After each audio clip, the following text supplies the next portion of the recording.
The meeting of the Board of Game back to order. We recessed at 5 last night during public testimony, and we're going to start with public testimony again. And I'm going to just read a few instructions here before we start with public testimony. So we mentioned yesterday, anyone wishing to testify must sign up by filling out one of the blue cards located on the table in the back of the room and hand it to the board staff at the end of the board table over here. Be sure the blue card is legible and completely filled out so that both your name and your area of interest, your topic, or the proposals you are concerned about can be identified by board members. When completing the blue card to sign up to testify, please refer to the proposal you are addressing by its proposal number and indicate if you are testifying for yourself or for an organization or for both. Advisory committee and regional advisory council representatives should indicate that they will testify at the beginning or end of the public testimony or later in the meeting, and if they will testify for themselves as well as the AC. Advisory committee representatives should restrict their testimony to what was discussed at the advisory committee meeting. Testimony should include a brief summary of the minutes of the meeting, and copies of the minutes should be available for the board members. An advisory committee representative's personal opinions should not be addressed during the advisory committee testimony. At 1:30 p.m. Not include questions the board members may have for you. Please confine your oral testimony to the subjects under consideration in as concise and direct a manner as possible. Be aware that when you testify, you may not ask questions of board members or of department staff. This is your chance to make comments on proposals before the board. If board members and or department staff need clarification, they will ask you questions. Any person using derogatory or threatening language to any individual board or agency staff member will not be allowed to continue speaking. If you miss a call to testify, if your name is called to testify and you're not present, we will do a second call. Second calls happen after the midday breaks and after the evening breaks, if the meeting continues in the evening after the dinner break, which we don't expect it to happen. Here's how it works. If you miss your first call in the morning, you will get your second call in the afternoon, right after the lunch break, and before any other first calls. If you get your first call in the afternoon and are not present, you will get your second call either in the evening or first thing the next morning. If you miss both your first and second calls, you will not be able to testify at this meeting. We'll probably take a break after the first hour today. At this time, like to start public test, unless there's any comments from staff or the agencies. If not, we'll go ahead with our first testifier, which should be Philip Peter. He missed his first call yesterday, so you're up and you're going to be testifying to Lori Kuskikwemasi and then yourself. Is that correct? Please turn your mic on. Yeah, go ahead. Good morning, Mr. Chairman and the board members. My name is Phil Peter from Kuskokwim Region Regional Advisory Committee, which serves Turksak, Akbek, Akbejok, Wishluk, Askevillak, Napaskek, Napareak, Atmautok, Lunapitsok, Kashigilok, Tuntutuliak. Those are the members of the Lower Kuskokwim Advisory Committee. And before I continue, this is my first time in my life, Bill. 73 years. Really want to come, but you know,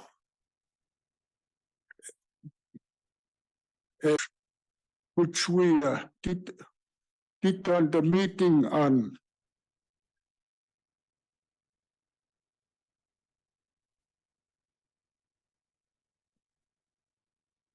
proposals which we discussed. Proposal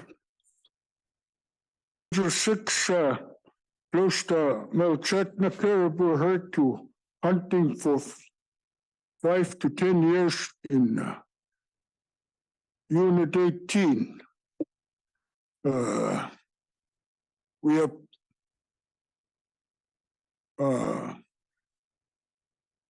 when we voted, we opposed this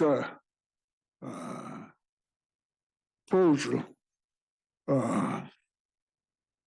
Now to support because the proposal is too vague and hunting is already closed. A moratorium would add more complication for managers. One AC member suggested better communication and getting the word out about the herd and the closure. And proposal 7, we support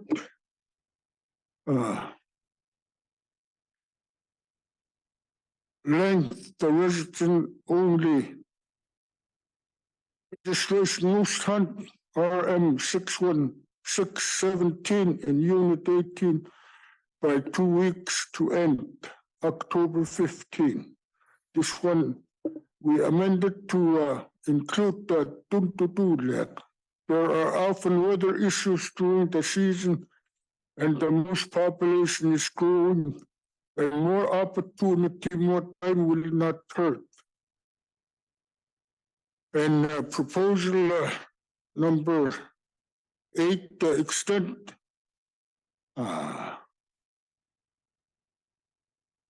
season dates for moose hunting in Hunt RM 617 in Unit 18. No action, but we voted on. And proposal 9, liberalize the back limit for moose in Unit 18. We support this one. I meant to limit the September 1/30 through 30 moose hunt 15 or less and pull. This is concern about non-resident hunters hunting in traditional hunt areas. Local area people have traditional hunting grounds that they always return to.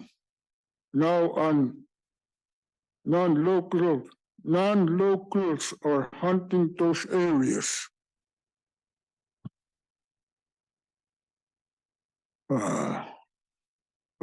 Proposal 10, liberalize the moose back limit in Unit 18, Kuskokwim hunt. We support this one. Earl Samuelson asked if they could have so many permits per village. And I said, Phil Peters said, they like the idea of winter cow hunt. And we authorized the resident antler's moose season in Unit 18 we support. And proposal 12, establish minimum caliber requirements for hunting moose in Unit 18. This proposal would affect a lot of people, especially the younger people. Those in support were concerned that animals are shot and wounded and run away and die without being harvested. Increase the bag and possession limits for ptarmigan in Unit 18. We support this one. And the people do not see as many ptarmigan as they used to. And EWP feels that it is wrong time and number for these proposals, but it would be good in the springtime to stretch food stores. And proposal 14, open hunting for muskox in portion of unit 18 with permits available to residents only, made available in communities close to the herd. We oppose this one. There are not enough yet. Proposal 15, allow the subsistence take of muskox in portion of unit 18. We oppose this one. One abstain, member was undecided. Proposal 16, length the wolf trapping season unit 18 by 1 month to end on April 30. We support this one. And this proposal gives more opportunity to harvestation, could help caribou population to come back faster. And the last proposal we discussed increased the brown bear back limit in unit 18. We support this proposal. This proposal help reduce bear numbers and increase safety in the region and the caribou. But increasing the back limit means they would be open to sell the hides.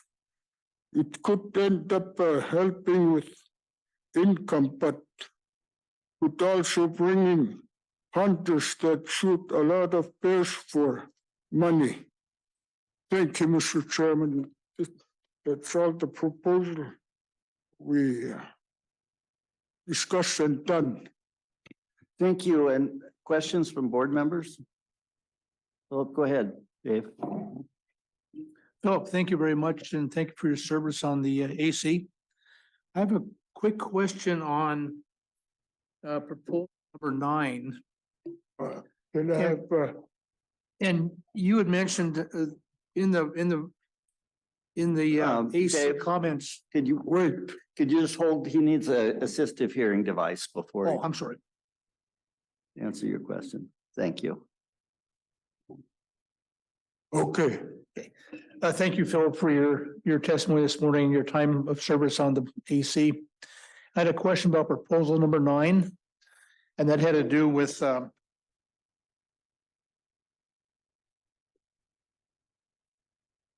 comments that were written comments that you talked about. There's concern about non-resident hunters hunting traditional areas. But when you're talking, you said just non-local hunters. So are there non-local Alaska residents that are in conflict, or just non-resident people from the lower 48? Are you able to tell the difference here? It's the difference between the local hunters.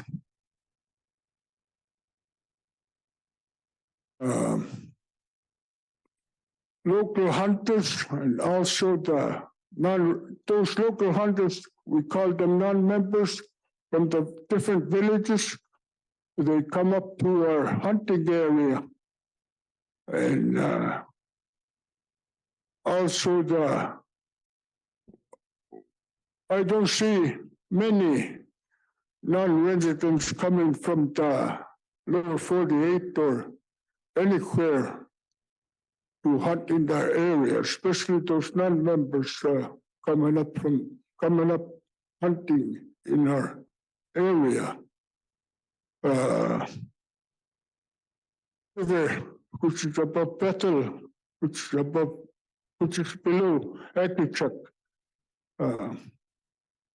It's non-local villages fill up that river.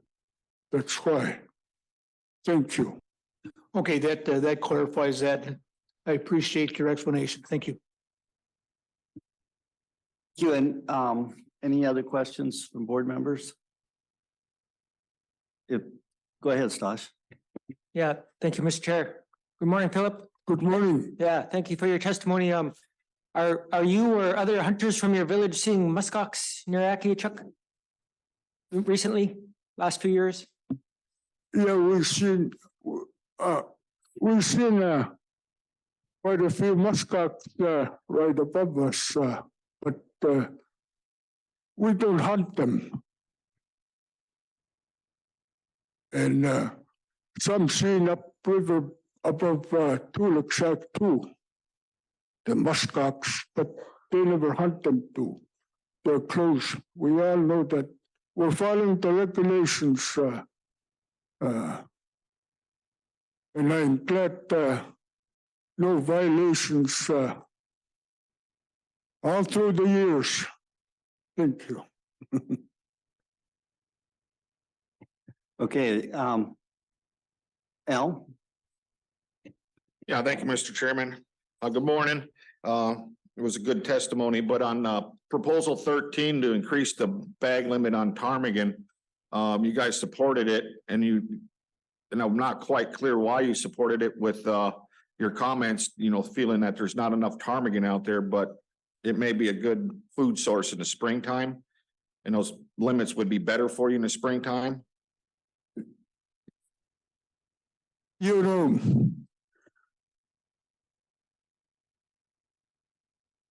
since I go out to the wilderness, me and my couple of cousins,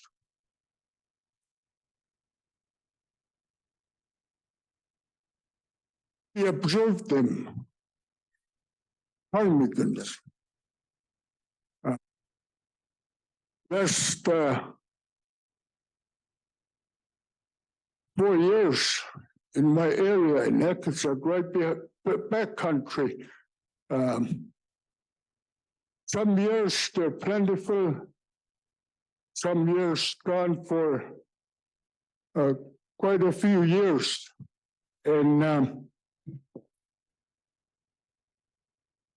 just before I come to this meeting, I went to backcountry to go out hunting on my grandpa's land up there, right behind us, which is 35 miles from Akiachuk. And I was really surprised. I see a couple of fox, couple of flocks, one on the northeast side. There's lots on the northwest side. They're same, and I just shot only couple of ptarmigans for supper. And when I come back, I talked to my couple of cousins on telephone, on the cell phone, and told them that I see a couple of flocks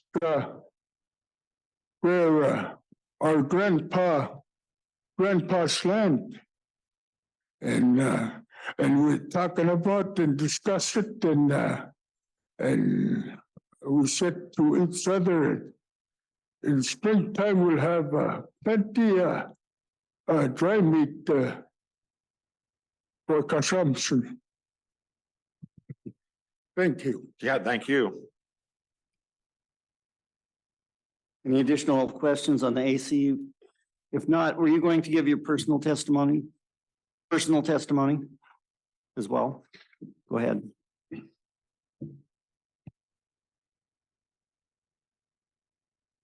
My personal testimony is going to be this proposal number 12. I want to discuss this, let you know that when I was, I raised by my grandma. I was raised by my grandma. And when I was 13 years old, I didn't know that my grandma owns a 22 rifle and single shot. Both of them are single shot. The other one is 20 gauge. And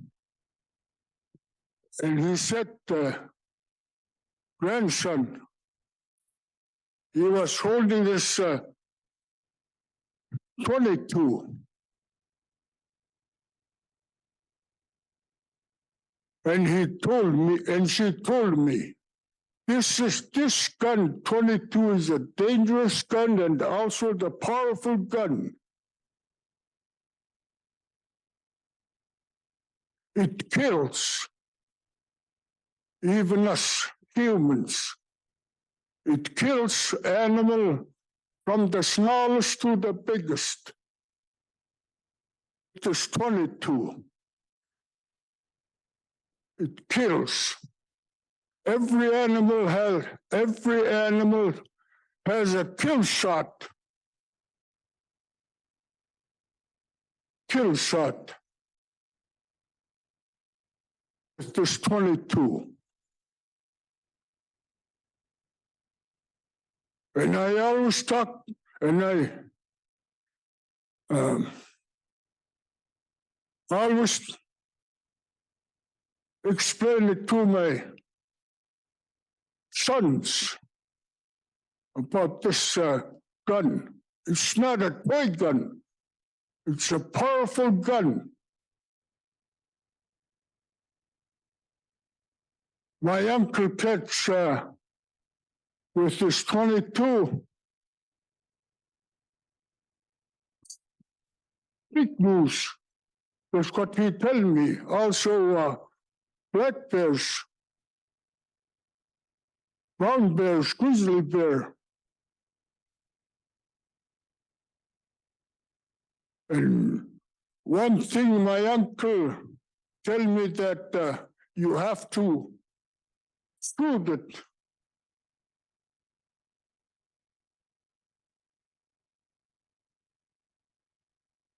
Where bears got stuff shot on the side. You hit it and hit the heart. You kill it. And the moose, if you shoot them on the air, they'll fall. Close range, they'll fall right away. Even the real big moose, it kills.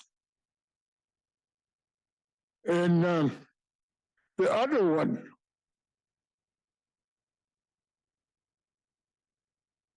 everybody knows that when we're really excited,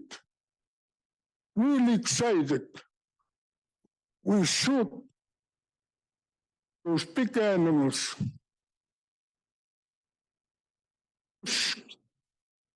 Black bear, grizzly bear, brown bear, we wound it. Any gun.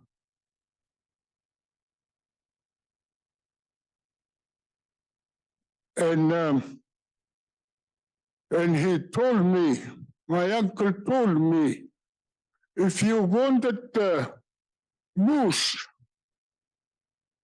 do not track them right away. Just stay for an hour or a couple hours, stay. When he entered into the bush, just stay. If you do not stay, you track them right away. That moose will get stronger and stronger and stronger. And you will not see a blood no more.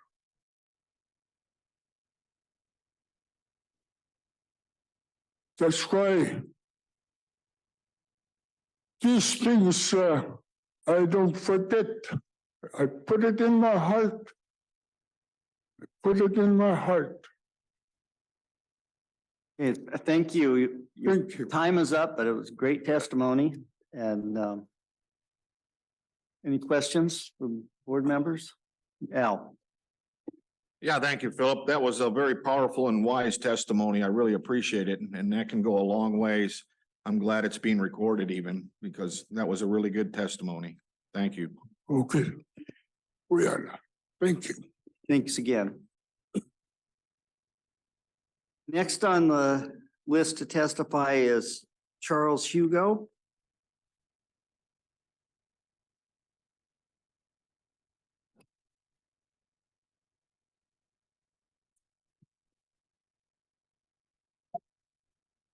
Good ahead. morning.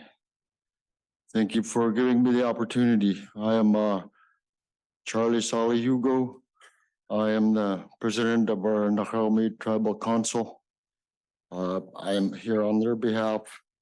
Thank you again for giving us the opportunity to voice our concerns before your proposals. Today I'm speaking on proposal 2, proposal 4, and proposal 32. And hopefully I can throw in a individual testimony on the proposal 33. We oppose to reduce the bag limits for taking caribou in unit 26A, the remainder. We understand the Western Arctic herd is going through a decline. As a caribou hunter, all my life, I've been through 2 great declines in our region as far as caribou.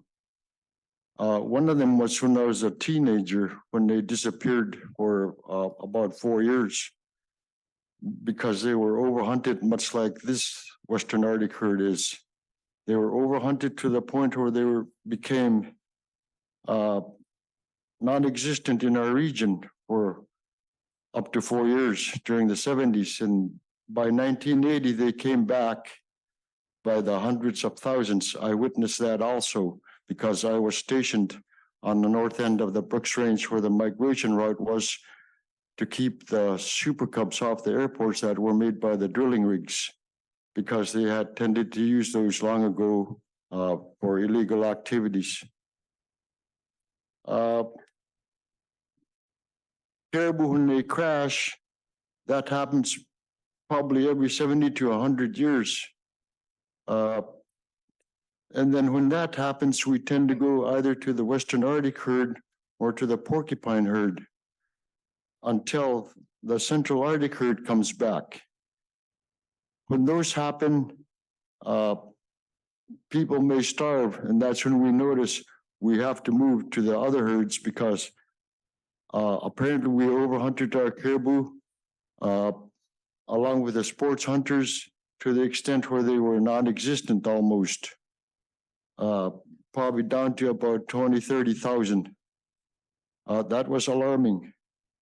But we oppose that because given time, the caribou will tend to bounce back. They're resilient. When they're having a decline like this, it's alarming. Yes, we panic. We want to do drastic things, take drastic measures. But if you live out in the rural areas, away from all the stores and all the goods that you would receive from the grocery stores, your grocery store is whatever comes walking by. If it's a caribou, then we're going to bag it. If it's a moose, then we'll bag it, but that is our livelihood. And we oppose proposal 2 indefinitely because as our tribe knows, we've been through those phases twice in our lifetime. So once during when the whaling ships started coming up to our regions, that's the first time the caribou declined and disappeared. My dad was just a boy then they had to move to the Western Arctic herd for 15 years until the Central Arctic herd bounced back. I have that on record. I also have that on my maps. And then my grandfather's oldest brother went to the Western Arctic herd when the Central Arctic herd disappeared. Their family is still up in the Point Lay region and in the Point Hope region area where they shifted to the Western Arctic herd, but they never came back. So we oppose that. Proposal 2. Proposal 4. We wish to support that because that would certainly reduce car harvest if we align unit 26A and 23. It would reduce cow harvest as caribou hunters were normally not wants to take females. They're the givers of the calves. So we oppose that. Could you, I mean, your time's up, but would you go ahead and tell us the other proposals that you? I thought I was with a group. It's not an AC or a Oh, nobody explained that to me, so I'm sorry. I apologize. that's fine, but if you could go ahead and tell us the other proposals. Okay.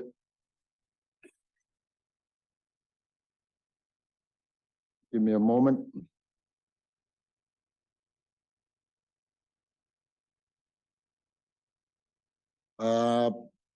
Proposal 32. We are, give me a moment, please. We are in support of that. That's a controlled use area. We put that together last time we were meeting with you guys in Bethel in 2007.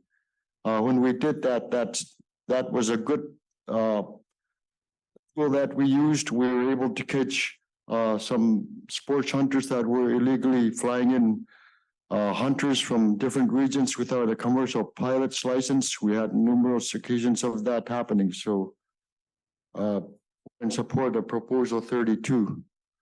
And on proposal 33, I oppose that because I'm also a sheep hunter. We tend to have sheep for the summer food because it's available there. If we're past this proposals for 1 year, 1 ram per every 4 years, that would not be able to sustain us through the summers. So we oppose that also. Thank you for letting me speak. Any questions from board members? Go ahead. Thank you, and thank you for your testimony this morning. I was able to talk with the area biologist about a barrel a while back, and she mentioned that there was some illegal activity with transporters last year or maybe 2 years ago out of Point Lay. Do you have any information on that? I can't seem to find any information on that. You know anything about that at all? I'm not sure of that region, but when we went through that, we had our public safety officer go down and check out the Super Cubs because they had threatened us with their threatened our lives right there on our airport. So we had to go get our police officer so he can tell him, hey, you can't be threatening these people here. Upon doing that, he investigated him. And then he found out that this person was flying, hunting people illegally without a commercial pilot's license with the Super Cub. So he was fined and told to leave. That's the only case that we had, but I think I've heard about the Point Lay one. Transporters, no matter if you enforce them, you're not going to enforce them all. We still see Super Cubs flying around in the Brooks Range. One notorious one is the black Super Cub from Lord knows where, probably Bettles or Coalfoot area without tail numbers. Those things are still going on. I think we mentioned that in 2007, nothing has been done about it. So here I am again. Okay, thank you. And one more question. You mentioned about being threatened by pilots. Was that at Anatovik Pass or what airport was that? Yeah, we were practically cursed at, and threatened, even to the point where he pulled out his hunting weapons. So that's when we were like, he can't be doing that. We had to go get our police officer and have him straightened out. And one more question. When you normally see or suspect hunting violations, you make it a habit of calling the wildlife troopers and reporting that, or how do you report what you think is a violation? When we go through that, we're at loss usually because we're not sure who to call. When we called the wildlife troopers one time, nothing had became of it. And then we called the state troopers, nothing had became of that. Well, when there were illegal hunting going on with some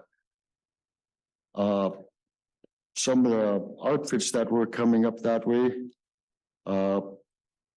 it's just difficult to try to figure out who to call. Should I call the board of game or who should I call? Who's in charge here? Okay, well, that makes sense. And one more quick question. Has anything happened recently or is this all 15, 20 years ago? Is there anything in the last 3 or 4 years that's really stuck out as far as blatant violations? We've had some super cubs that were illegally hunting up there, and I think it was the state troopers that caught wind of that, and they went up there and escorted them out of the mountains with all their equipment and all their airplanes that one summer about 3 or 4 years ago. Thank you very much for that. Appreciate it. Any additional questions, Commissioner? Yeah, hey, thanks for coming. Your wisdom is always good to share with us. So I'm just a little bit confused. You don't want, it appears that you don't want to restrict harvest as the population declines. So what would you recommend the department do to help rebuild this stock if we don't reduce harvest of cows or reduce harvest? Well, that's a difficult question to answer. We always say hunger knows no law. If I'm hungry, I'm gonna go catch a caribou if I see it. I don't know if it's legal or illegal. I don't know that. I'm just gonna go bag it. So I was in support of for a while there, I was in support of non-residential hunting to close down Unit 26A for a little while, through all kinds of hunting, even our own hunting. I was even telling our people we need to just discontinue hunting Unit 26A so they can bounce back. Because today there's too many activities, hunting activities, more so than ever before. You have reports of maybe over 1,000 hunters every summer or every season. You have 500 hunters going up and down the Hall Road. Those kind of things that are disturbing. Those are alarming, and I would think non-residential hunting and ourselves as subsistence users drastically try to not hunt Unit 26A caribou herds if that would be the case. But apparently we're people that have been through caribou declines, and we were still able to hunt the ones that were able to be seen, but not the ones that were disappeared. Thank you. See, no, Jake, go ahead. Hey, thank you, Mr. Chair. And Mr. Hugo, thanks a whole bunch for your testimony.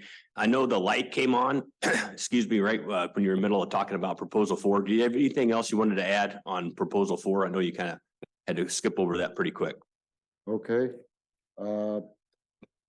The proposal 4, if we align Unit 23 and Unit 26 We would reduce the cow harvest by probably about 50%. It's just alarming that our caribou migrations are very late, and we're forced to shoot cows because the bulls are no longer healthy. They rutted out and they're lean. So I would think to align Unit 26A and 23 would be a very good source to also help bring back the Unit 26A decline to a point where it's acceptable. Thank you. Okay, thanks again for your testimony. It was very valuable. Next is Esther Hugo, testifying for the North Slope Borough RAC.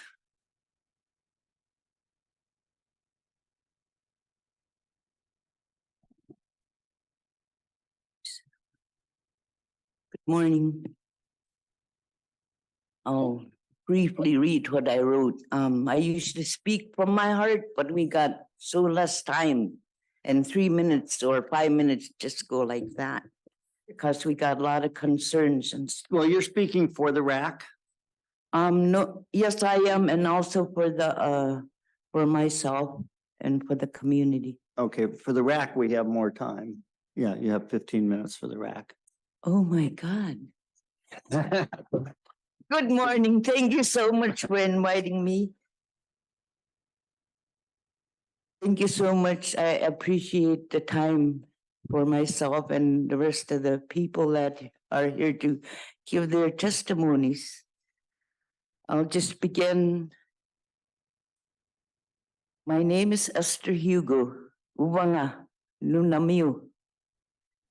I was born and raised in Eniktuvik Pass, as translated, a place of caribou droppings. We are caribou people.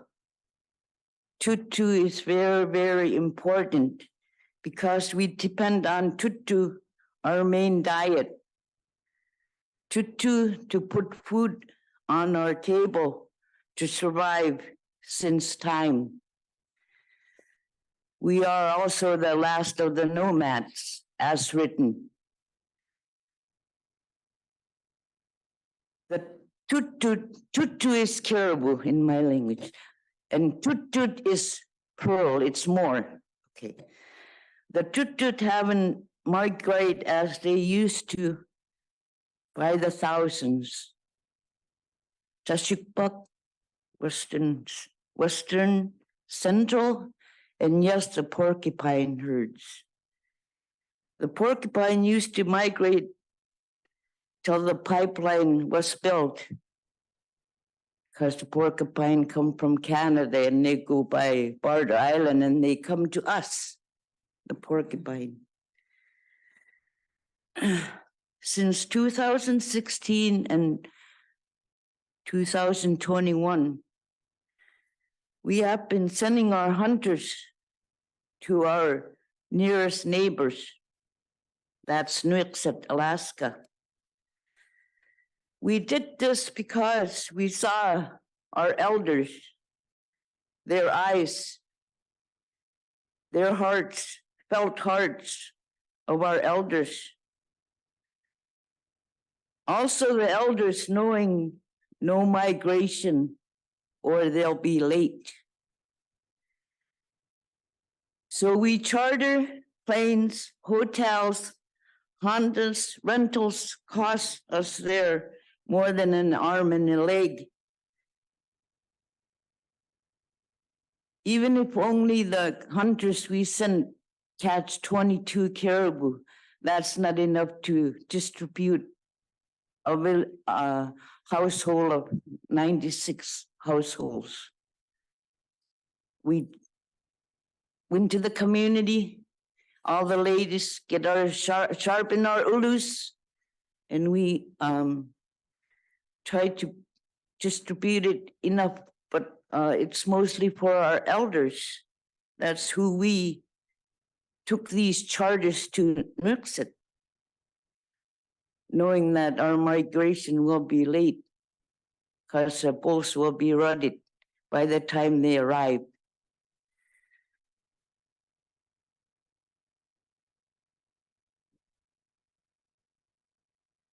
Our first priority is our elders, and they're very few. We lost about between 2016 and 21, I think we lost between 15 elders. And we just lost 3 more last year. But the eyes and the hearts of our elders, they know our caribou are coming, but it's been really hard the past years for the migration due to the activities. And yes, the sport hunters. We truly believe it's the sport hunters that are disturbing. They're catching what we're waiting for, patiently waiting for, because we know they always migrate to our home. But the sport hunters go to them, and then they do that, and then we know at the time that yes, it's going to be another late migration. And boy, would it be nice to catch them bulls because they're big, fat. And now we're catching cows after rutting because they came in end of September, first week of October, and they'll be rutting at least second week of October. And we've been catching the cows even to this day. When I was coming, my grandson stopped and he said, "Grandma, you need caribou, I'm going out." I said, "Gee whiz, can you catch me a caribou when I get back from Kotzebue?" He said, "Sure." So I'm looking forward to get home and my grandson will have to go out and catch me that cow just so I can have something to eat or cook for my grandkids or my great grandkids. Just to point out personally, sport hunters and guides are our #1 problem.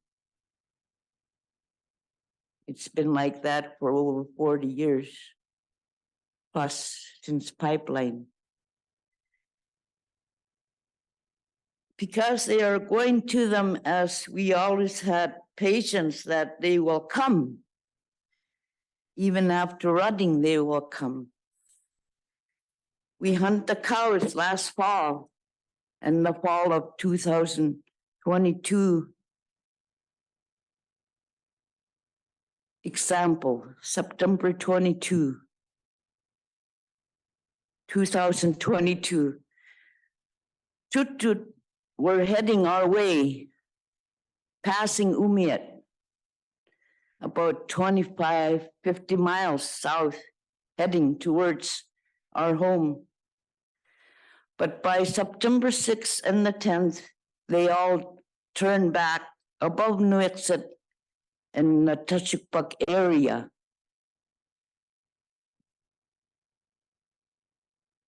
We know at the time we'll have another late migration and then we'll have to catch some cows. And in your regulations, you know, they're critical because we have no choice. We gotta put food on our table.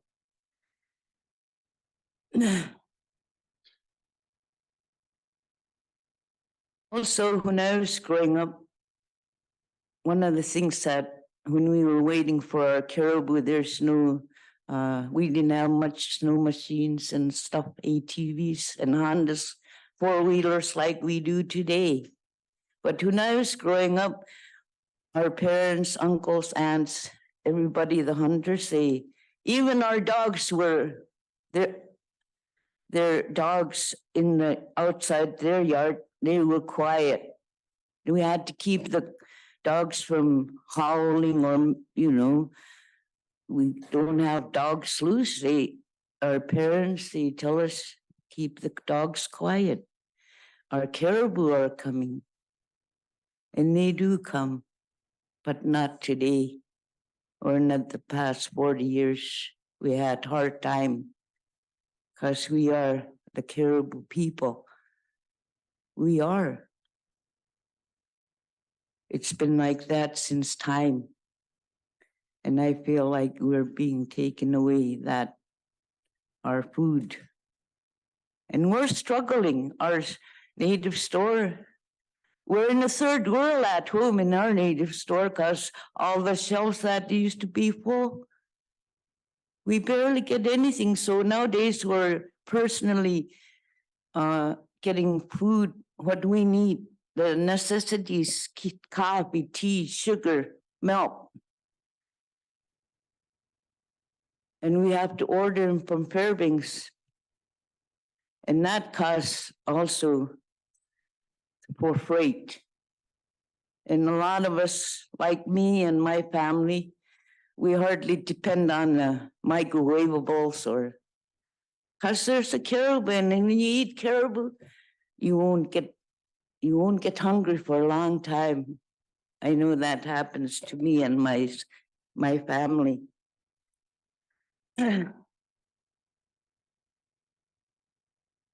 But we got patience. Our grandpas, they gave us patience, and I'm glad I take that personally, because we have to have patience. We know they're coming our way, but there's so many disturbance and so much activities beforehand, before we even put food on our table, because they haven't come in. But we're so happy when, after running like this fall in October, everybody know that they were into the mountains, and we barely slept because we're all ready and excited. We're going to have some fresh meat. And we did. Shared a lot, because a lot of our people don't have vehicles or hunters to go out and hunt for them. So a lot of our hunters share. They share what, or they'd go ask us if we need caribou, or they'll just bring it, because we're elders. Senior elder, I'm not a real senior yet. I'm just a senior elder. And we do support number 4 and 32, because we live in the gates of the Arctic. I'll go to myself, my testimony. Sorry, I don't read or write when I'm going to talk to people, because I just talk from here. Okay. I definitely support proposal number 32 to expand effective dates in the area of the current controlled use area north of AKP. And I jotted down this given to me by an elder who was like 7 years older than me, and he graduated from Chimawa High School. And he gave me a packet to read his concerns. There was a lot of questions in that, so I just kind of jotted what he wrote that might help me. He said, knowing that government needs land in order to survive, the Nunamid wandered and signified their existence by hunting, traveling activities. Lots of campsites, grave sites, signifying this area is used for a reason. The Nunamid is only protecting a live stream that has been happening through ages of time. It's just like the knowledge of development or of government entities. The knowledge of hunting issues are of natives. The Nunamid should be telling the world, this is mine. These are my lands and my animals I use for existence. And being and raised and born there, I feel like we're being walked all over. Don't we have rights as a community. Title 19.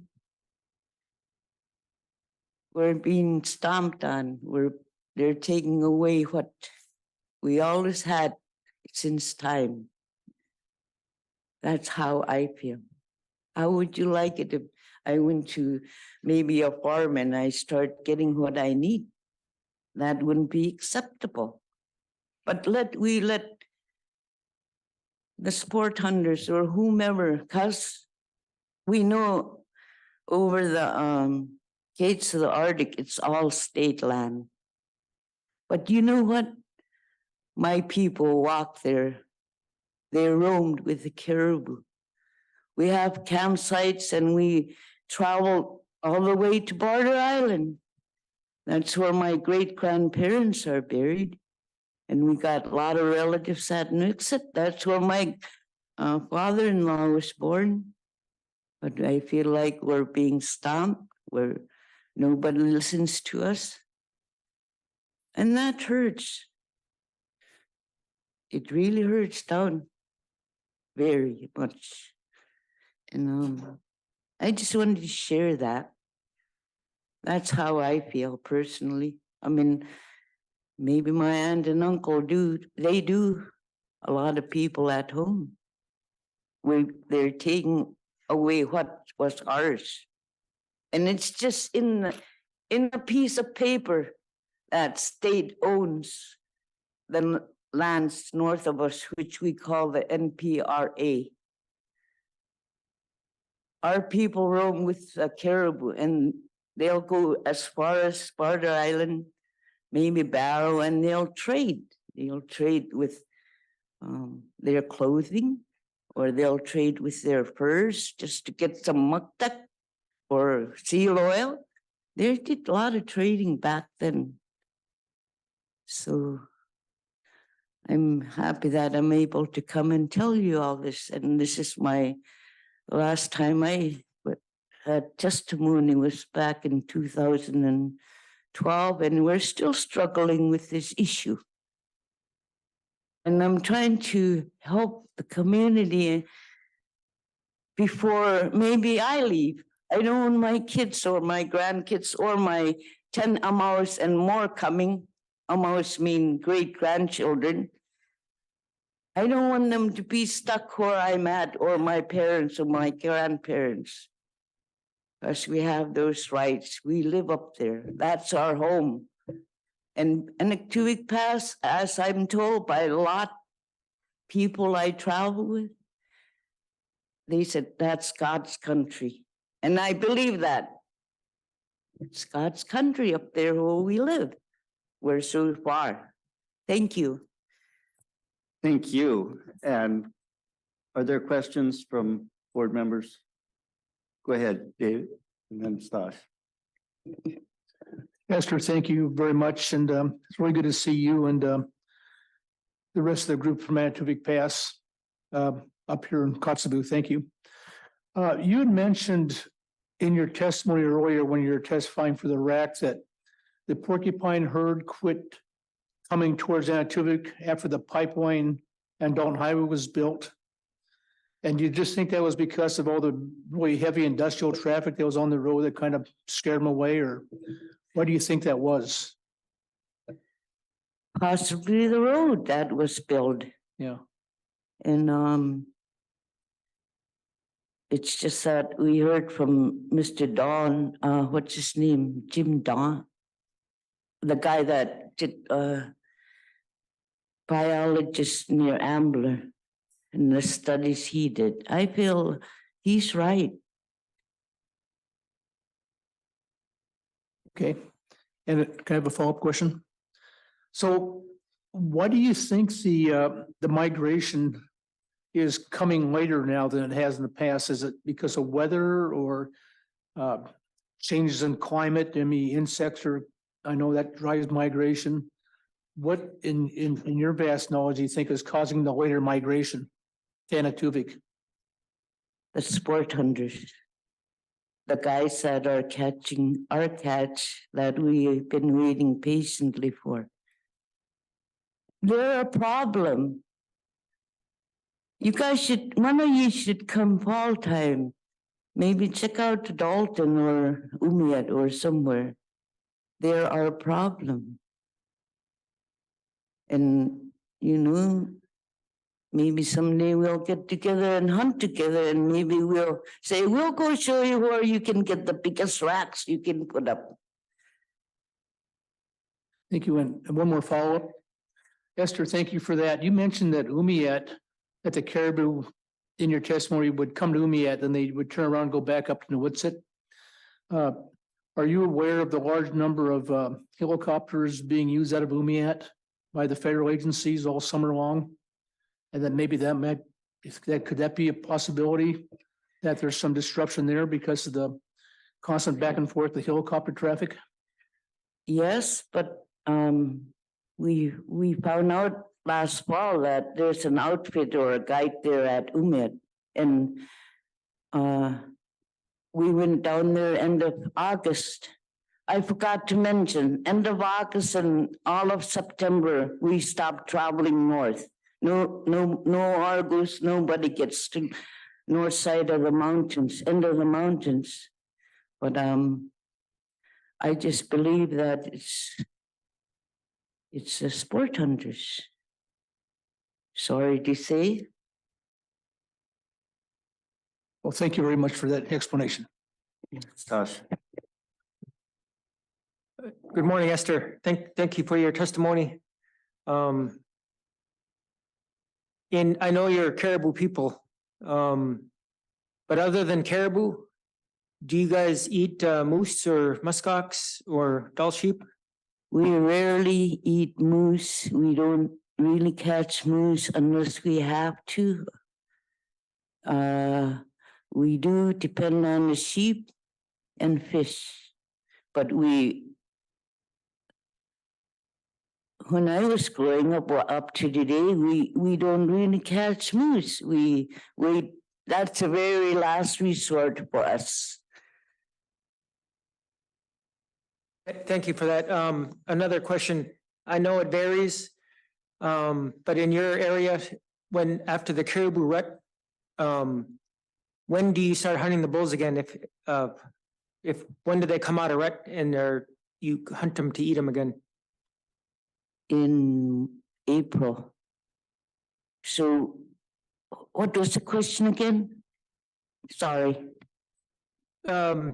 After the bulls, they usually go into rut. Yes. It varies, but how long do you wait for them? When are they good again to eat after the rut? In April, and they start coming from the south, from the trees. Any additional questions? If not, you gave us a lot to think about. Thank you for being here. Thank you.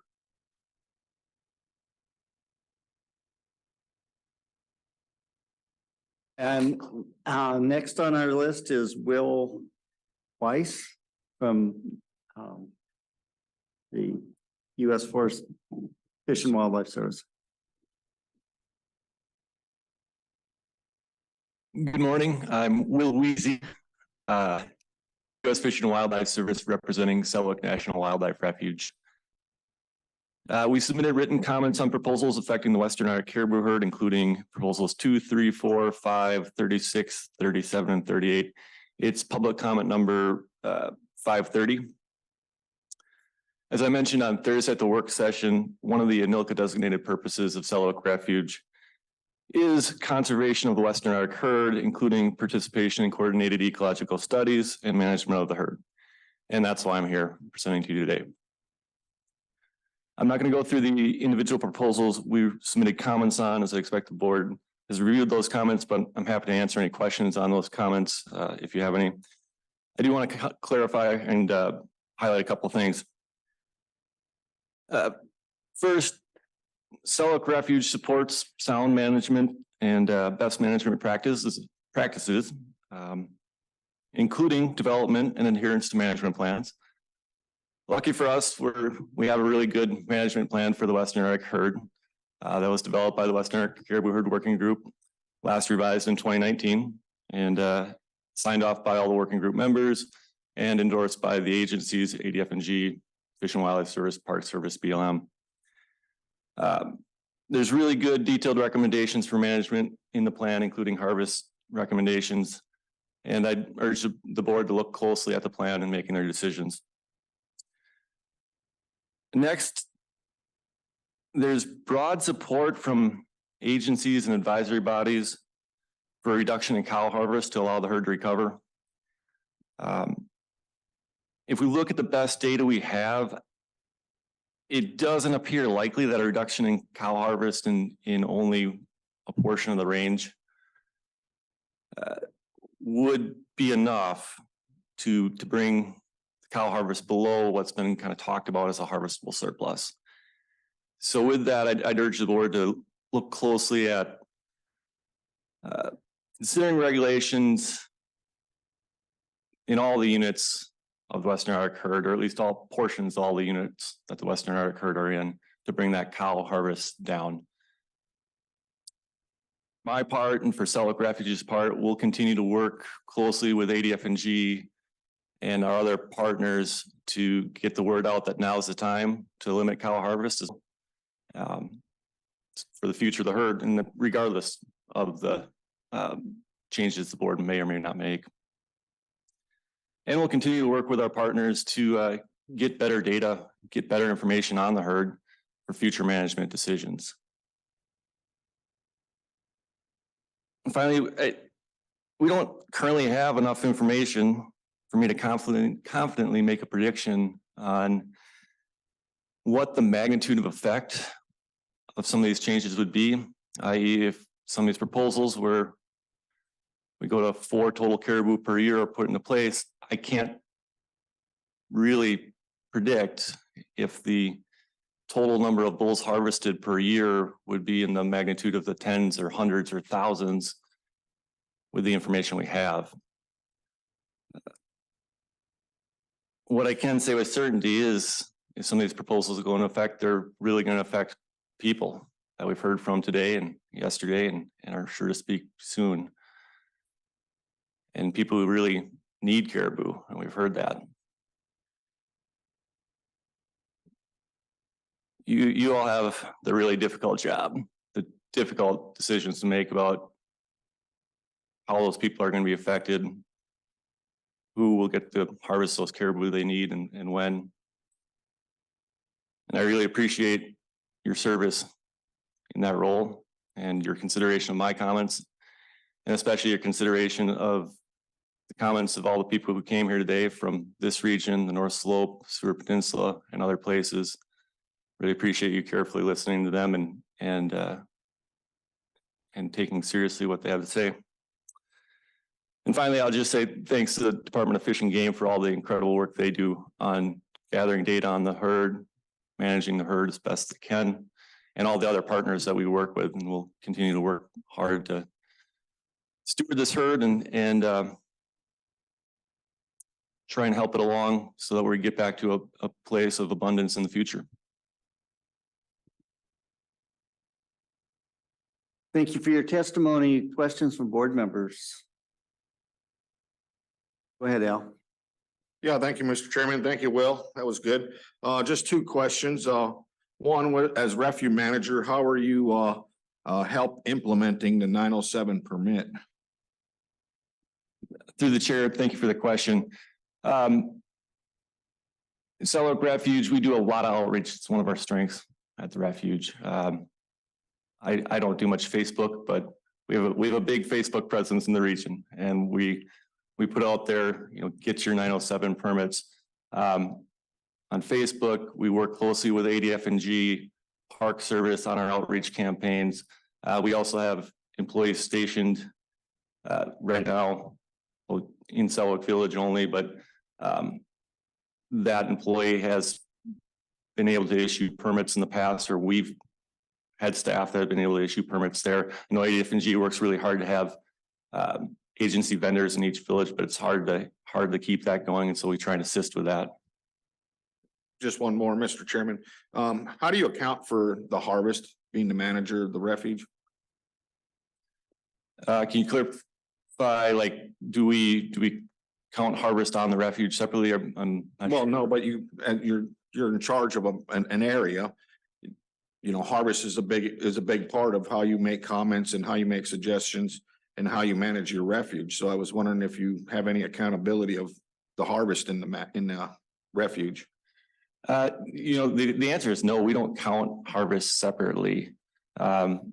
We work very closely with our local ADF&G partners and work with them and see this as a collaborative effort, but we don't have a separate counting system. We are really interested in working on new ways and, discussion that started with ADF&G Subsistence and NANA and local partners and tribes in the region to try and come up with really good ways to get better data so that we can make more sound management decisions in the future. All right, thank you. Dave, go ahead. Thank you, Will. Appreciate your testimony.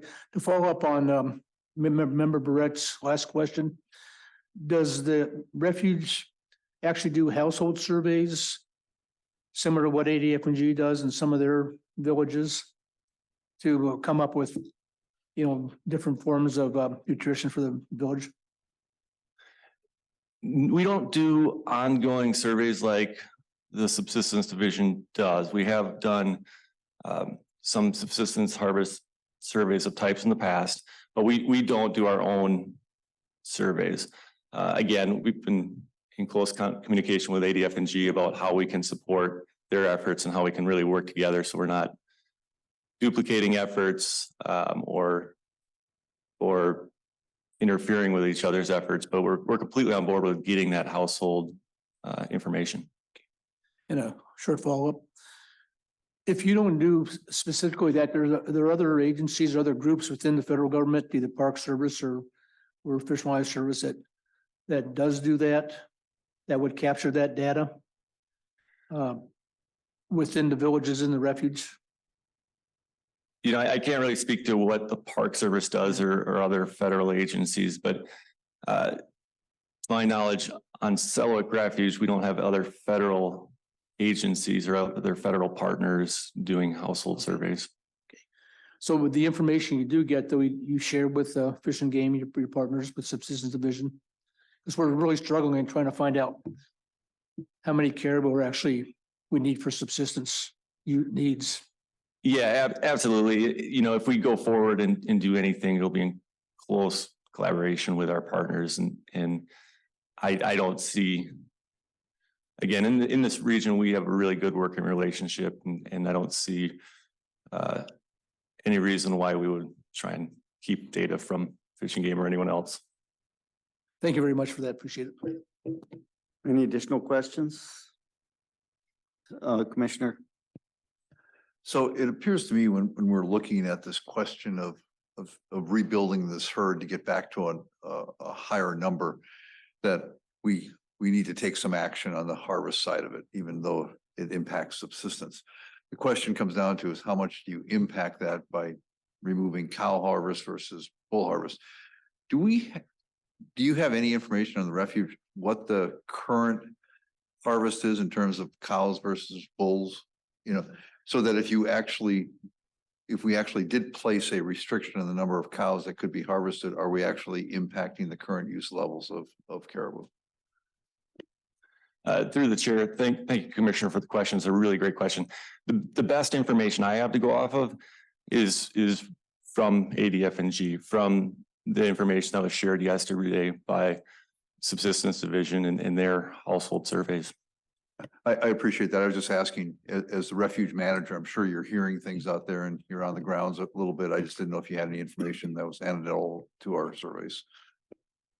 Not really any anecdotal information that kind of goes contrary or any different than what we're hearing and seeing. Thank you for your testimony. I think at this time, we're going to take a short break. Go ahead, George. Mr. Chair, you'll notice this is new. I have to make a clarifying statement that I've already had pre-approved. The folks have been on a long time. You don't see too many refuge managers, superintendents testifying on proposals. The Federal Subsistence Management Program, every word I bring forth, every document I submit has been approved by 5 federal agencies through the Federal Subsistence Management Program. Will worked with Fish and Wildlife Service, has approval from his supervisors and to bring a different perspective. You notice the information he pitched here was different than what we have in our comments. So I want to make sure there's a clear separation, what is approved by the Federal Subsistence Board process and what is approved by individual agencies. This is new and I hope it was educational because there was a robust discussion. Thank you, Mr. Chair. Thank you, George. At this time, we're going to take a short break and let's not make it a long break. We have a lot of people that want to testify.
place to sit and, if you have a backpack or something next to you, you might want to move it so that there's enough seating for everybody if possible. It might be greatly appreciated by someone. And there are also some more folding chairs back there by the basketball hoop if we need to pull some out.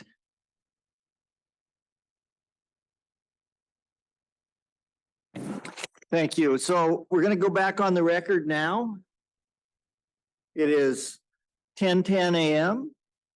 And the next person on our list to testify is Clyde Moran.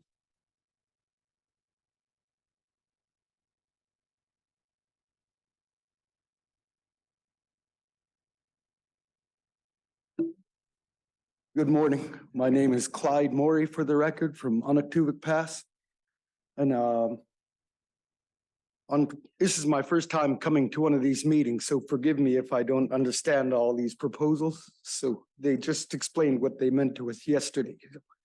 Be patient with me. First proposal 2, I am against that because as a hunter in Onoktuvik, the migrations dictate how much we catch and when. That's not a choice that we can make. And for caribou in my family, in my dad's household, there's 13 of us in that household. And like my other villager was saying, our stores are very empty. We're lucky if we can get pizza. And one leg of a caribou can weigh up to 40 pounds of meat, and that's the bone marrow we eat too. Nothing goes to waste. I was taught when I was young by my father to crush the bones to make broth. So even the bones give us nourishment. We crush them into a powder and boil it.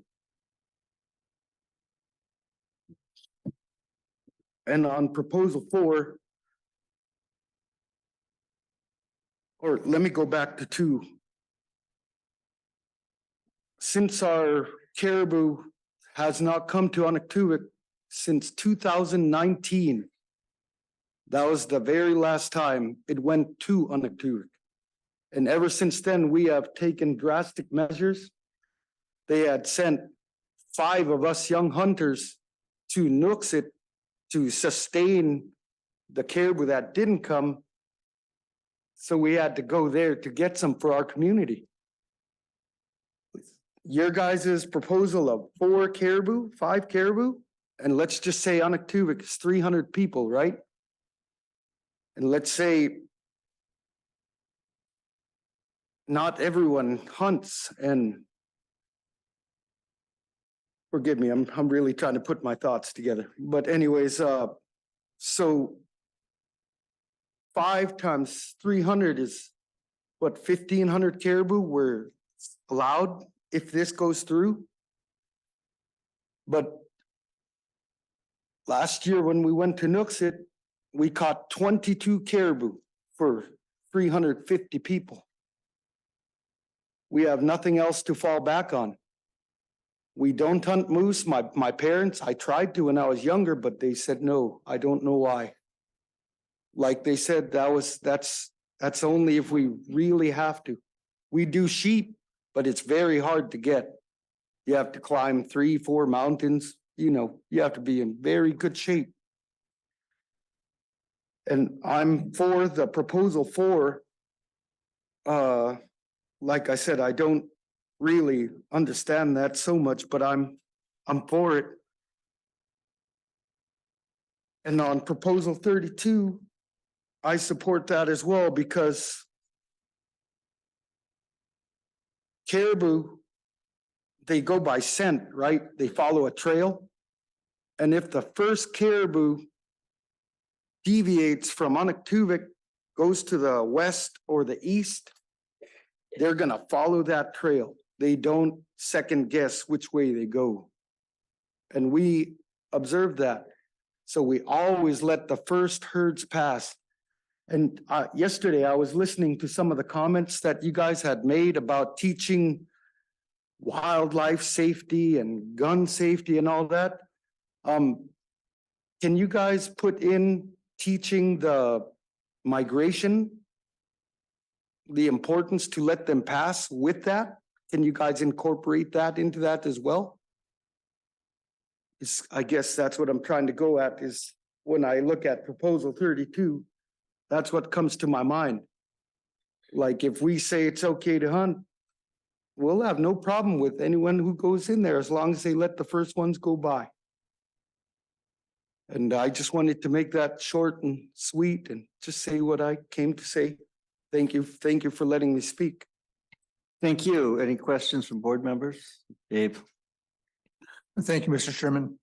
Quite good to see you again, and thanks for coming down and testifying. Do you know what your thoughts are on why the migration's late coming through Anaktuvik? I know that. There's a lot of factors. Yeah. What do you think those are? This fall, I used to work in Umiat with the oil field, so I know what goes on there. There could be wolves on the north end of our mountains, just 15 miles away. Because there was a couple of collared ones that were killed there. And we thought it was by wolves. That's what made it go back. That's what I think it happened this year, was because of wolves. Okay, thank you very much. Appreciate that. Any additional questions, Al? Yeah, thank you, Mr. Chairman. Thank you, Clyde. You did a really good job. Thank you. I seen you were up there, but you were loud and clear. I'm just curious to understand, what did the elders say about caribou migration? Is it the cows that lead to migration or the bulls or both? I think it was, if I'm remembering correctly, I believe it was a cow that leads the first herd. It's a cow with the bulls. It's not a group of cows. It's not a group of this. It's a cow in front. So if it gets frightened, there's nothing we can do. Okay, thank you. Jake? Hey, thanks, Mr. Chair. Just more of a comment. Clyde, thanks a bunch for showing up. I appreciate your testimony. You did a great job. Thank you. Okay, Stash? Yeah, thank you, Mr. Chair. Thank you, Clyde. Thank you for your testimony. Thank you for coming here and talking to us. From your experience, how are the wolves seem more now than they have been? Yeah, my nephew, he just caught a wolverine the other day in his trap. I believe he trapped 9 this year. And while he was going out to look for caribou one day, they saw a pack of 13 black wolves. And that's just in one little part, 1 square mile of the mountains. There's one pack here, another pack here. It's like this all the way. And it could be anywhere from 13 to 18 wolves in a single pack. Okay, thank you. Do you people in your village hunt the wolves? And I know it depends on snow conditions and all that, but how many do you guys usually get a year? A lot of the trappers are gone, like my father, and I don't see a lot of people teaching it anymore. So I believe there's only 4 or 5 trappers left that are still doing it. We're trying to help the caribou like in that way.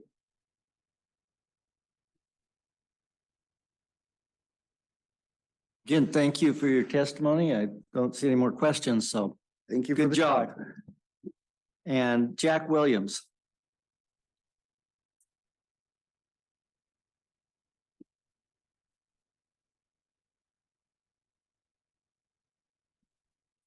Hello. So my first time speaking publicly, so sorry if I get nervous or shaky. Thank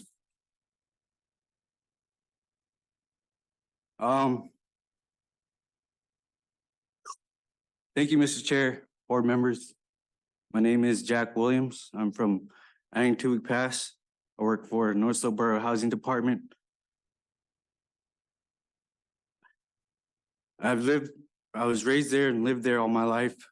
As some of you know, Anaktuvik Pass has a rich history, living there for thousands of years. You didn't know, Aningtuik Pass means the land of caribou droppings. Our great grandfathers and their grandparents have lived a nomadic lifestyle following the caribou. They were scattered families around the Brooks Range, and they decided to settle in the beautiful valley of AKP for one and only reason, the annual caribou migration. Just a point of view of how it goes in the village. Everyone shares their catch. Whether it be hunting together or sharing with elders, or also the people who have no snow machines. Not to mention the people who have no jobs. I hunt for 5 immediate families, my family of 6, my mother-in-law, who is an elder, my father, who is an elder, also my 2 elderly aunties. One of them is here in Cotteview. Also my fiance's family in Fairbanks. Just want to give you a little funny story, how much my family loves caribou. We brought home a fresh caribou, and my 5-year-old son was pointing to the bone marrow, and he was telling me, "I want that." So he really loves caribou. So caribou is very important to us because we mainly hunt caribous, which is why I'm here to talk about Proposal 2, Proposal 4, and Proposal 32. Just wanted to say, hunting caribou isn't just hunting caribou. We need the meat. As it's been mentioned before, our store doesn't have full shelves or no groceries. So I'm here for the people that couldn't make it from Aningtuik Pass to let the board members know that we strongly oppose number 2. With that being said, I support Proposal 32, which is expanding the Aningtuik Pass controlled use area from when it was originally started. Also, I support Proposal number 4, aligning 26A and 23 with the other gaming units, which would reduce the cow harvest. That's about it. Thank you for your game. Thank you. So we would never know that this was your first time. I think you practiced reading it off the phone. But any questions from board members? Dave? Thank you. Hey, thank you for coming up, and I really appreciate your testimony. And I appreciate your comments about being a nomadic tribe in the past. And if anybody has the opportunity to go to the Aningtuik Pass Museum, there's lots of photographs of the hunters and the people following the caribou around with their dog teams, and kind of a really special visit to that museum. So thank you very much again.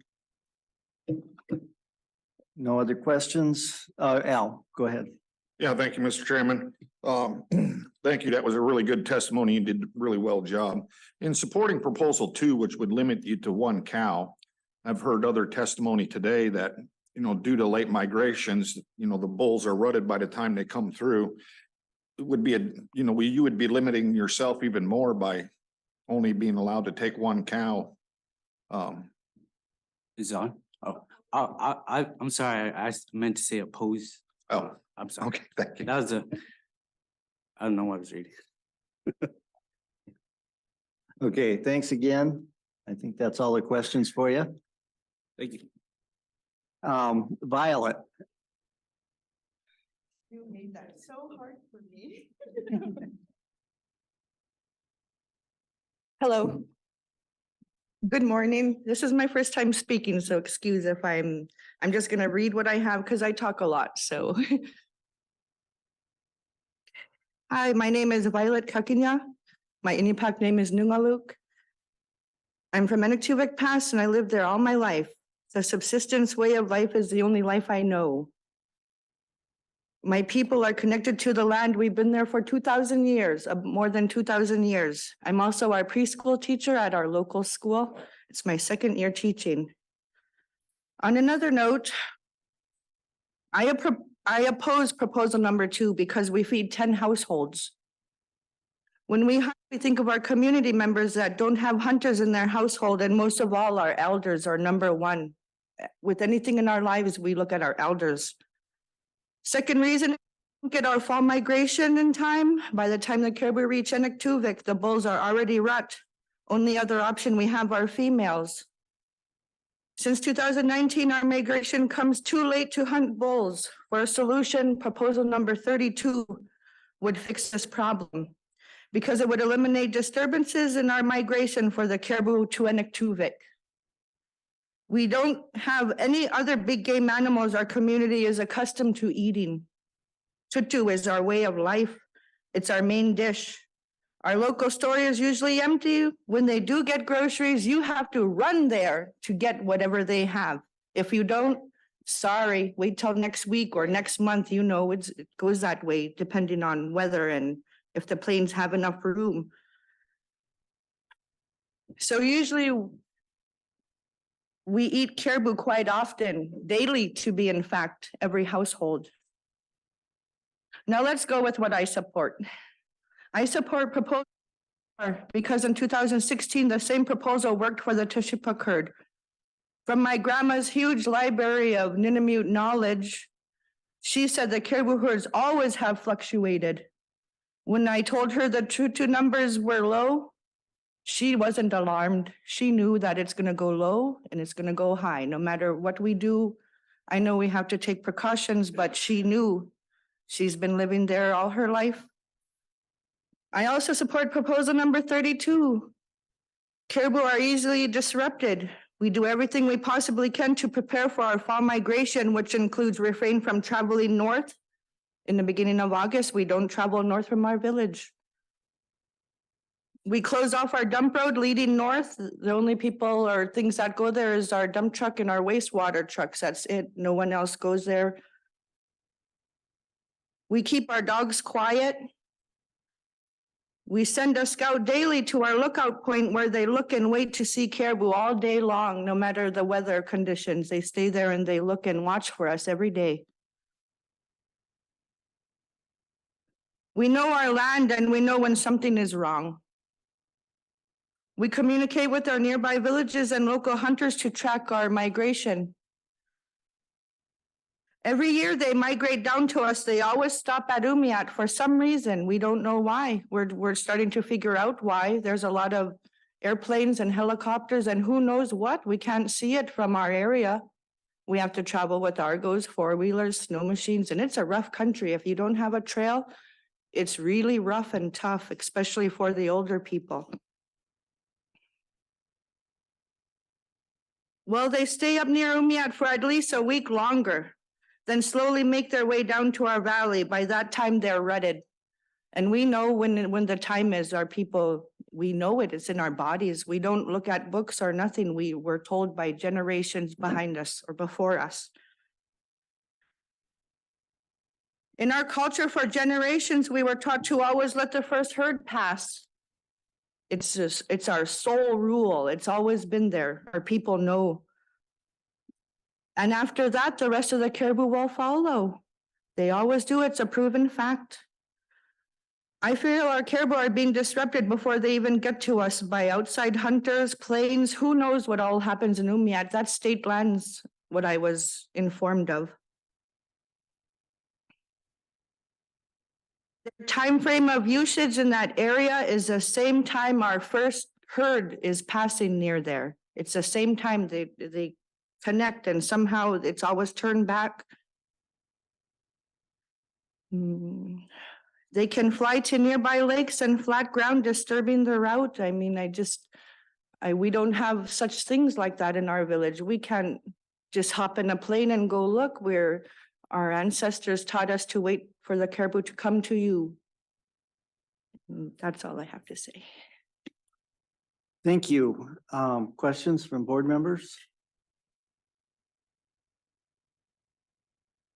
I'm not seeing any, but thank you. You did a great job for Thank you. first time testifier. So Thank you guys for this. come back in 3 years and do it again. You'll see me again. Okay. Thank you. And next on here is Mary Hugo.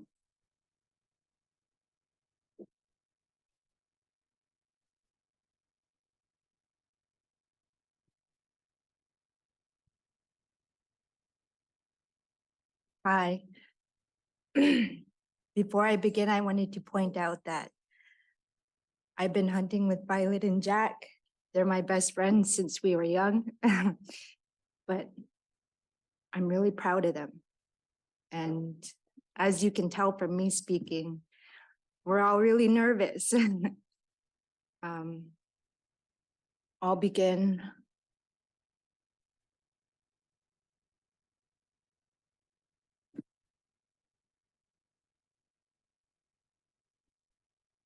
Hello, my name is Mary Hugo, and I'm 32 years old from Eniktuvik Pass, Alaska.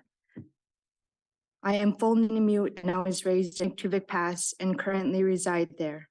My parents are Paul and Dorcas Hugo, and my grandparents are Thomas and Ruth Rulin and Zacharias and Doris Hugo. I am a member of the Eniktuvik Pass City Council, and I work for the North Slope Borough at the Simon Panak Memorial Museum under Inupiat History, Language, and Culture. I would like to begin speaking in support of Proposal 32, which is changing the boundaries and effective dates of the Eniktuvik Pass Controlled Use Area. Following my support in this proposal, I will then speak on why I support Proposal 4. As Nunamute people, our entire survival since the beginning of time has been based solely on caribou. We were once nomadic people that followed the herds. We used caribou for food, tools, clothing, and shelter.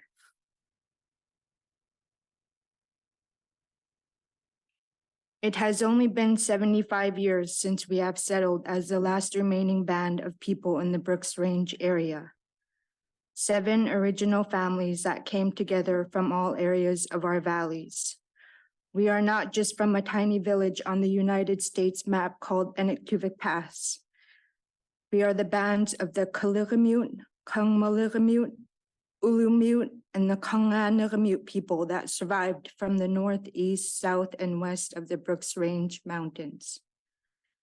Since we established ourselves as Eniktuvik Pass in 1949, we have also dealt with the Alaska Native Claims Settlement Act, which was passed into law in 1971, and the Land Exchange Agreement in August of 1983 between our parent corporation, ASRC, and the federal government. This exchange of lands that happened in our area greatly impacted us in a negative way through land access tied in restrictions and easements. We had no say in the decisions made, which ultimately cost us the extreme loss of major portions of our ancestral hunting grounds. Our past leaders foreseen the impacts of living within this area where oil development was above us, and the federal government then restricted us with the national park laws. During recent years, our fall caribou migration hunting period has been occurring in the late winter months of October and November, not like it used to in September when bull caribou are at their prime to harvest. We have mostly missed out on bull caribou because the migration has either gone through after rut, which left us no choice but to hunt females or not at all.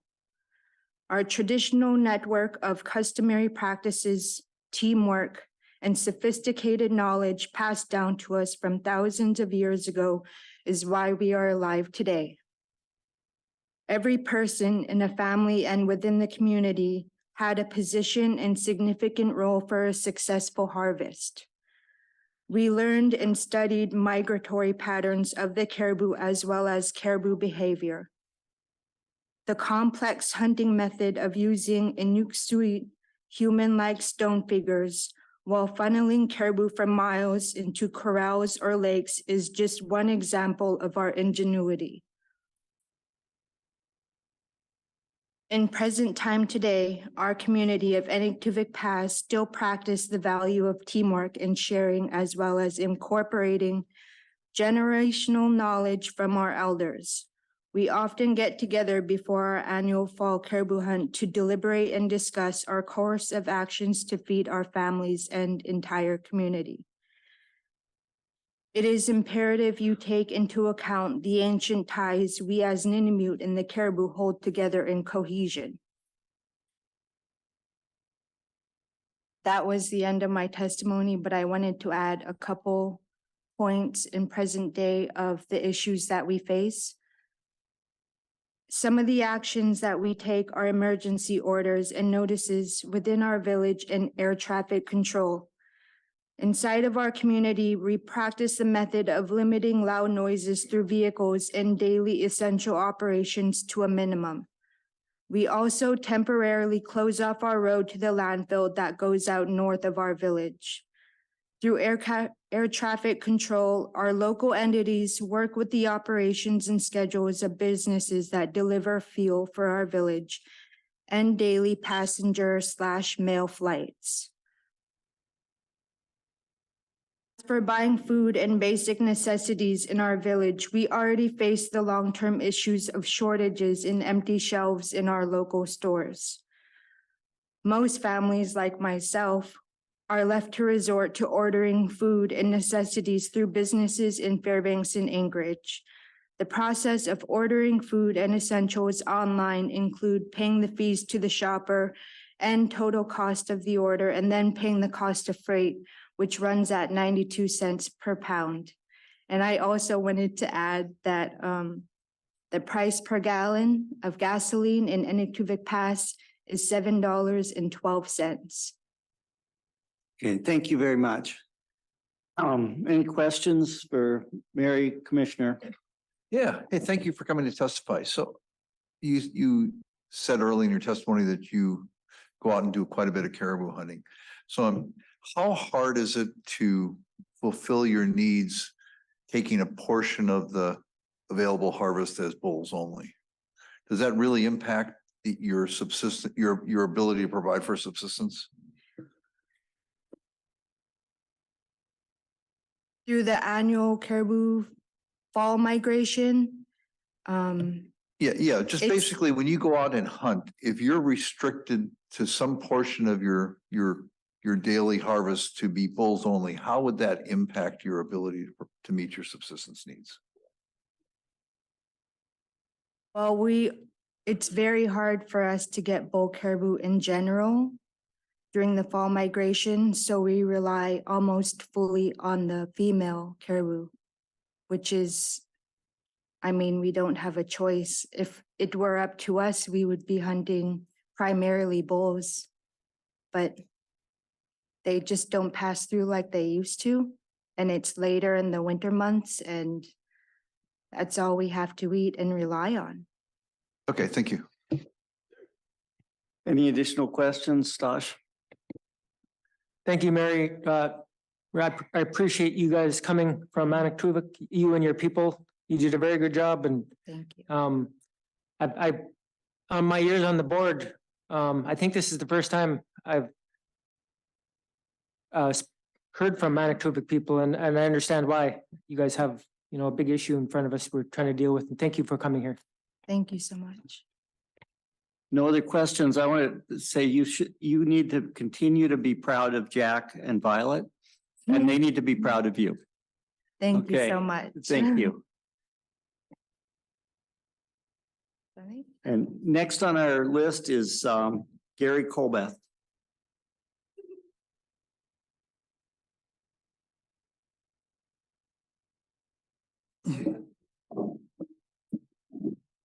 Good morning, Mr. Chair, members of the board. My name is Gary Colbath. I'm a resident of Palmer, Alaska. I also have a house here in Kotzebue, Alaska. And to give you an idea, last year I spent about 9 months living in Palmer, about 3 months living in Kotzebue.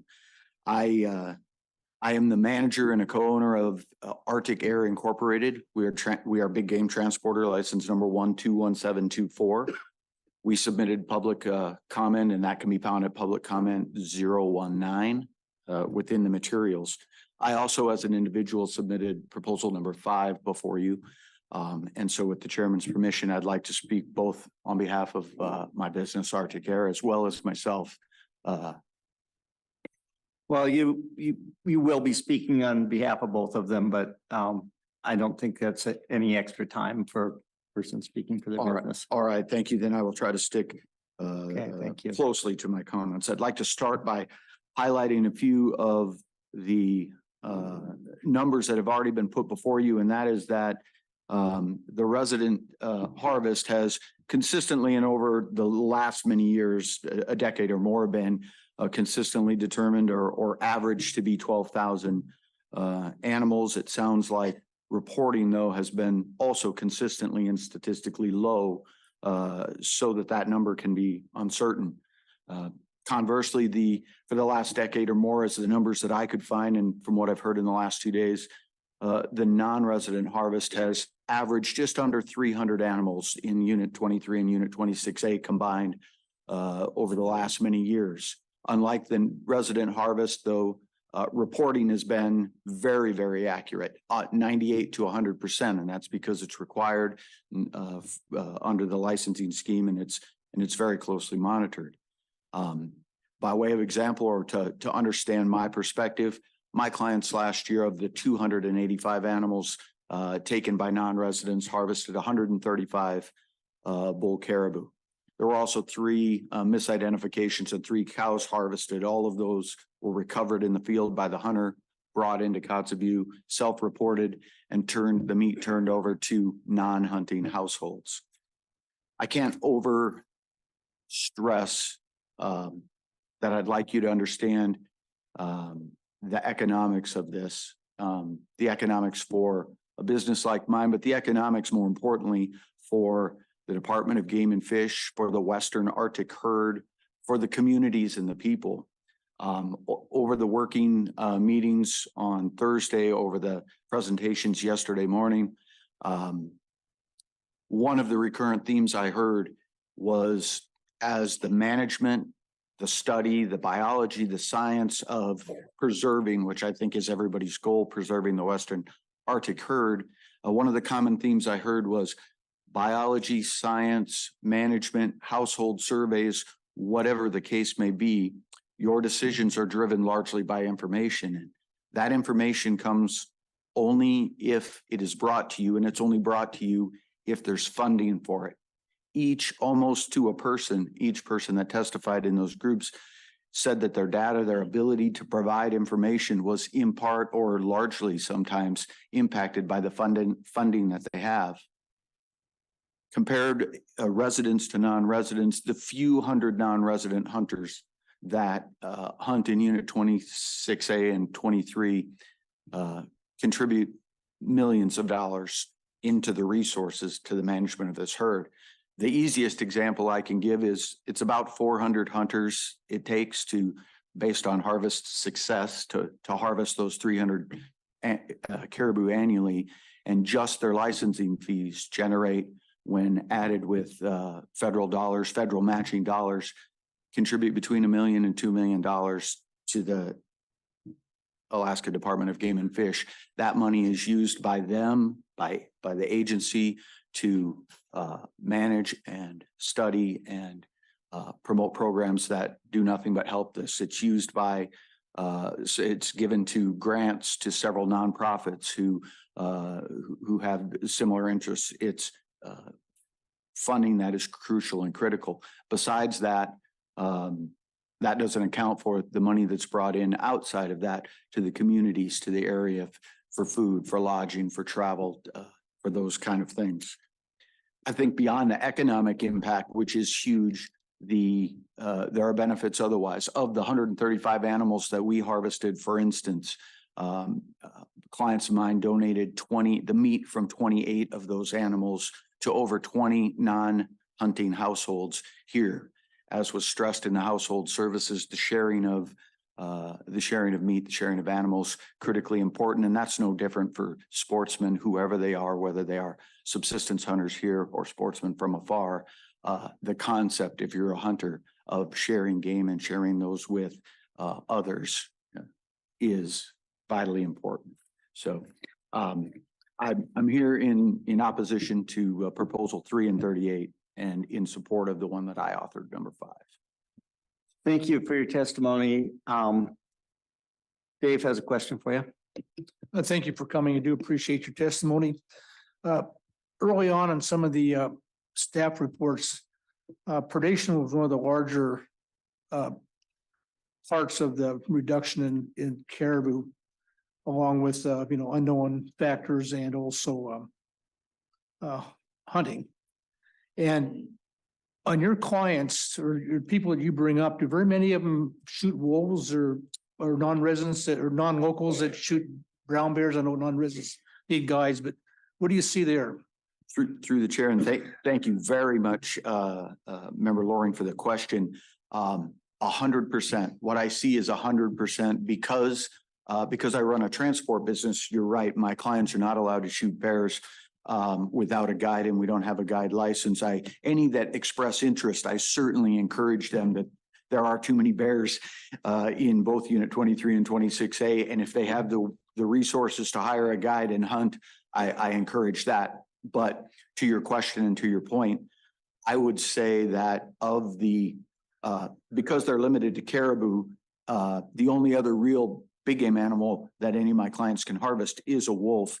And my tracking, because I can sell the locking tags as I'm able to do that, my tracking of my clients are that 95% or more of them go into the field with wolf tags, and everyone with an opportunity to shoot a wolf shoots a wolf, and several of them did last year.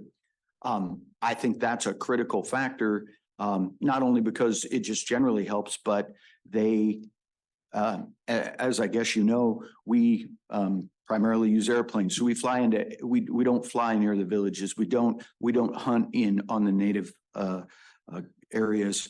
And so they're hunting areas where otherwise there may not be a hunting presence, there may not be predator management, but they absolutely go into the field with wolf tags, and every opportunity they can, they take wolves. If it's after the 1st of September, many of them purchase as well a wolverine tag on the off chance. And I did have a hunter this year harvest a wolverine, I believe, off of eating a caribou carcass. And so that very, very much occurs and is something they absolutely pursue. Thank you very much for the information. Yes, thank you. Any additional questions? Jake? Okay, thank you, Mr. Chair, and thanks for that testimony, Gary. A couple of questions for you. What percentage of your clientele are non-Alaskans, and how and like non-residents compared to residents that you transport in the field? Probably 90% or more of my clients are non-residents, non-Alaskans. We do have a small resident population that we transport, but frankly, many of them can find caribou opportunities around, get them and their gear to Kotzebue and then out into the field with us. One more follow-up question. And I noticed that you in your testimony, you talked a lot about meat sharing, just something I don't know if you're aware of or not, but the Alaska Native Medical Center in Anchorage eagerly accepts all sorts of traditional foods to another option maybe for your clientele.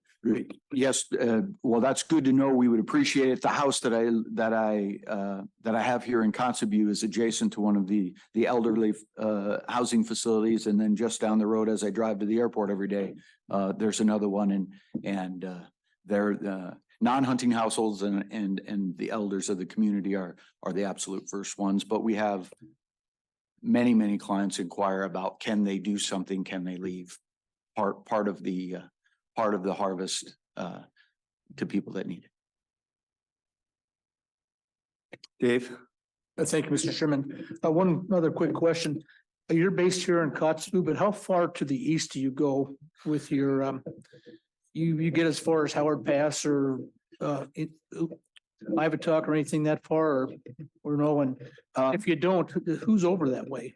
Thank you for the question. If more recently, of course, with the closure of the Noatak Preserve, and quite honestly, Member Lauren, we maybe are able, we're self-limited by the small planes that we fly and their small range that they have. We could go to Howard Pass. It's not very feasible because to get there, you fly over nothing but land that's currently closed to non-resident hunting. And so it doesn't make a lot of sense. It's not economically real smart, but just without knowing whether there's any animals there, which often there isn't, it's a shot in the dark. So it's rare that we go that far east. It's hard to get over the Brooks Range and even hunt in Unit 26A just because of weather and and the limited nature of the plains.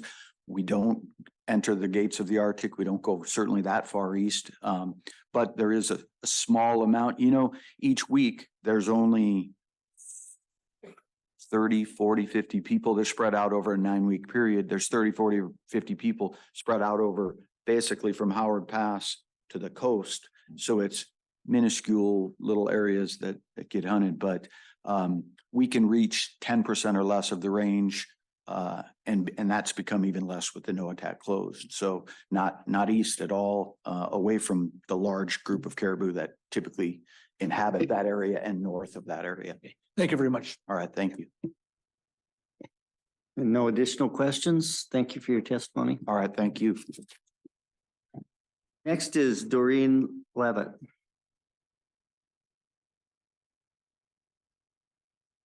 Is Doreen here?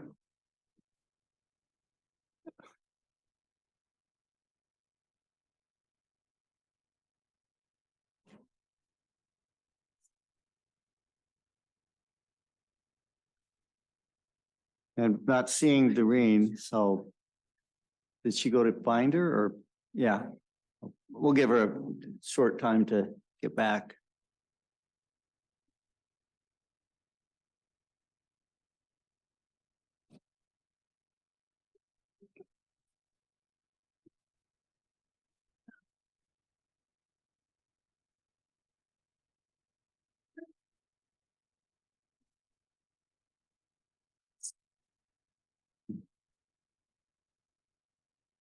So, Al, go ahead.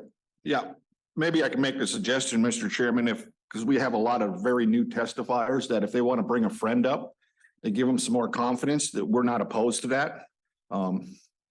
Sometimes it's good to have a friend up there next to you. Yeah, I would be just fine with that if people want to come up together. So is Doreen Levitt here?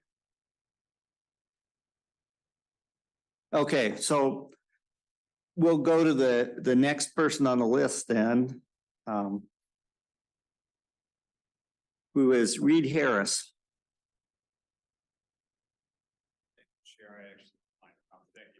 What's that? I notified your clerk there. I did not need to do this, but thank you for the I can't hear. He doesn't want to give his comments. Okay, that's fine. And then Walter Turak.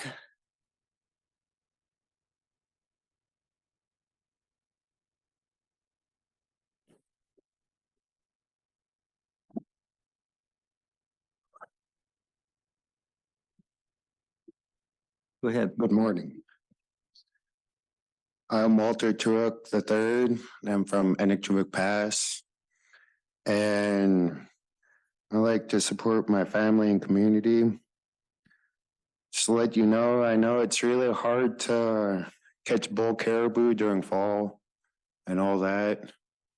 And I have to travel really far just to catch bull caribou, Sometimes we luck out, sometimes we don't.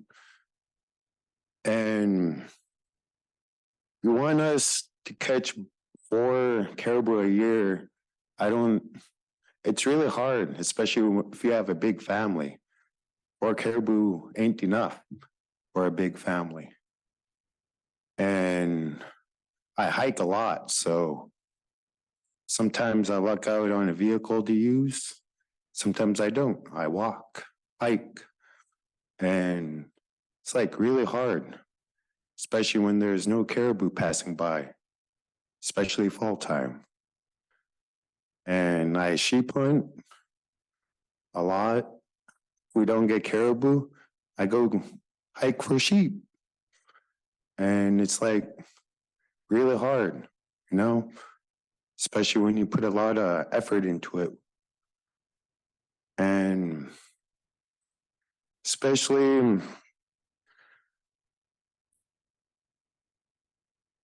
during summer, it's really hard looking for caribou, and it's really hard. So it's my first time speaking in public. So it's gotta help us out, 4 caribou a year ain't enough, especially for a big family. I have a big family. I got over 35 siblings. And it's a big family. And yeah.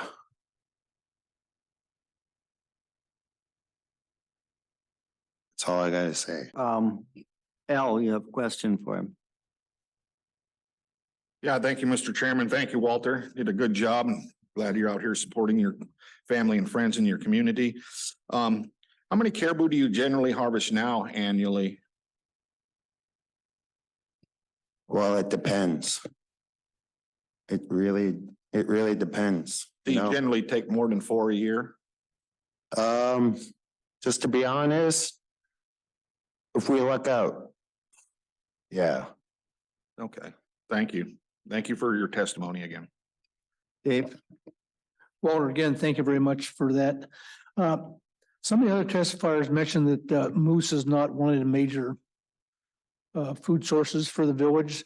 You know why that is? Are there not many moose around, or is there just kind of a prohibition or a taboo about killing moose? To be honest, if we don't see any caribou or sheep, we will go after moose. And so some people like to hunt moose, some people don't. Most of the people don't hunt moose where we're from. So if there's like no caribou or no sheep, we'll go after moose. Okay, that helps. Thanks much.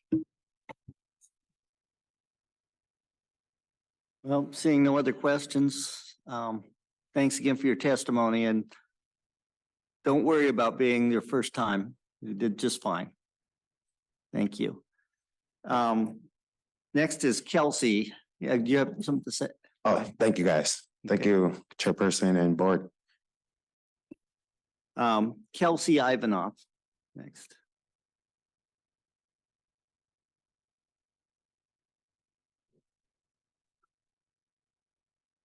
Not seeing Kelsey. So it should be a second call after lunch. Is she here? Yeah. Yeah, okay.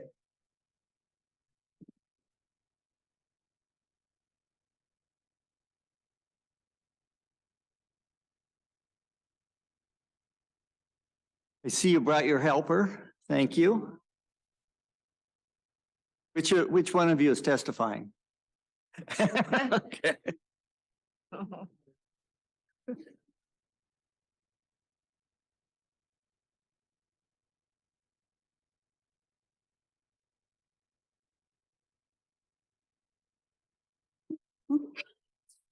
Sorry. Let's see. Thank you, Mr. Chairman. Board, I wanted to speak to proposal 2. I know there's been a lot of discussion. I was listening online, kind of letting her sleep in today. So, but I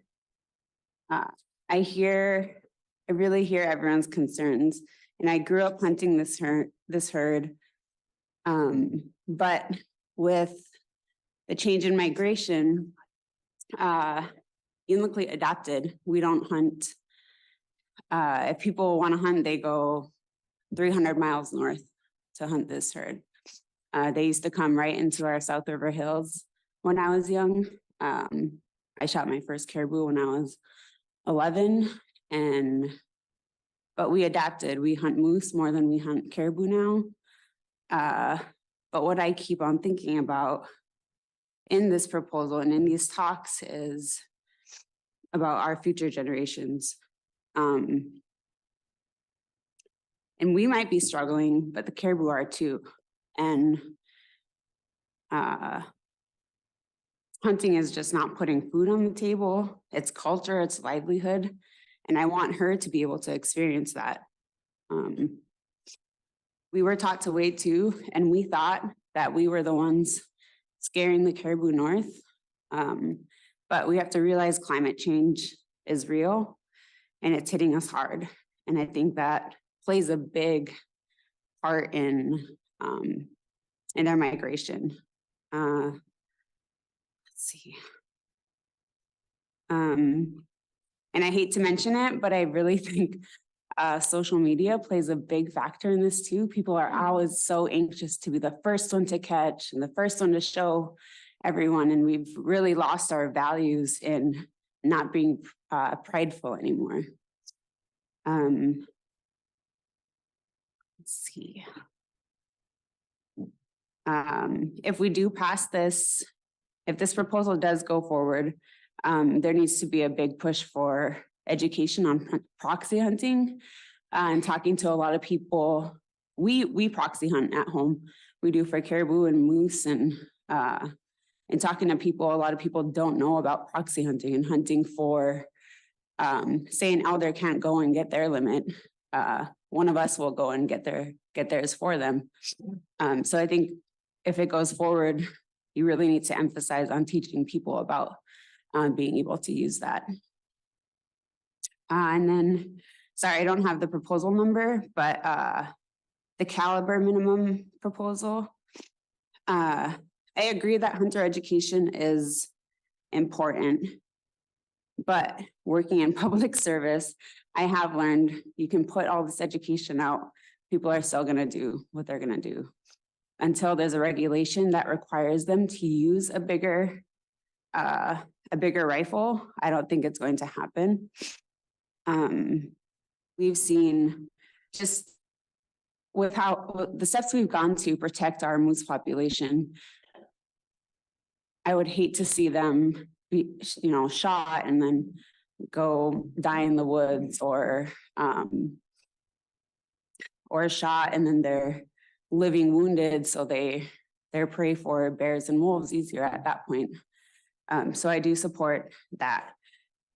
And then proposal 3, the non-resident, I don't know if I can support or oppose or abstain. I go neither way because I feel like there's not enough data of when the non-resident hunters are getting these caribou. At what point are they getting these? Are they intercepting them? Are they letting more? What are the numbers of caribou passing before these non-resident hunters reach them? Are they actually in fact the ones stopping? So I think there needs to be more data on at what point in time in the migration are they hitting them? And that is all I have. Thank you. Thank you. Questions, Dave? Kelsey, thank you very much for testifying. I enjoyed your testimony the other day too, yesterday, but you brought up 2 very important things that I'm glad you did because I didn't think of one of them. The one was the social media aspect. And I know it's really big in the news now with in all areas with younger people especially, but how important of a driving factor that is in many areas of our life. And so that glad you brought that up and let us all know about that. And then secondly, climate change is also another really important thing. And it whatever causing it, it's real. And I think it could be one of the many factors that's changing caribou migrations and timing also. So thank you for both of those comments. I appreciate it. Al? Yeah, thank you, Mr. Chairman. Thank you, Kelsey. It was really good again. I'm just curious, what was the caliber you used for your first caribou? My first caribou was a 25-06. All right, thank you. And I had to wait until I was able to get my first moose till my dad let me use the 7mm. There you go. And I understand wanting youth to hunt and, wanting a small caliber for those reasons. But I mean, my dad just made us wait until we were able to use something bigger. I think the more important question is what will be the caliber of the gun that's used by the young lady sitting next to you for the first caribou? 7mm, the one that I used. Okay, Ruth? Hi, Kelsey. I think you did a wonderful job and your daughters and your coats are beautiful. Thank you. Thank you. Again, thank you for your testimony. No, I think we have no more questions for you, so. Thank you. Thanks for coming. And thanks for bringing your daughter, because she's the future. She's still there. Okay, is Doreen Levitt here? Okay. If you could testify, you were temporarily out of the room when you were called, but Yeah, thank you. Thank you, Mr. Chairman, board members. My name is Doreen Levitt and I'm from Utqiagvik. I'm here today representing the federally recognized regional tribe Inupiat community of the Arctic Slope. I serve on the tribal council as tribal council secretary, and I am also employed as the director of natural resources. Our regional tribe encompasses the entire North Slope and comprised of 8 native village tribes with over 13,000 tribal citizens. ICAS territory and jurisdiction extends over our citizens, our lands, our waters, and our wildlife. I am here today to express ICAS's support for proposal number 4 submitted by the North Slope Advisory Committee and oppose number 2. Our regional leadership works closely together, support one another, and all with keeping our Inupiaq values as a guiding principle in how our region makes important decisions. ICAS comes with this support with an important agenda, our food sovereignty. It isn't subsistence, it is our way of life. Sovereignty means having the right to healthy and culturally appropriate foods. We can't practice our tribal sovereignty or our self-determination with limiting our caribou harvest. This is not enough to sustain a family or a household throughout the year. Our people have managed our food resources for thousands of years, and it is our right, our sovereign right, and responsibility to continue to do so. Thank you. any questions? Seeing none? Thanks. Thanks for your testimony.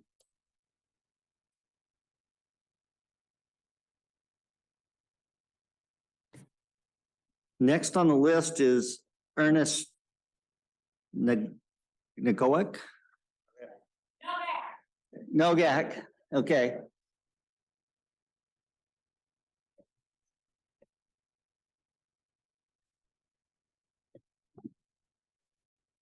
Pagkalayos ti mga avak naga inuperunga at kavu mi anirunga. In my Inupiaq language, I said, greetings, I'm Ernest Naga. I'm an Inupiaq, born and raised in Barrow, Alaska, now at Calvin.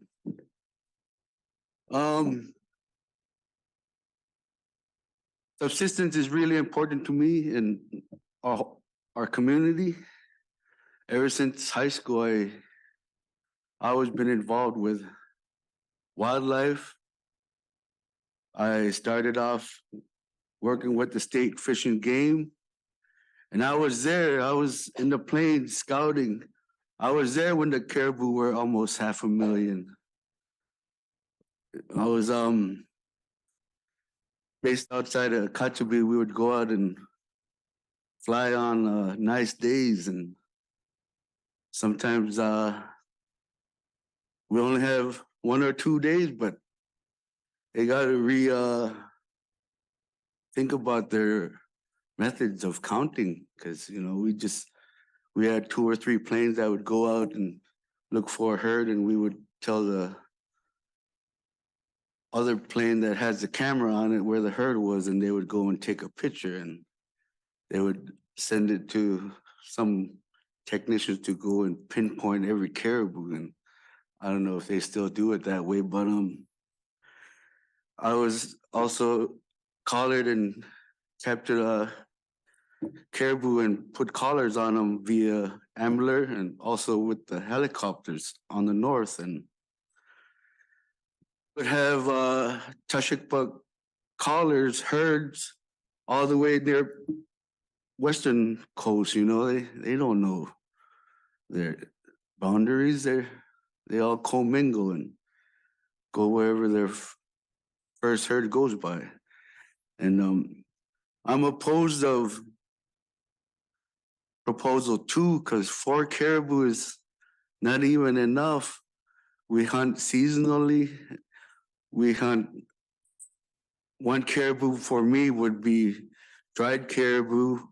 The second one would be frozen aged we call it panik dried and kokluk. We would, second one would be for our frozen meat we eat in the wintertime to help us stay warm. Our third one we call pilgaruk is we bury a caribou in the wintertime and let it age itself for 2 days and gives it flavor. That's our third carry. And my fourth one for the year, I would just only be for cooking. That's already my 4 caribou if this proposal 2 passes. And I mentioned I was from Barrow and we have all the herds that come in our area, the Central, Porcupine, Tashikpuk, and Western Arctic. So I would we would this proposal 2 being from the Western Arctic area, it affects us all the way up in Barrow because they say they migrate all the way to Barrow, and that proposal would limit us also. Because we have the proposal 4 was brought up to you guys from the North Slope people. Because, you know, we don't want to tell Northwest Arctic people how many they can get, and that's what they're doing to us up north now. So, because we have our Tashikpuk herd that is increasing, and that's that. And we don't want to make our people turn into criminals. I've been cited myself from game wardens. You know, they come up in uniforms. They meet us at the dock. They look through our boats. And it's intimidating, especially for young kids that, you know, just learning how to go out on their own and be fined and cited. And we don't want that to, you know. Us rural people are always regulated from outside. Every animal basically nowadays, the polar bear, the whales, caribou, they're all regulating us without, you know, going there and seeing for themselves. And I feel for the people of Enoch Pass. That's all they got. Caribou, occasional sheep, occasional moose if they have to. But for us coastal people, we could go out and get a seal. We could go out and get a polar bear or whale to take over our another food source. But Could you wrap I it know. up? Sorry, yeah, 4 caribou is not gonna cut it, and that was my main point I wanted to go across. Okay, thank you. Questions from board members? Al or Ruth first? Go ahead, Ruth. Thank you very much for that testimony. You did very well. Again, I love your dress and I love how everybody's all dressed. My question is, do you understand about proxy hunting and how that works? We just do it on our own. Whether you call it proxy hunting or just giving to your auntie, your uncle, your grandparents, the widows. Because you could go ahead and hunt for other people in your village legally and you wouldn't be in trouble, because you could get 4 caribou for yourself and 4 caribou for somebody else who can't hunt. So I'm just wondering if you understand the proxy hunting and how it works. Yes, and I make sure I get my families, share, and whether you call it proxy or not, I'm already doing it. So whether I'm breaking the law or not, we're already giving. We're giving people, and we're opportunistic people. Even right now in this cold, we see caribou walking by. That's our fast food. That's our meal. Exactly. Yeah. And Winter, summer, fall. we proxy fish, salmon for a family member that can't, fish. So it's nice to be able to help out. Yep, and it's nice to be able to get out in the land, and Yes. that's our peace, that's our serenity, that's where we get our being from, Thank you. being in the land.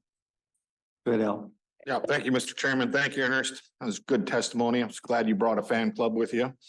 And your interest in wildlife is really notable. I asked a question before.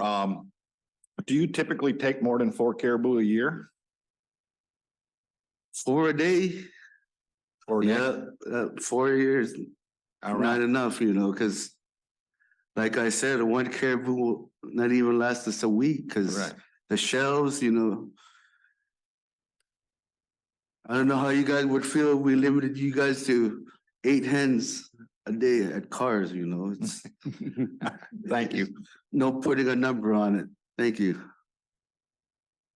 Any additional questions? If not, thanks again for your testimony.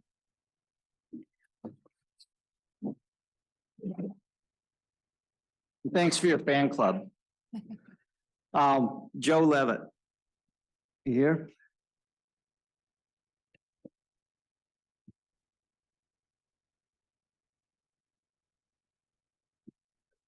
Thank you, Chair.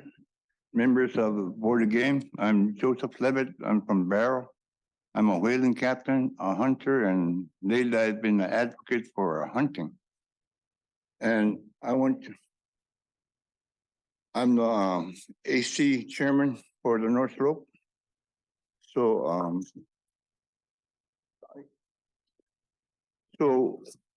I oppose number 2. I opposed proposition number 2, but I'm for proposition 4, proposal 4, proposal 31, proposal 32, and proposal 35. Like Ernest said,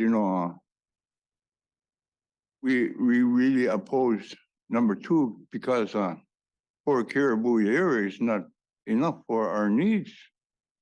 Our needs are, people are going to, if they see the caribou, they're still going to go out. And we don't want our people to become criminals. We don't want them to be cited. It's bad. They did that for example, they did that in 1961 on the ducking, right in Barrow. They arrested a guy, but the other people had ducks and they turned themselves into Barrow had a state trooper.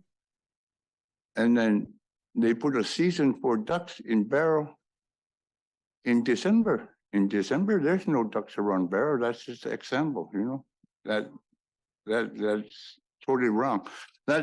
We oppose number 2 because 4 caribou is not enough for us, even for my small family. Right now, when we go hunting, we have to go in groups now. Price of gas, that really hurts us too. And when we go in groups, last fall we got 7 caribou, and divide that by 10 people, you don't really get that much meat. So we need more caribou than 4 a year. On that one, and on proposal 4.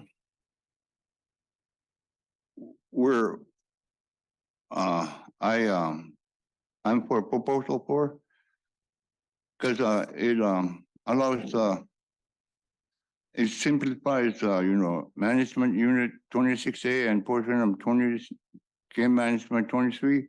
It allows the opportunity for hunters to still harvest a caribou year round while reducing car harvest.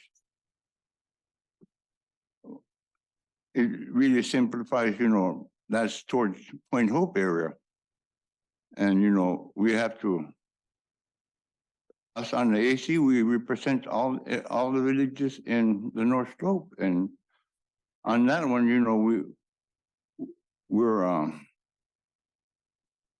we want that to stay. And 31, the moose harvest is something else too. I was asked by one of my testimonies, I was asked by the or the game, why bear don't like moose. It's simple. The moose don't have anything to eat up there. We're in flat country, treeless country. Only time we see moose is when the wildfires start going in the interior and you could smell the smoke out of the barrel.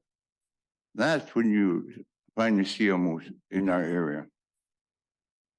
And 32, proposal 32 is very important for our people we represent to is AKP and October. And 32 is very important. The control use area right now is too small. It's a very small area. And there's maps. I hope you guys got the maps on that one. That is too small. They want to enlarge the area for the game management control use area so that October people can have a better chance of getting their caribou. Right now, you know, we're trying to stop hunting the cows. But when they get down to the bulls, you know, when they get down to AKP, they're already in rut, and that's a bad thing about it. So we're for proposal 32, because we want the AKP people to have, so they can have caribou that are not disturbed. See the way they talk to me in advisory committees? We're in AKP, don't go. Like they said, they don't go to the dump. They stay right there. They wait for the caribou. They don't go. That's why they say they don't go north. They wait for the caribou right there. And you know, there's so many sports hunters in the mid area. Nobody's regulating them. And you know, that we need a lot of regulation. We need more state troopers to take care of the game unit. So it'll be, at least they'll stop harvesting the cows. That's what we want. You know, with the Western Arctic herd, they mingle with each other. You know, they go in and out of each other's area. But on that one, you know,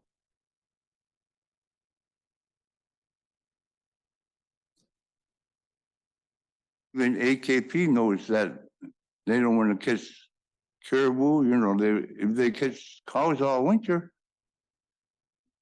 by, you know, March and April, the fetuses will, the pregnant females, the fetuses will be too big. And when you catch that caribou like that, it don't feel good. You feel funny. You know, you're just like you got your conscience is telling you something.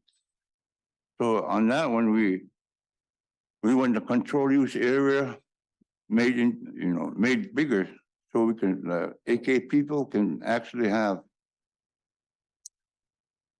a better chance of getting their caribou. And if they get the bulls, if they catch the bulls, they'll stop hunting the cows. That's the reason we're proposition 2 is that's why we want that in there. And on 35, Scotch, you know, I think this one came out of Nixit, where they're all surrounded by pipelines. They're all surrounded by pipelines. And there's muskox over there that up here, where we're from, you know, we say the muskox scare the caribou away. That's our thinking up there around Barrow. They scare the caribou away. Maybe one year there was one muskox in Barrow, but it was a loner, and for some reason he came all the way to town. Nobody went after it. They prefer caribou.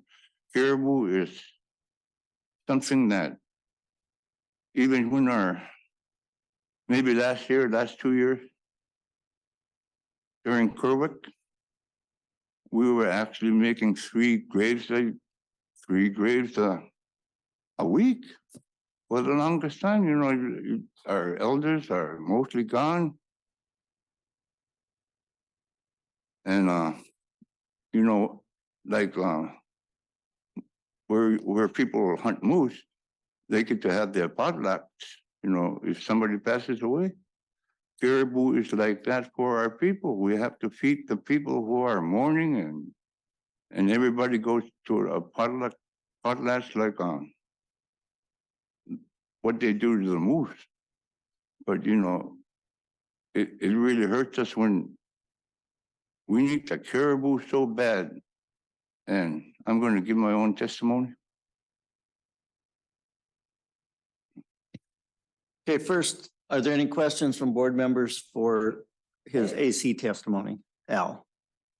Yeah, thank you, Mr. Chairman. So I just want to understand your votes here correctly, or your positions. Because proposal 4, which would reduce the bag limit to 1 cow or 4 male caribou, you know. But that coincides with if you could expand the control use area, then the Anatuvik people would potentially have an opportunity to harvest bulls instead of cows like they've testified to. Yes. Okay. Yeah, that's very important. You know, we want them to catch the caribou that are not startled. So that's why you supported proposal 4 then? Yeah. Okay, great. Thank you, Joe. Any additional questions on the AC testimony? If not, I guess go ahead with your personal testimony. Okay, I'm a whaling captain and the caribou is it's part of our whaling. There's a cycle for all our hunting, like caribou, ducks, whale, even the wolves, even the wolverine. There's a cycle for all our hunting, and we tend to follow the cycle we got now. But during whaling, you know, the Sinu, my wife's a real good brigger on the Sinu, to sew our skin boats. And she only likes to get the Sinu that's in the back hind legs, the long ones right there. And maybe six caribou will skin a whole skin boat. My boat is only, you know, 25, 10, something like that. But people have tried using artificial Sinu. My wife is so real particular about skinning the boat. It's the Sinu from the caribou braided. You can't beat that. And we need the Sinu to skin our skin boats. And my wife, you know, if you use artificial Sinu or something, eventually it's gonna tear and you got a big hole in your boat. The women in our area, they really take care of the skin boat. They make sure we're gonna come back alive. That's my wife always says, whose boat rips? She always wants to know everything. Who? And she knows who is sewing where and where, you know. She knows which order they skin the boat. And for the safety of the whalers, she's real particular about the Sinu she uses. And she breaks her own Sinu. And, you know, it's for the safety of the whalers. Everybody wants everybody to go home. Everybody wants everybody to go home. That's why they do a lot of praying for us. And when the season is over, that's when we have our big celebration, the successful whalers. They give a blanket toss in June. And caribou is fed in that celebration. Caribou is a big sing-along barrel. You don't just dry it and put it in an ice cellar. But caribou is served in that festival. And when you go to a whaling festival, nobody is denied a share. Everybody gets a share, even if you're a different ethnic group, everybody gets a share. And, you know, Barrow's they're so generous with the whale. That's what we do. We have to share it. You can't just catch a whale yourself. You got to go share everything. You just got the honor of doing the distribution for the whole community. And that's very important for us. And caribou, it plays a big role in that, even the ducks. Even the ducks, they'll serve you duck soup. And you know, all the outlying villages that are close to Barrow, they come to Barrow just to celebrate the whale. That's what whaling is all about, sharing. Because our culture is based on sharing. That's what the caribou does. The whale does that. Even seals do that. Our culture is based on sharing. That's why to us, that's something else. If you see a elder smiling, it really touches your heart. They're so happy that they get to have a bite of their own food, you know, not something out of restaurants. But that is very important for our culture. It's all based on sharing.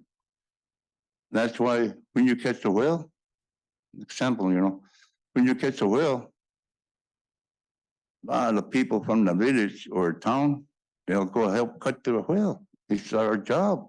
We work together with the whale and everything is shared. Even the caribou, you know, if you want to make ferment your liver, you make that in the summer. And fermentation, you know, I like to do a lot of fermenting myself. I can ferment the liver, I can ferment the whale. And then the caribou is very important. It's very, very important for our culture. It's the sharing part that really touches the elders. That's what we're running out of elders. And we want to keep our hunting alive. See, when they first, I'll give another example about through the whale. When they first put out a moratorium on whaling back in '77, some person put it like, when she saw the elders, they were just like a walking dead. They were so sad, you know, tears can't even come out. They were just like that. It really hurt them. It took us 50 years to get back to our whaling the way we want to go whaling. And now, after 50 years, we have to, nobody can ever tell us how to hunt the whale. That's our job at AAWC. That's our job. We have to regulate the whale, make sure the habitat is protected, and make sure we stay with the quota that IAWC had given us. That's very important, you know. Our whaling, even the young kids, you know, even the young kids, they want to go whaling so much. If you take them down to the whale camp, if the whale is small, they'll actually mark it where each year goes. And then the young people, the young kids, they'll actually cut it up. That's how bad they want to be part of hunting. That's very important for us. It's the hunting part, the sharing part. Even at the planking toss, the young kids can actually do all the sharing. Okay. I mean, dividing up everything. Thank you. Okay. I think your time has been up for a bit. Okay. But we appreciate your testimony. And are there questions from board members?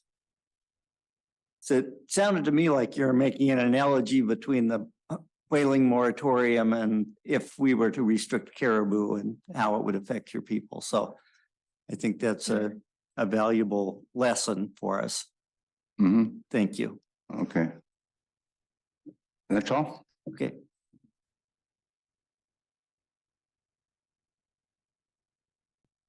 And next on our list is Jenissa Amagak. I speak English and a few other languages, but not yours. I'm sorry. Good morning. Thank you for the chance to speak here. My name is Janessa Amawak for the record. I work with the North Slope Borough Department of Wildlife Management. I am the subsistence research specialist in Wainwright, Alaska. I work specifically with getting subsistence surveys from our hunters And this is my first full year of working with the Wildlife Department. I got through my first batch of surveys just from September to December, and those were hunting surveys for the year of 2022. And from what I have noticed, we have more non-hunters in my town than we do hunters.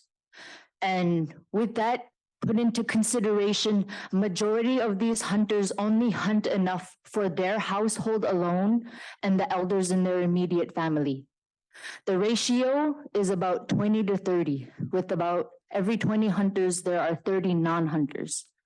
And to put it into perspective, the super hunters, the ones that provide for the elderly, the widows, and the disabled, all of those who cannot hunt, it is about a 1-to-10 ratio. So every one super hunter, there are 10 hunters that hunt for only their household. And I strongly oppose proposal 2. And it came to my understanding that there is proxy hunting, but I really do oppose proposal 2 because if they don't know about proxy hunting, will they be penalized for providing for the people who cannot go out to hunt for themselves? And not only that, I also want to put into perspective on the costs of store-bought food. Throughout majority of the year, even in Wainwright, we have stores, we have 2 main stores, but most of the time they are bare and empty. And we cannot just go to the store to buy what we need. And the same thing, like in Anaktuvuk Pass, you have to run to the store to get what you need. And I want to put out there that meat boxes in my store are on average $400. And that meat box can only last an average household of 7 people for 1 week at most. That can only feed a family of 7 for 1 week, $400 worth of food. That same $400 can be invested into gas, into bullets, into grub for hunting. And on a good weekend, that $400 invested into hunting can bring home 5 to 6 caribou for one family.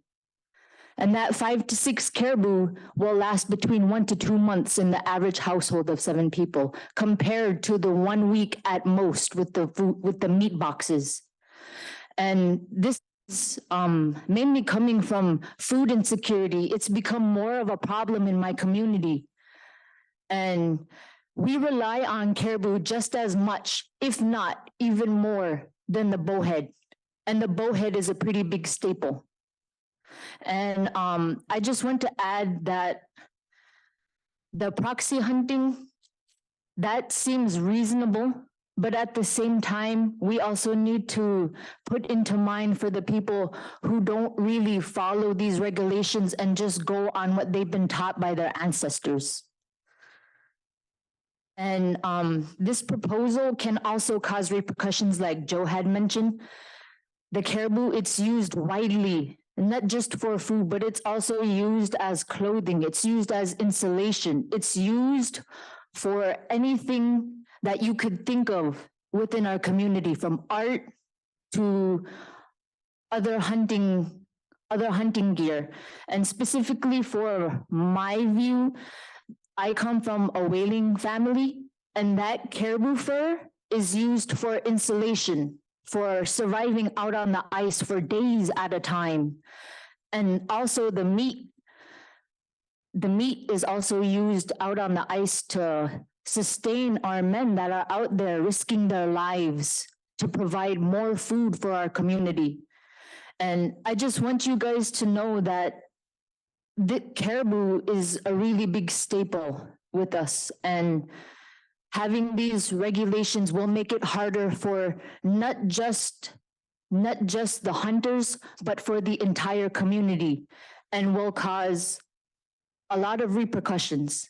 This will also make our food insecurity problem even bigger. We already deal with food insecurity in Wainwright. So all the hunters, the super hunters that provide for these people, they make sure they're fed throughout the winter.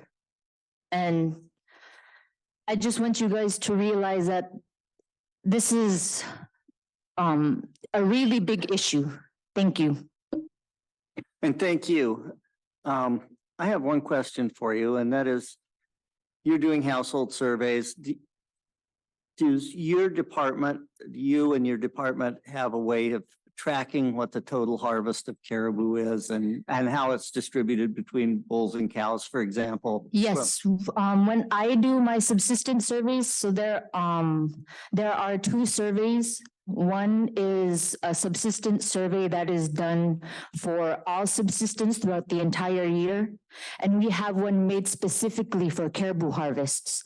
And this caribou harvest survey, it allows you to see how many bulls were caught, how many cows were caught, the age, like sub-adult, adult, and the overall health. Like on the comments, on this survey, you can also see the health of the caribou through the perspective of the hunter. The hunter will let us know if they were healthy, if they were fat, if they were sick. And that's things that are already put into consideration for these surveys. And do you share that with the Department of Fish and Game? From what I understand, it is shared when it is needed. Okay, thank you. Additional questions go ahead. Thank you, Mr. Chair. Thank you, Janessa. You did a very good job explaining and letting us know really good information. And I know I know this, this information. I'm gonna just try to ask it in the correct way, but in 2016, the herd was about 250,000. And the last census 2022, it was 164,000. And so that's why some of these talks of reductions are coming into play here. Do you think at what level do you think the herd should be before we make reductions? So for that, I wanted to go on and say that I support proposal 4 because proposal 4 would allow us to reduce that cow harvest. And just to put into consideration, our hunters, we really do try to avoid the cows, especially cows with calves. Those are the ones we always avoid no matter what time of the year, whether it be summer, winter, spring, fall. We do our best to make sure that the caribou we get are ethically correct. Thank you for that. And so, for me and then the board, we struggle with these. Your people and you are doing a very good job of telling us how important the caribou is. But the numbers are dropping, and in some places in the state, we had to shut the caribou hunting down completely because the numbers got too low. So, but I really appreciate you and your people telling us all these very important information. Thank you. And I just want to add that if we can somehow fund predator control, I believe that will make the numbers go up greatly. If we can figure out a way to have volunteers from each community get together and, get at least between 10 to 20 predators. Yeah, thank you. I'm glad you brought that up. And I was talking about it to some people earlier, but have you or other tribes or the corporations talked about putting bounties on wolf pelts? Other places in the state have put, like I know one area they give a couple $100 for a pelt, if just for harvesting that animal, and then you can also sell the pelt at market value.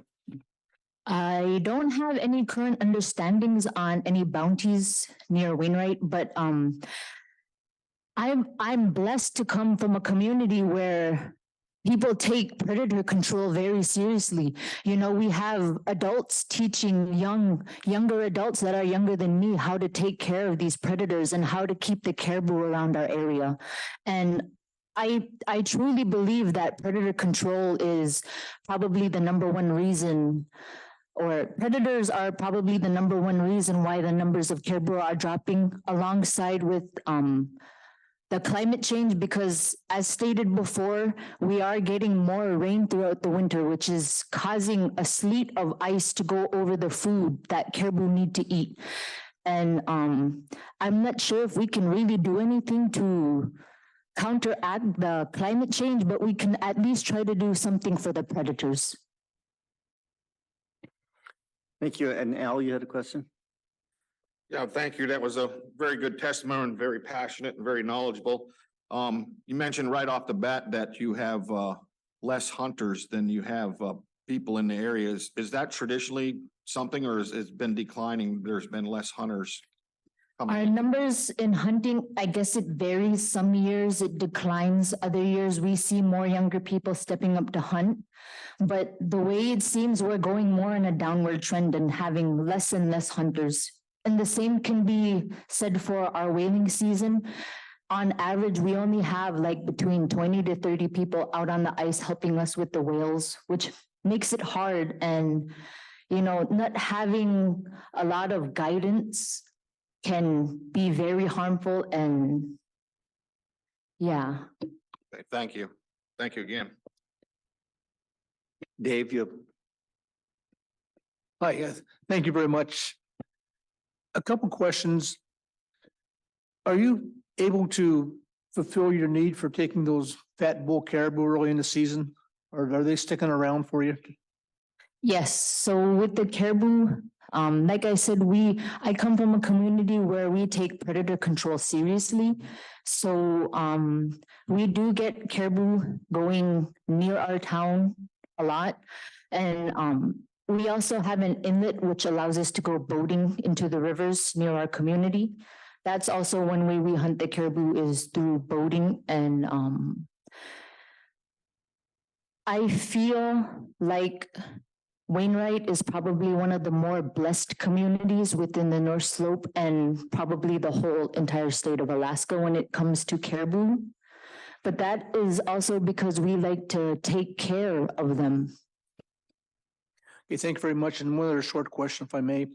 Are you seeing any kind of changes in migration, either due to interference or climate change or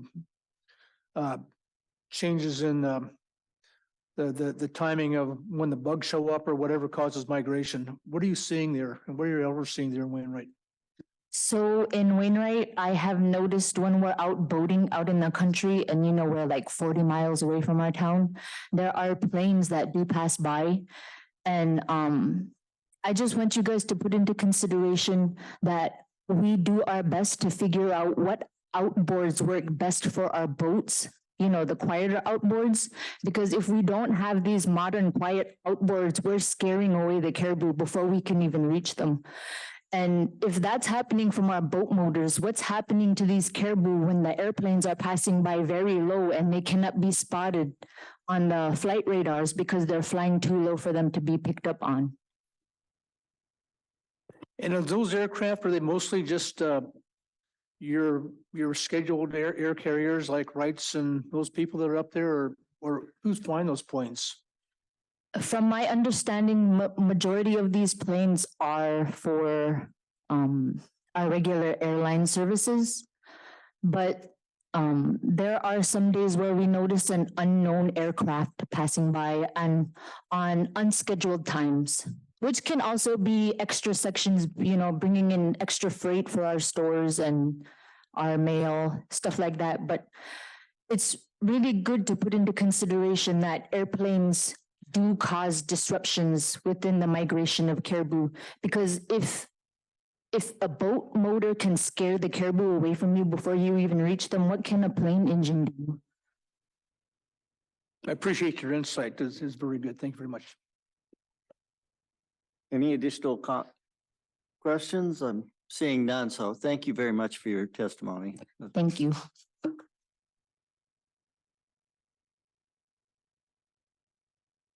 And next on the list is Kate Wogelmuth.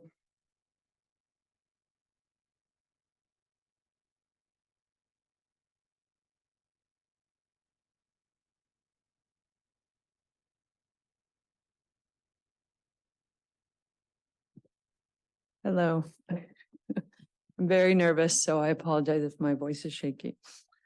Thank you for allowing me to testify today. I'm here in support of proposal 4. I also submitted written comments, and I believe there's 631. My name is Kate Wogomuth. I am here to represent the Voice of the Arctic Inupiat. Voice is a nonprofit that advocates on behalf of the people of the North Slope. It was formed in 2015. We have a 24-member board comprised of the elected leadership from our region. 10 years ago, our leaders saw the value in a unified voice coming directly from our region. And it is with the support of that unified voice that I am here to support Proposal 4. In March of 2023, the Voice Board voted in support of the North Slope Fish and Game Advisory Committee's recommendations to do our part to help rebound the Western Arctic caribou herd. I think everyone here recognizes the decline. The decline is real. And our board decided to support the efforts of the North Slope Fish and Game Advisory Committee because it's based upon a proven method with these limits and seasons that helped the Teshikpuk herd rebound after someone mentioned a 2016 count. So after the decline in 2016 of the Teshikpuk herd, these seasons and limits were put into place to help it rebound. Like many of the folks you'll hear from the North Slope, we are limiting our comments to solely our region. There is community buy-in for these methods because we have great support from the borough and their wildlife department. And the local hunters that Janessa just spoke about are there to interact with the wildlife department and learn and still be able to provide the food and material needed to sustain our communities, and our communities are there to sustain our culture. You have heard and will hear from more voice members, and please know that the elected leadership, 24 members, support them and their organizations. Again, supporting Proposal 4, and I submitted public comment 631. So thank you. Thank you for your testimony. Questions from board members? Al. Yeah, thank you, Mr. Chairman. Thank you, Kate, for your testimony. You did real well. When you guys were considering supporting proposal number 4, did you consider the situation that Anatuvik Pass has currently and what they've testified to? So at our board meeting last year in March, the only thing that was brought up during our board meeting was what had been discussed at the Western Arctic Caribou Herd Working Group the previous December. And it was what we're seeing is proposal 2 and 3 here. So what the board voted on was in reaction to those. So you didn't have the current information that because of the late migrations, they've been relying more on the cow harvest to have good edible meat. And this would reduce that opportunity. Will you state that again? Sorry. What are you asking about the aligning unit 26 with 23? Yes. Okay. Which would have one cow caribou and 4 male caribou. Okay, so you're saying, I guess I'm not quite understanding what you're saying. You're not talking about one of the 30 proposals. You're still talking about proposal 4. Right. Correct? Yes. Okay. Just making sure. So if I'm understanding your question correctly, having the opportunity to limit through seasons and bag limits the take, that also provides an opportunity to take cows when they do pass through. And other folks have mentioned that by mistake, let's say you ended up taking a cow, you would not be criminalized for that. Yep, but it seemed to me that the people from Anatuvik were, taking more cows because the bulls were in rut. I understand what you're saying. Okay. It depends on, and I think that's why there's seasons to things, and the proposal in general, and you'll hear from people that are experts, and I'm definitely not one of them, but is that what we're trying to do on the North Slope is like, we have 8 communities to provide for. And while a single community might put something forward, the proposal reflects all 8 communities as opposed to a single community. Okay. Does that help? Yeah. Okay. Thank you. I know I'm not supposed to ask questions. Any additional questions from board members? If not, I think you're going to be the last person to testify before our lunch hour, so. Thanks again, and you got this out of your hair. You don't have to worry about it anymore. You can sleep tonight. And all that, so, And will you remind people to turn in cards for the deadline's 1:30? right, I will. And before we go to break, though, remember our deadline for signing up for testimony is 1:30. If you haven't turned in a card yet, you should do that. And we'll see you back here at 1:30.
Meeting back to order.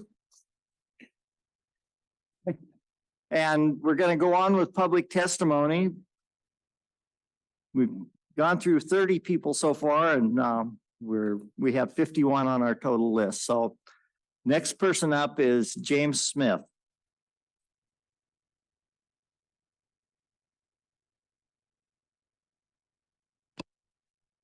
Through the chair, board members, for the record, my name is James Smith. I'm a resident of Alaska. I'm also a registered guide. And I'm here to talk about my proposal 29. DB 685 includes 22 Bravo and 22 Charlie and issues 27 tags, which most go undersubscribed.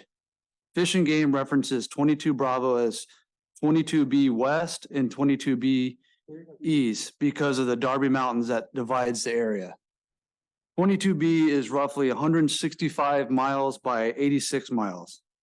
I think there's 4 registered guides operating in 22 Bravo, which use snow machines. I conduct my hunts mid-May to mid-June by airplane and backpacking, and I do between 6 to 8 hunts. And BLM permits me to do 10.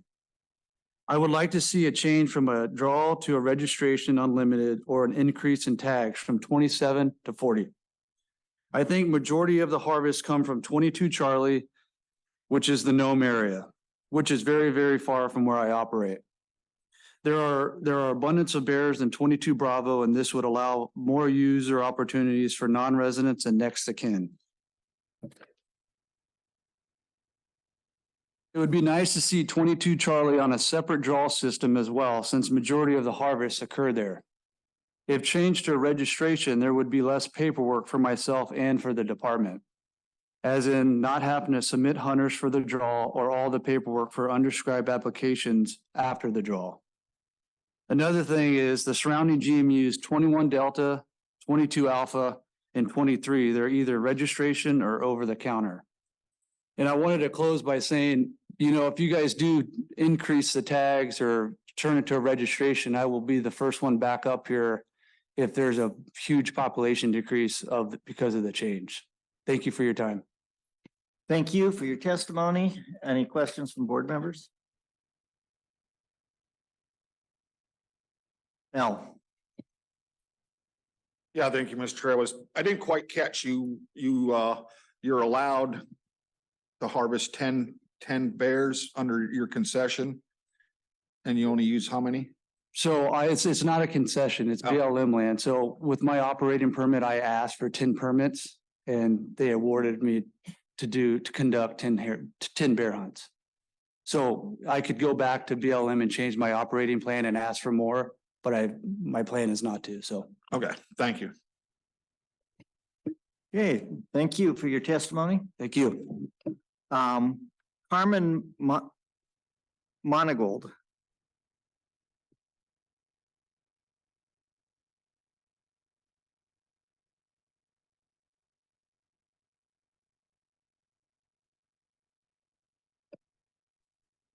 Good afternoon, through the chair, Teku.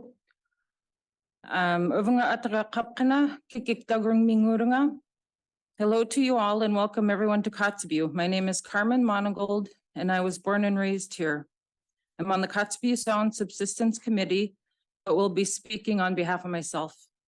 I want to address the following. Proposal number 3, closing hunting in units 21D, remainder, 22, 23, 24B, remainder, 24C, 24D, and 26A to non-Alaska residents. And proposal 38, close all non-resident caribou hunting in unit 23. I support these proposals.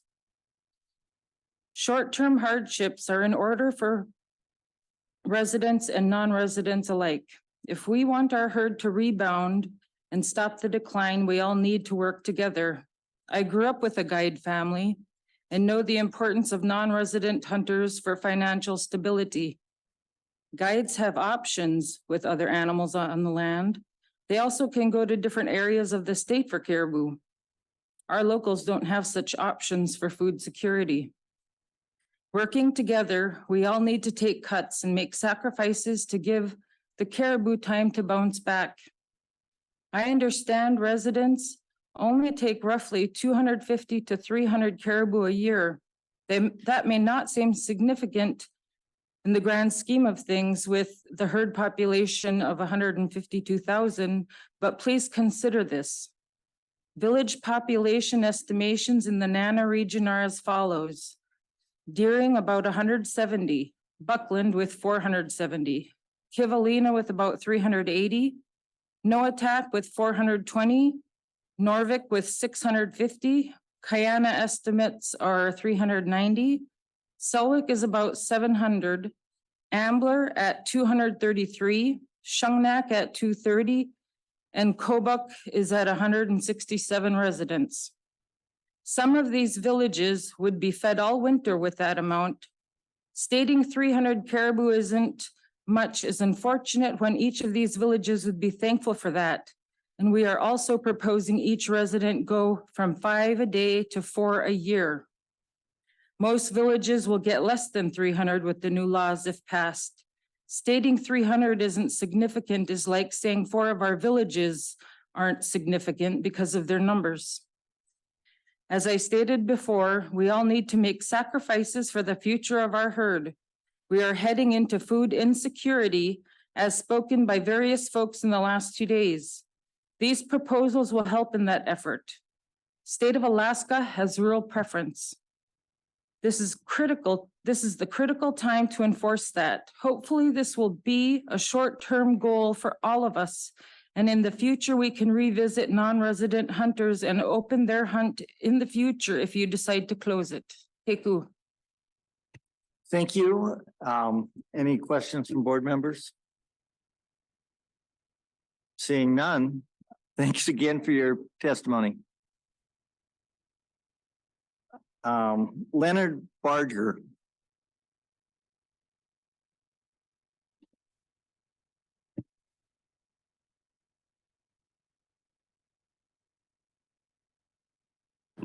Thank you, Mr. Chair. Board, I'm Leonard Barger from Tikiyuk, Point Hope, Alaska.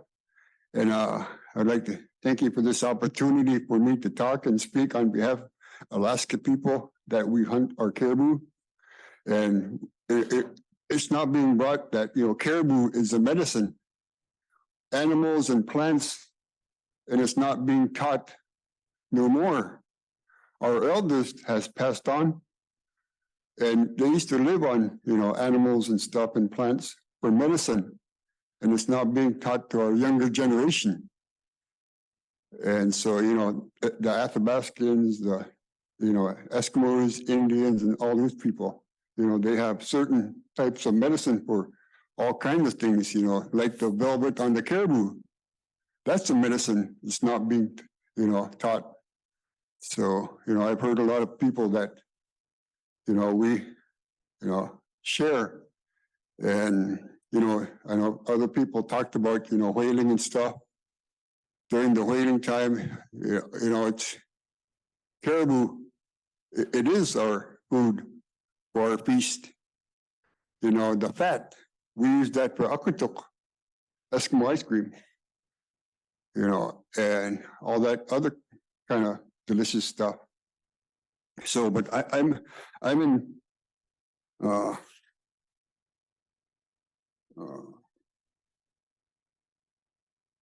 I support number 4, 31, 32, 35, and I'm here with the North Slope Borough Wildlife Committee.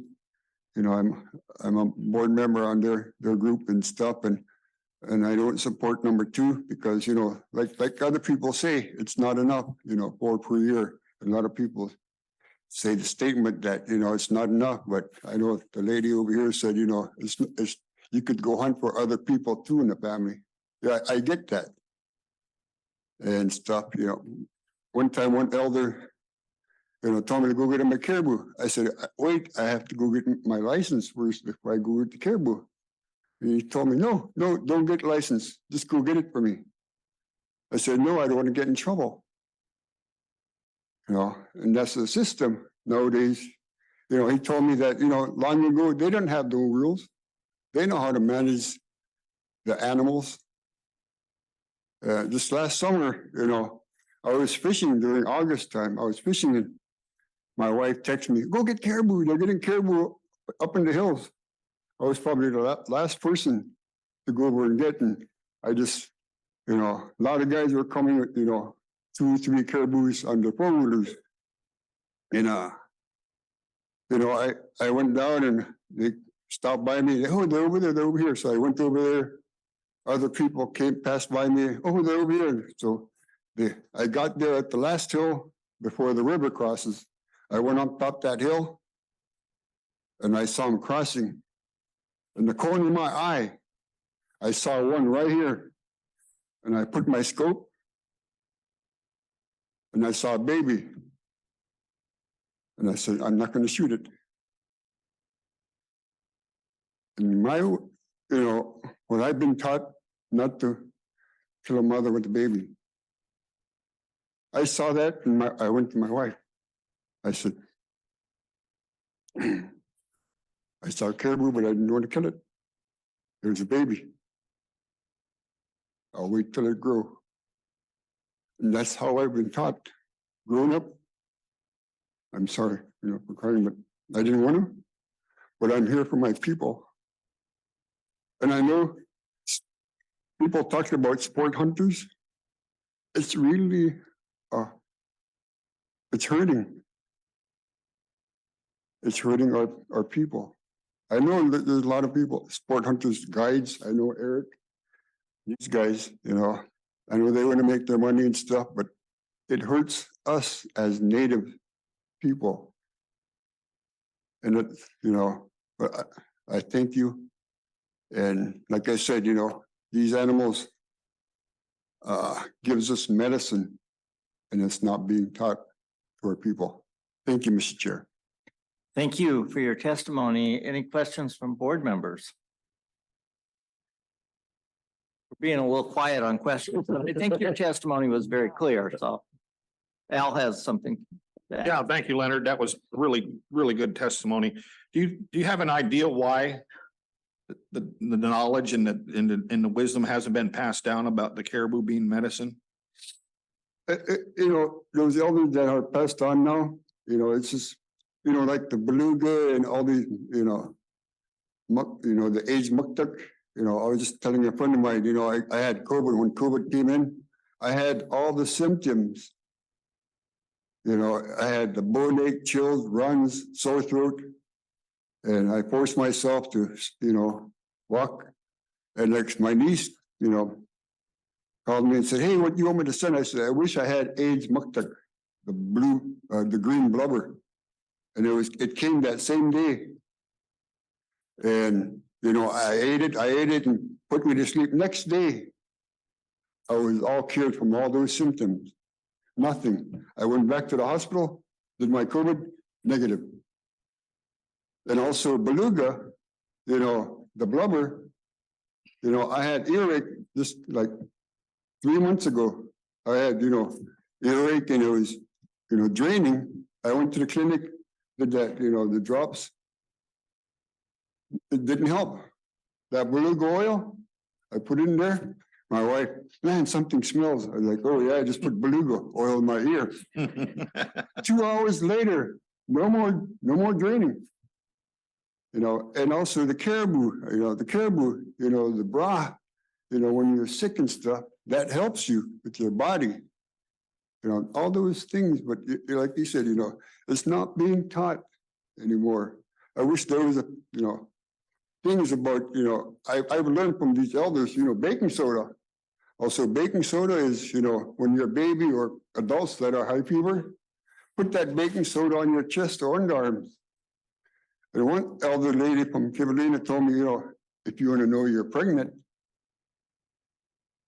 put a plate, you know, baking soda there. If your urine fizzes, you're pregnant. That's what she told me. And, you know, me and my wife, I had, you know, my ex-wife, Kivalina, we tried that. It did work. You know, these things, you know, that were taught from these elders, but now they passed on. You know, I know there's people talk about food security. You know, I wish those things would be brought up all over, be taught. Well, thanks, Leonard, and I hope we don't lose that traditional knowledge. Okay, no other questions. Thanks. Oh, Dave has a question. Thank you, Leonard. I really appreciate you sharing your ethics with us about not shooting that cow with that calf, and that, for me, that's really important. And thank you for sharing that with everybody in the room. Okay, thanks for your testimony. Next is Christy Horton. You're shaking your head. I hope you're not nervous because we're just a nice group of people.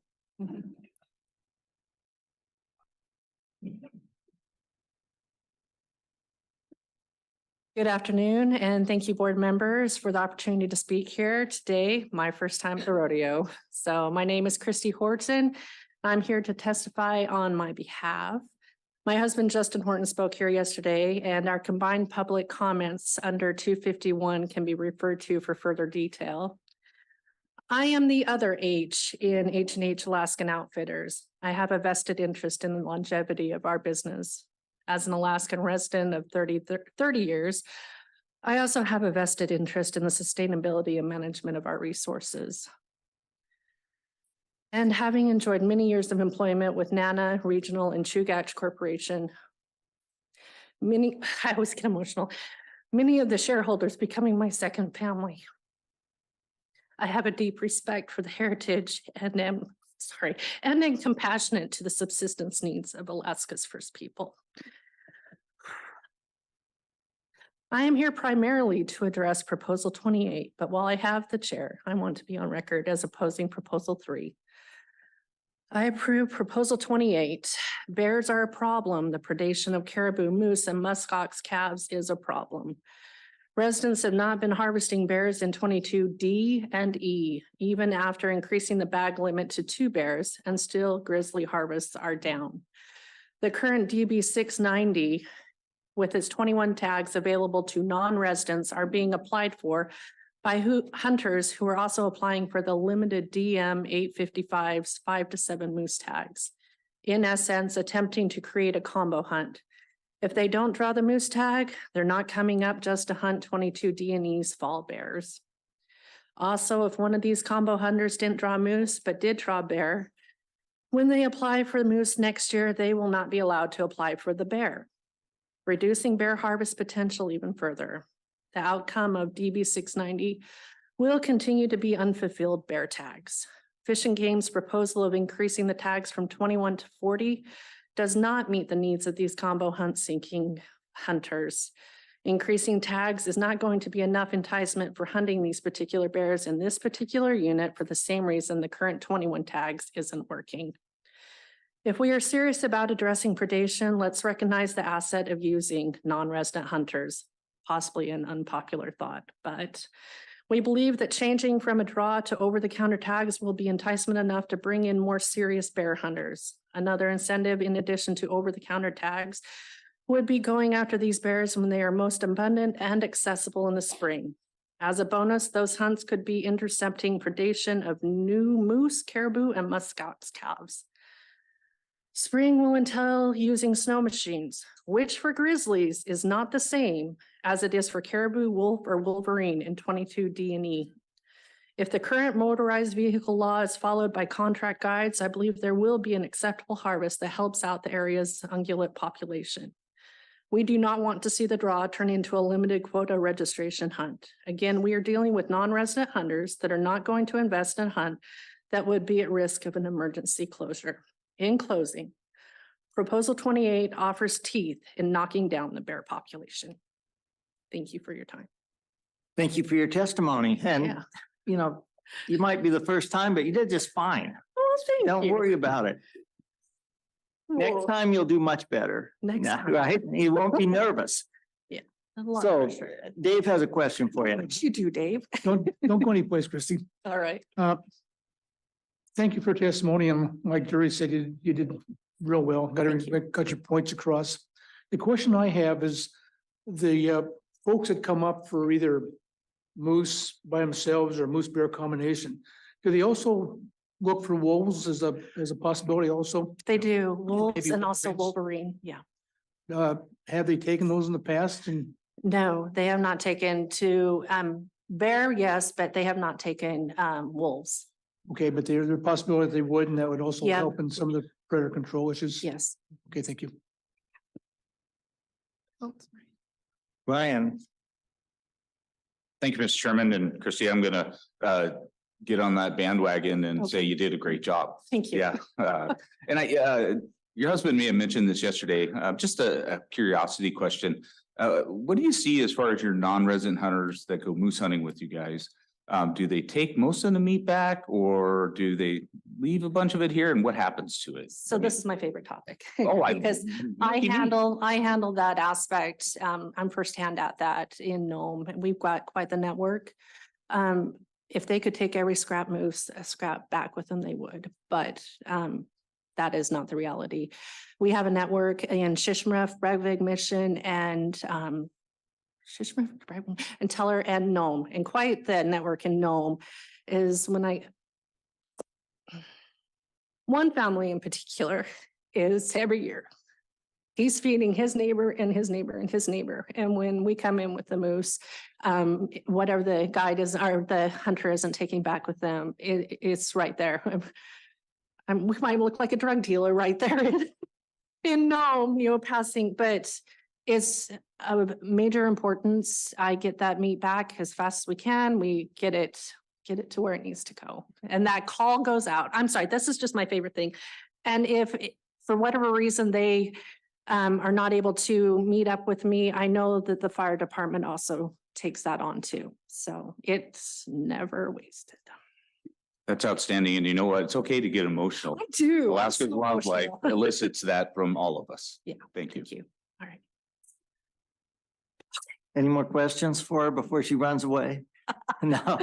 Thank you again. All right, thank you. Cyrus Harris.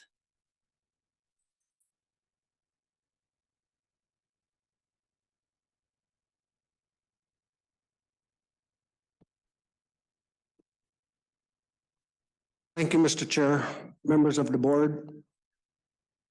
My first testimony is going to be on behalf of the Western Arctic Caribou Working Group, and I'm sure I'll have some time to do a little explanation on proposal 36 soon after.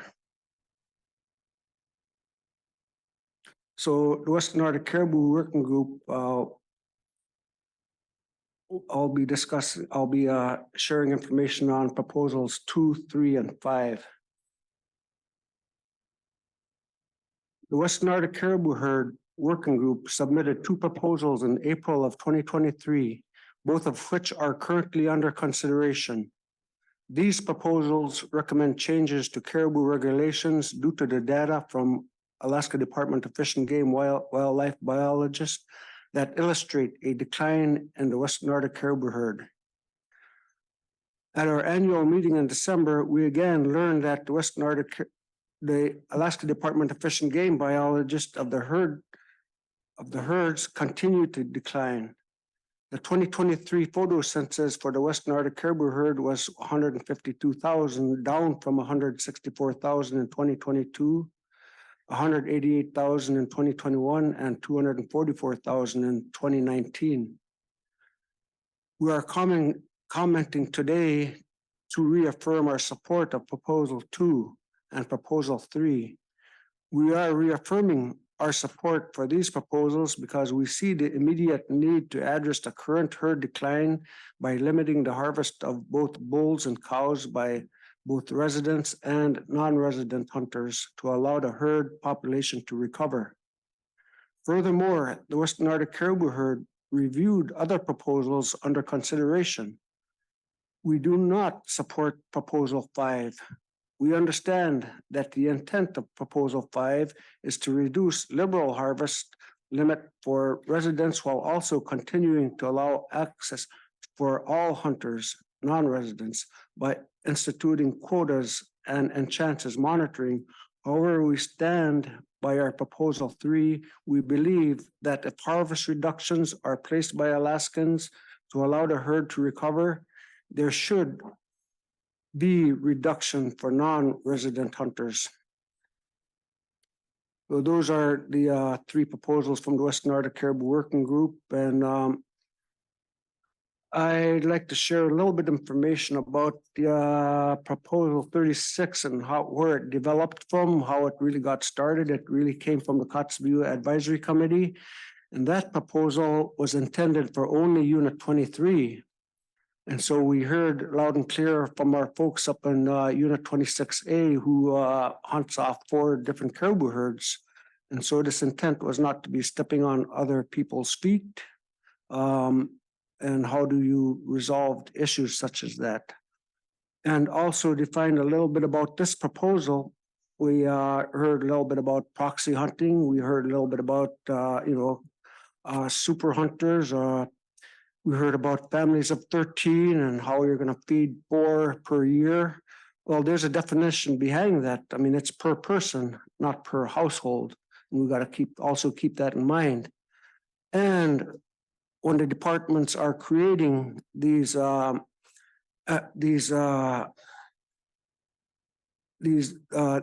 for instance, the proxy hunts, whether it be a proxy hunt or RC 907, when that's being created, they should be submitted to the ACs, to the local people to review and to see if that it could be approved to go forward.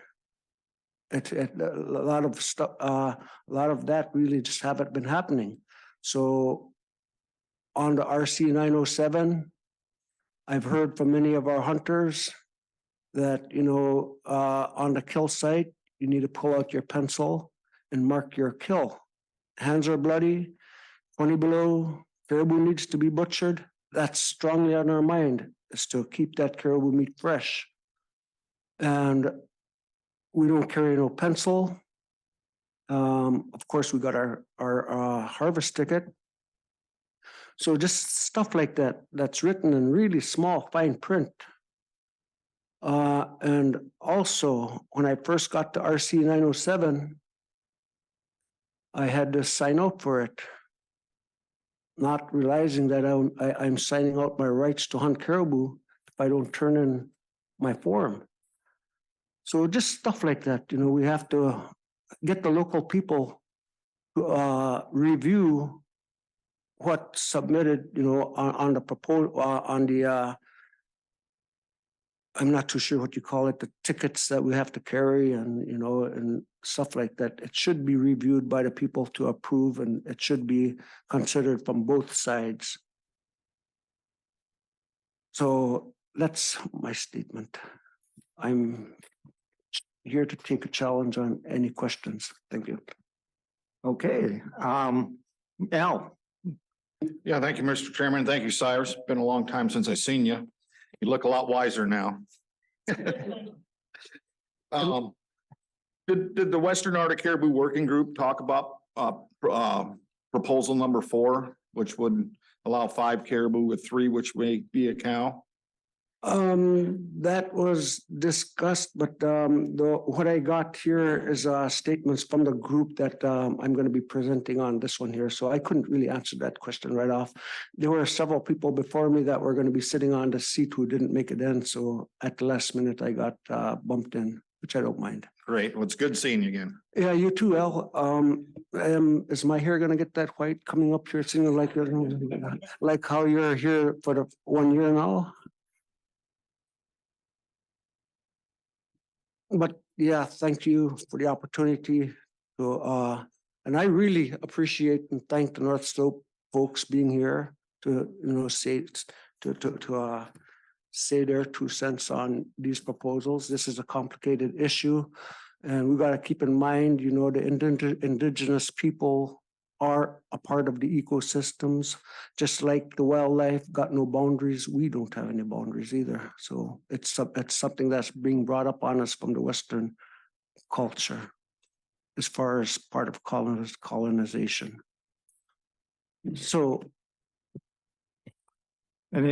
Ryan?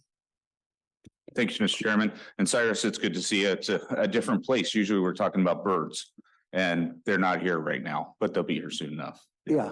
I wanted to thank you and the working group for taking a step towards conservation of the Western Arctic herd. I look over the information that comes out of the meetings. I recognize it's a very hard thing and very difficult discussions. And we've heard a lot of different things in the room, you know, a lot of different personal and professional and just, you know, just what people know and what they've seen. And the working group did a very courageous thing to step out on this, and it's appreciated. It gets the conversation going. Thank you. Stosh. Yeah, thank you, Mr. Chair. Thank you, Cyrus, for your testimony. And I asked this question to a couple people today, but when you got in the working group, do you guys make efforts to encourage more predator harvest like wolves? And has there ever been talk about bounties on wolves and getting some of the native corporations to maybe put up some money for people who catch wolves? Yeah, that subject just about comes up in just about every meeting that I attend. The high population level of moose, not moose, but bear and wolves. But I don't see any action taking place as far as going as far as what do you call that? Bounty hunting type of thing. I understand, you know, the majority of our lands are federal lands, you know, which on the Fed side don't support. But yet again, we have, you know, a good chunk of state lands that the state might be able to, you know, help out in that manner. But yeah, it's a great question. I'm sorry I couldn't answer you completely. Any additional questions for Cyrus?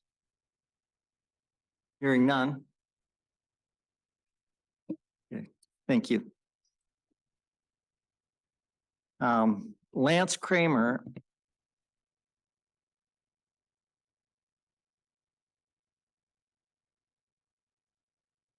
Good afternoon, Mr. Chair, board members. My name is Lance Kramer. I was born and raised here in Kotzebue, live here all my life, and hunt and fish and trap. And so have a lot of knowledge of the resources here. And just thank you for taking some time to hear us. Of course, I'm representing the Kotzebue Advisory Council. I'm the chair, and we have a few Kotzebue Advisory Council members here. Of course, Alex Whiting there, Carmen Schaefer-Monagold, Cyrus Harris. And so it's a few of us here. And but I want to chat about a few proposals. Number one, proposal 36. We were the OGs of proposal 36. We were. All this discussion of 4 caribou per person per year with 1 can be a cow was originated right there at the Kotzebue AC a year ago. It was a very difficult decision, but it was important because we care about the herd. Caring for the Western Arctic herd is the exact same as caring for our people, because the herd and the people go hand in hand. And so we do care for our people, but we also care for this herd. They can't speak for themselves. I wish caribou could come in and give testimony and talk, but they can't. And so the Kotzebue AC decided to make a very difficult decision in putting 4 caribou per person per year as a proposal. We had a lot of discussions about it, and it was a very difficult one. We knew we would get a lot of pushback on it. And so, you know, one of the things we learned is the high cow mortality rate. Jim Dow, if he was here, he would mention that there's 2 reasons this caribou herd is crashing. It's the high cow mortality rate and it's the high calf mortality rate. Those 2 things. Bulls are doing fine. But it's the cows and calves that are really, really dying at enormous rates right now. And you'll ask me later, hopefully, I'll give you some answers as to some theories as to why that's happening. So right now, the cow mortality rate, I think survival rate is like 71%. It should be about 90, if I remember. So it's pretty low. But anyways, so there's theories as to why these rates are so high, right? But the facts are the facts. The cows and the calves are dying at enormous rates right now. And And the way that if nothing gets done and we stay at 5 caribou per person per day, we're gonna continue to see the 12% decline. If we're at 155 now, it's gonna be 140 next year and even lower. And then we're gonna have to, the state's going to have to make the decision for us to close the cows. They're gonna do an emergency order if we don't do it, just like they did with the moose. The moose here is really low. They just closed the cows. They didn't even ask us. They just closed it up so that they can save the moose population. Well, if y'all don't take a measure on this 4 per person per day or per season thing, they're just gonna do it themselves. They'll do an emergency closure on cows altogether and nobody will have a say as to anything because they want the herd to come back as well. So they're giving us the opportunity to make this change. And as Inupiaq people here, in the heart of Game Management Unit 23, we are the ones taking the initiative. It's hard to go from five a day to 4 per year per person. But we care about the herd and we care about our people. We care about the longevity. We want our children and our grandchildren to continue to hunt this herd. So we have to take this measure now. And so this is why we're doing what we're doing. Now, people are going to say, that's not enough for my house or whatever, but it is enough. I have 4 people in my house, my wife Karina, myself, my son Tyler, my son Adam. That's 16 caribou we can get.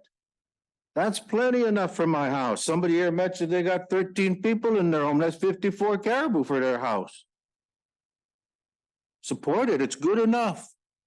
People wonder about proxy hunting. Well, in the state system, you can hunt for somebody 65 or older, or if they're disabled on state land. Federal land, you can, any federally qualified user can hunt for another federally qualified user. And so I can hunt if my wife doesn't want to hunt, which she might not. I can go on federal land and get her for, you know what I mean? And so there's options. But by doing this, the only reason why we said one may be a cow is because sometimes you mistake a cow for a bull, right? And sometimes you mistake them. And so you think it's a young bull and then you go, oh man, it's a cow. We just didn't want our people to be criminals. Otherwise, we would have said all bulls. But we put that in there just because sometimes you make a mistake. I've made the mistake before. Now, it wasn't illegal, but I wanted to get a young bull. So anyways, this is the reason why we're doing what we're doing. It was a difficult decision. And, but you know, with the proxy hunt, we think that it's more than fair. And once we made this proposal, the Western Arctic Caribou Herd Working Group, they supported it with proposal number 2 in your books. Cyrus just mentioned it. So they supported it as well, and we support them. We supported proposal 2. The Northwest Arctic Regional Advisory Council, the federal RAC, they supported this proposal in 37, which we supported as well. And you probably heard from Liz Carvalho at NANA earlier on, and they got a lot of tribal consultation on this 4 per person per year, and they were fine with it. The whole region here supports this. It's the ones on the fringes, the North Slope and things that don't. But everybody here who really depends on this resource supports 4. And we hope that you listen to us because it's the RAC, it's our AC, it's NANA, maybe even our Elders Council are going to come up and mention it. But it's very important that you understand that we are the heart of Game Union 23. And if we are proposing this, please support us. And if you care for the caribou, support it. Now, one of the other things is proposal 3, which we supported. This is to close Game Unit 23 to non-residents. If we're taking a hit to 4 per person per year, we also think that non-residents should not be able to hunt up here on state land. And they will tell you, hey, we only get 185. We only get 300. We only get 285. That's what they're going to tell you. But that 300, that could be replanting this group, or that could be going to a community. We're taking a huge hit from 5 a day per person all year to 4 a year per person. And if we're taking that kind of hit, we want somebody to also understand and take the hit as well, especially non-residents. Somebody's gonna say, hey, we make this much money, or we give some caribou to the people. We don't care about that money. We don't care about that. What we do care about is this herd. And if we're taking a serious hit, the non-resident should be taking that hit first. So that's proposal 3, and that was from the Western Arctic Herd Working Group. Proposal 38, the RAC, the federal RAC here, they also have 38, which we supported to cut that down as well to non-residents. They're going to say it's not going to make a biological difference, but it makes a huge difference to us. And so those are the caribou proposals that I wanted to bring up. Now, the ones that we opposed was proposal 4. This is from the North Slope AC. And in all of their options, they said 3 maybe cows per person per day. The herd can't sustain that. It can't. And that's why we strongly opposed proposal 4. 3 per day, 3 cows. You can't do that. Alex will tell you Fish and Game can't support that. And they say that, hey, we're reducing. Yeah, you're reducing. You're going from 5 to 3, but still, that's not enough. They're going through 3 a day. Now, proposal 5 from Gary, we oppose that as well, mostly because his is 5 a day per person per year, and 1 can be a cow. It's very similar to ours. It's 1 more, but we've already got this whole 4 and 1 thing going. We're not going to do a 5 and 1 all of a sudden. Everybody's for 4 and 1, so that's what we're going to do. So that's why we opposed proposal 5. Now, those are the proposals on caribou. Proposal 1 on sheep we opposed. This fellow wanted to open when the sheep do come back, which I doubt they are in my lifetime. He wanted them to have an archery hunt first. Now that basically shuts out almost all of us Inupiaq people, because we kind of evolved from bows and arrows to guns. We don't shoot any bows and arrows. I mean, just not what we do. And so this sheep hunt is very important to us. And when it comes back, we don't think it should go to just folks with bows and arrows. We think it should go to us. If we waited this long, who live here in this area, when it opens, we want the first crack at these sheep. We deserve it. Not some guy in Anchorage who's shooting bows and arrows. Now, moving on to bears, proposal 40. This is another one that we OG'd. This is the Kotzebue Advisory Council. This is to open grizzly bears year round. It's mostly because we have a lot of grizzly bears and there's a lot of problem bears now. And we want to be able to shoot them in those 2 months in the summer so that we don't have to do a defense of life and property situation. And so there are enough bears. They're not, their population is not hurting. It's not going to hurt them. It's just going to help us. And so we want to open the bear season year round. Now, the Regional Advisory Council, the federal RAC supported this in proposal 39. John Chase supported this in proposal 41. We supported those 2. And then Fish and Game has a proposal 42 to consolidate the Northwest or the non-resident registration permits and stuff. We support that. Anything that is going to do some decrease of bear, so take down that population a little bit, we support, because we got a lot of bears here. And then 190, ADF&G to reauthorize the current residential tag fee exemptions. We also are for that. That's been 15 years and running. I hope you give us 16. Last one, 209. We supported that at Kotzebue AC. In fact, Alex is the AOG for that one. He's gonna talk about that. I'll let him do that one later. And so the very last thing I want to mention is that when I look at this particular board, it'd be nice in the future, and I don't know how it's possible, but it would be nice to see somebody from the Northwest Arctic and North Slope, because we just don't have any representation, and it's a big area in the state. And so I don't know how that can be made possible someday in the future, but that would be nice. So if you got any questions about anything, let me know. Stash. Thank you, Mr. Chair. Thank you, Lance. That was really good testimony. Thank you for all the work you do for your people. And I know this is, this is tough stuff here, the big changes.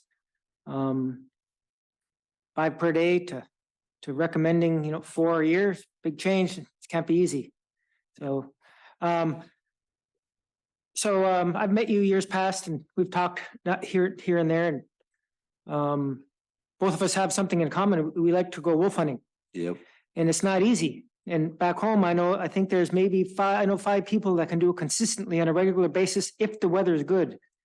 But the point I'm coming to is, I think I've always been told from a guide I used to work with a long time ago, one wolf can take, if all that wolf ate for a whole year, would be about 15 moose. So that could be 30. One wolf could probably eat 30 caribou.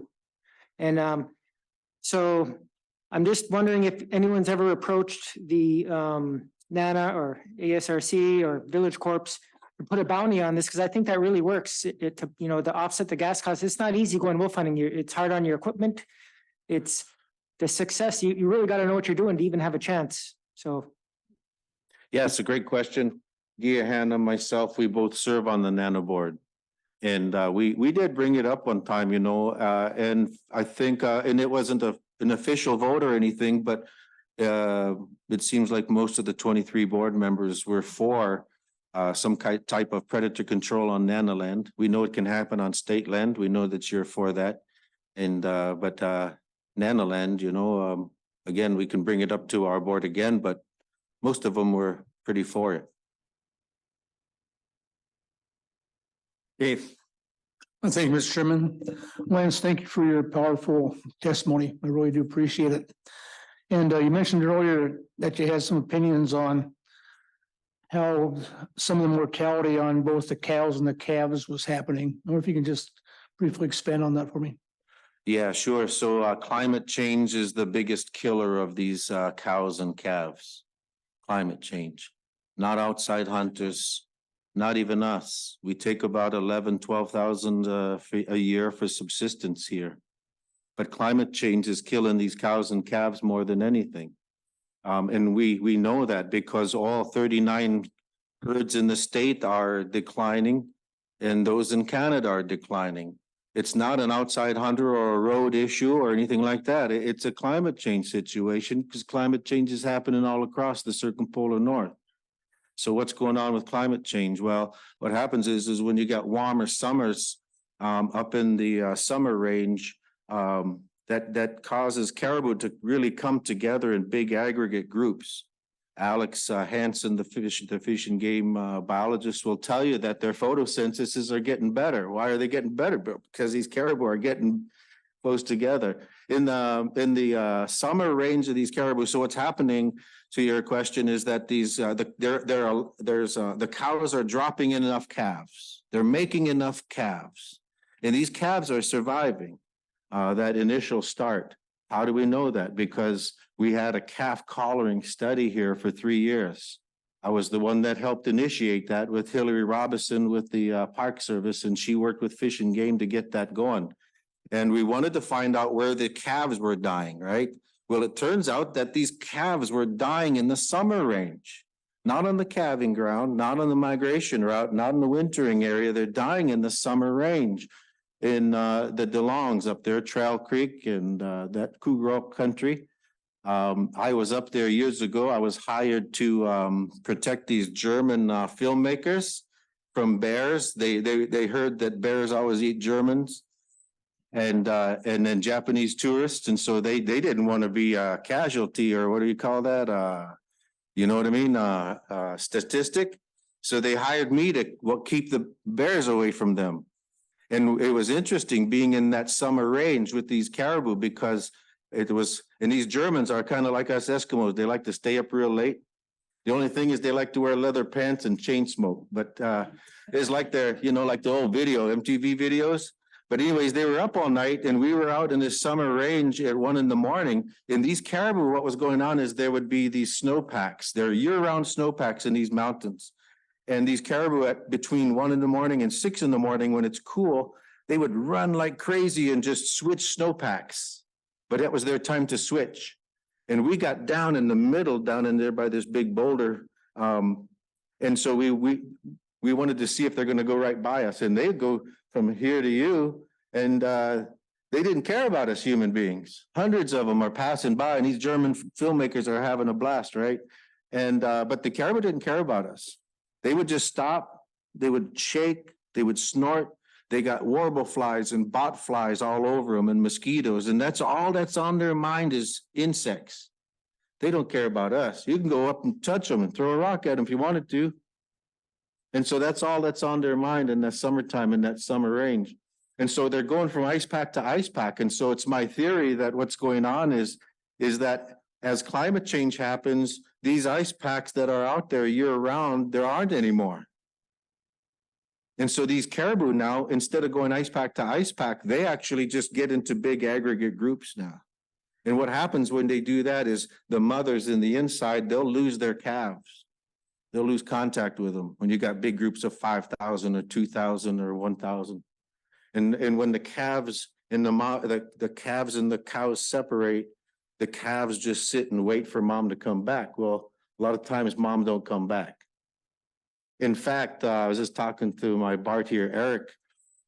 He was out with a Nat Geo person, was telling me who was studying this herd, and they were out there for 10 days or so. And Eric mentioned he couldn't believe that these cows were so irresponsible with their calves. They would cross in rivers and stuff. The calves would just get swept away, or when they're even moving, they would move and a whole bunch of calves would get left. And 30 minutes later, the mom would go, "Oh man, my kid is not with me no more.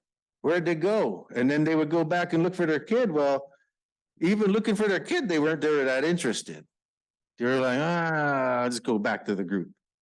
And a lot of, it's my theory that what's happening, folks, is that because of climate change, the cows come so late. You heard that. And we harvested a lot of cows for 15 years now. It's been 15 years of cow harvest in this area. And so it's my theory that we've killed a lot of the really smart moms. That's my theory. The veteran moms that know how to take care of calves. And what we got now is these teenage moms who really don't care and don't know. And so anyways, so there's a reason why these calves are dying. That's a high mortality rate. The biologist will tell you that those collars most of them are in that summer range. Now, as for the cows, it's this late migration, it's this subsistence harvest. But it also has to do with wildfires and things like that, the migration routes, because lichens take about 7 years to regrow. And we've had a lot of wildfires in that summer range. And so that's been a big issue. Now, some people will say, "Oh man, it's the sport hunters changing this migration route," and it's not in this area anyway, because we've had our federal lands, which are 11.9 million acres or something like that. We've had them closed for 3 years in a row. Nobody can go in there and hunt caribou. You can go in there and look at dandelions, but you can't hunt caribou. And so the deal is they're still up north. Nobody's hindering them. They got a free chance to come down like normal, but they're not. Because why? It's because any of y'all from Georgia? Georgia has a gnat line. You ever heard about that? In Georgia, there's a gnat line. Well, there's those above that live above the net line and there's those live below the net line in Georgia. Now, the ones that live above it think they're smarter than the ones below. But the deal is there's this net line here in the Arctic. And so when it's starts getting cool, these caribou want to stay above the net line. They've been around insects the whole summer. If they don't have to deal with gnats in September, then they won't do it. They're just not going to do it. And so they stay above the gnat line, and that gnat line, because the climate change is coming down much later, if not at all. And so the collar data will tell you that these caribou are staying up north. Even after the closure of the sport hunting season, they're still up north for months. There ain't nobody up there. Thank you, Lance. By the way, one thing, every year the governor appoints 2 or 3 members to the Board of Game. And if you want people to be representing your area, make sure they apply to the governor's boards and commissions. Go ahead. So I heard you say that you're gonna have somebody else speak to proposal 209 on the muskox target. Yep. Are you available for questions or should I wait? No, you'll wait for him. He's the creator of it. Okay. Alex. Okay, thank you. We supported it though. I mean, because he developed it. Okay, I'll wait. Thanks. And excellent testimony, by the way. I learned a lot. Thank you. Al, you have a question? Yeah, thank you, Lance. That was a really good testimony and loud and clear. And you kind of hit on it. I just want a little clarification that non-residents already took a hit when the Federal Subsistence Board closed all of Unit 23. And so I think they already had some skin in the game on that. But my real question is how difficult is it for the average hunter in the area to distinguish what a bull is and what a cow is in December to May? It's not difficult. Those bulls don't have any antlers. Yeah, and so anything that really doesn't have any that is bald, that's a bull, January to May. Okay. It's a no-brainer. Yeah, I just wanted to get that on the record. You betcha. Thank you. Okay, thank you. I think that's it for you. Thanks a million. Thank you. And next on our list is Mark Richards.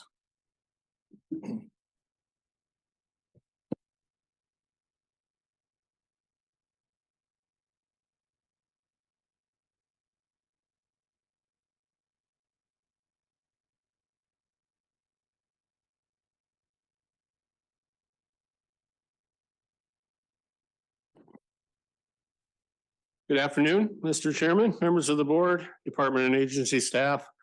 For the record, my name is Mark Richards and I'm here today representing Resident Hunters of Alaska. We are a hunting conservation organization of several thousand members from across the state, and we advocate for sustainable wildlife management policies with an emphasis on protecting and enhancing resident hunting opportunities. I'm going to speak to proposals 2 and 3. I'm going to start with proposal 2. There are times when resident hunters who depend upon a resource that has severely declined need to make a very hard decision and sacrifice to impose limits on their own harvest to prevent further declines and so the herd can rebound. We believe that hard decision is necessary in this case with the Western Arctic caribou herd declines.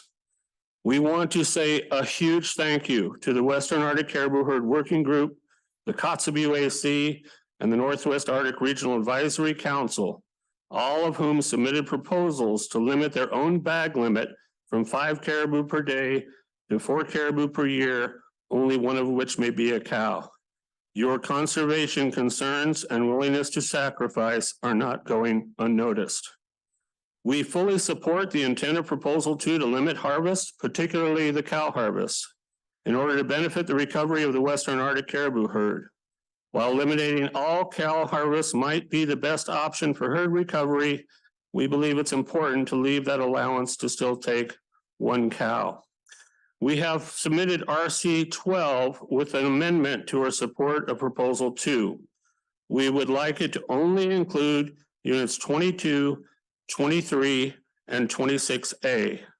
And after I read the OSM comments last night and talked to my board, We would like it to only include the western portion of 26E, not the 26A, not the eastern portion where the Teshepuk herd is. We also support proposals 36 and 37 that only include unit 23 in these new restrictions on bag limits. On proposal 3, this was an incredibly hard decision for us. And I believe it will likely come as a shock to some on the board and some of the guides in the audience. The Resident Hunters of Alaska does not support proposal 3 to eliminate all non-resident hunting of the Western Arctic caribou herd. We also do not support proposal 38. We have a policy within our organization that if any new restrictions or limits are to be placed on resident hunters, if there is any non-resident hunting allowed, that component should always be limited or restricted first. Essentially, our policy is that non-resident hunters should always bear the brunt of any new restrictions on residents. In this case, and in only this case, non-resident caribou hunters have already been limited to a 1 bull bag limit. Further, as we all know, all non-resident hunters are prohibited from hunting caribou over most of Unit 23 on federal lands. And with those restrictions in place, non-resident caribou hunters are harvesting 2 to 3% of the total annual harvest, which is bulls only. Frankly, there is just no real need to eliminate all non-resident caribou hunting at this time. Now, that isn't to say it may not be necessary if things get worse, but at this time we can share a very small portion of the bull harvest with non-resident hunters. I want to return back to proposal 2, say a few more things about that. The only thing constant on this spinning globe that we inhabit is change. Sometimes that change happens over a long period of time.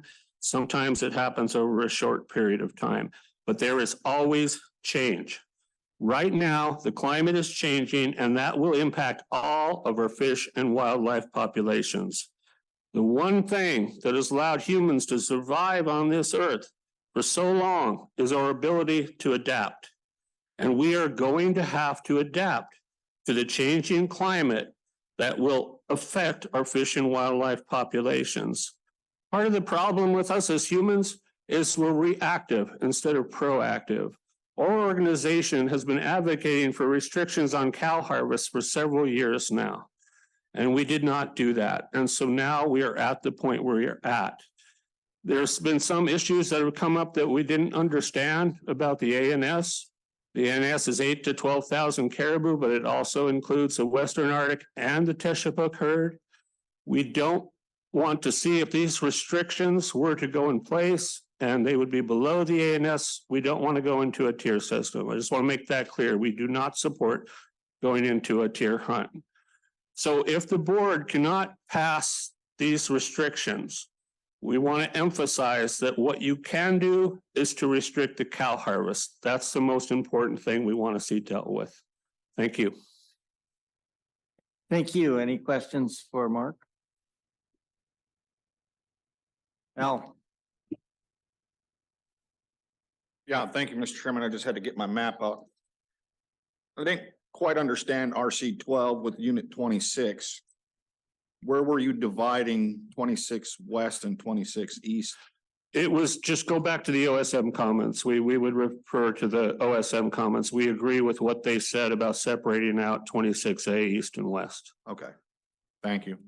One last thing, Mr. Chairman. I had a weird dream last night that I called you Your Honor. So I don't know if that means this is like a court system, but I don't know what it means. There you go. Okay, thanks, Mark. Thank you. Thanks.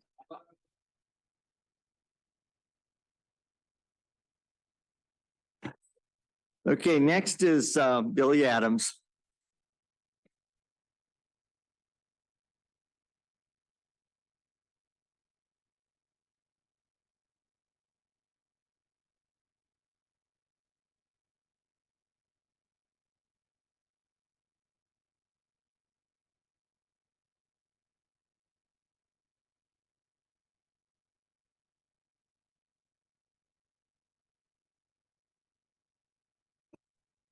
Good afternoon.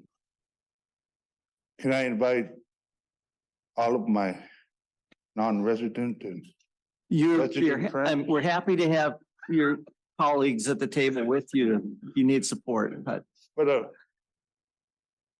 Thank you for allowing me to testify and voice out some of my words. My name is Billy Adams, and I was born and raised in Barrow, Indian Hunter. On my father's side, my grandparents are from Nortac. Then my father was born in Nortac along with my uncles. And this was in the early 1900s when people can freely move, and they traveled all over the place. They had no borders. They traveled to Russia. One of my aunts was born in Wrangel Island. A lot of history. Anyways, the uncertainty of things that we're facing, and it's a result of having limited knowledge about an occurrence or event. And we understand that the Western Arctic herd is going through that and has been for a long time now. And, you know, adversity is something too that we're going through together. And adversity removes any non-essential things when we're trying to fix things. It purifies our motives to think, and we have a big group of people here, and I think we must remove our limited mindset and to find resources to fix our problems that we have. I know we have many neighboring relatives throughout Alaska, and I mainly hunt from the Tachekpuk herd.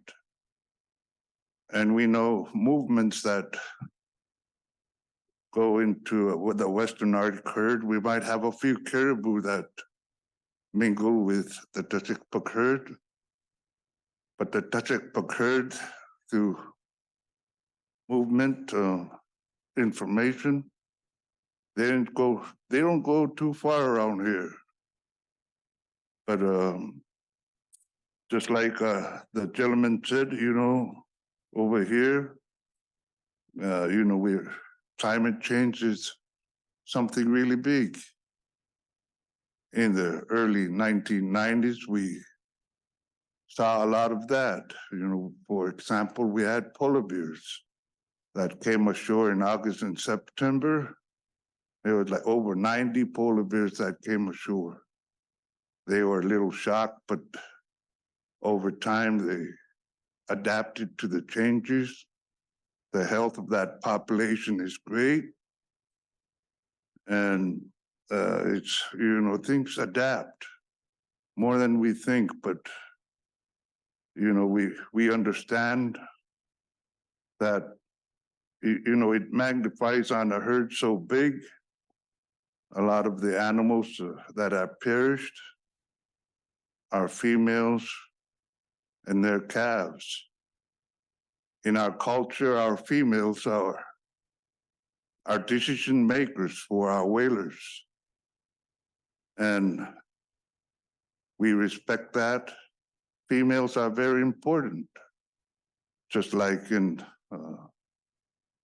if you want to have a good population, there are things needed. Just like in biology, you need water, you need space, food, then you need mates, lots of mates.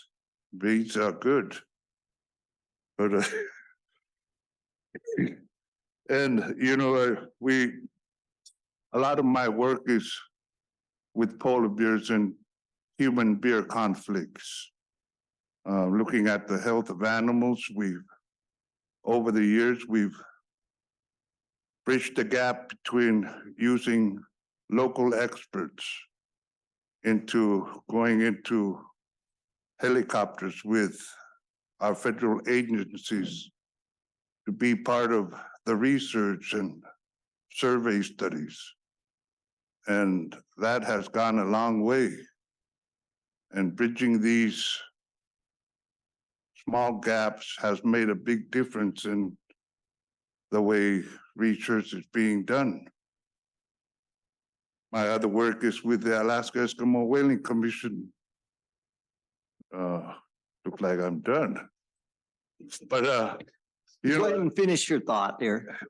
But if you have any questions, I'm freely opening my mind for at least 10 or 12 questions.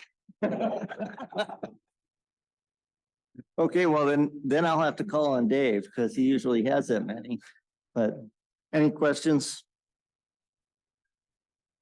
Go ahead, Al. Yeah, thank you, Mr. Chairman. Thank you, Billy. That was really good. I just see in my little notes here, a little blurb on indigenous knowledge. Do you think indigenous knowledge put out from the elders to self-regulate is almost a better tool than government making regulations? Well, I think we have to work hand in hand. I know we have indigenous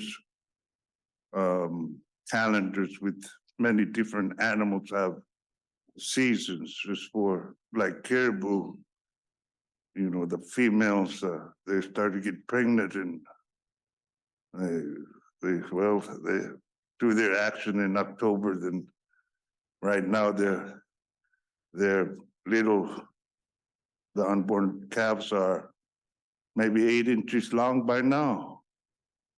And, you know, we don't harvest any females with respect that they are going to have their young by late May and first week of June. And the things about harvesting. So bulls are harvested in late June till October 15 is when they get into the rut. And, you know, we naturally, we won't hunt the bulls from October till maybe December and January, but in February, we take a few bulls because their buttock is, their bone marrow is really big. And that was taught through generations. And those are the kind of things we respect with our stewardship. Thank you. That was a very good explanation, Billy.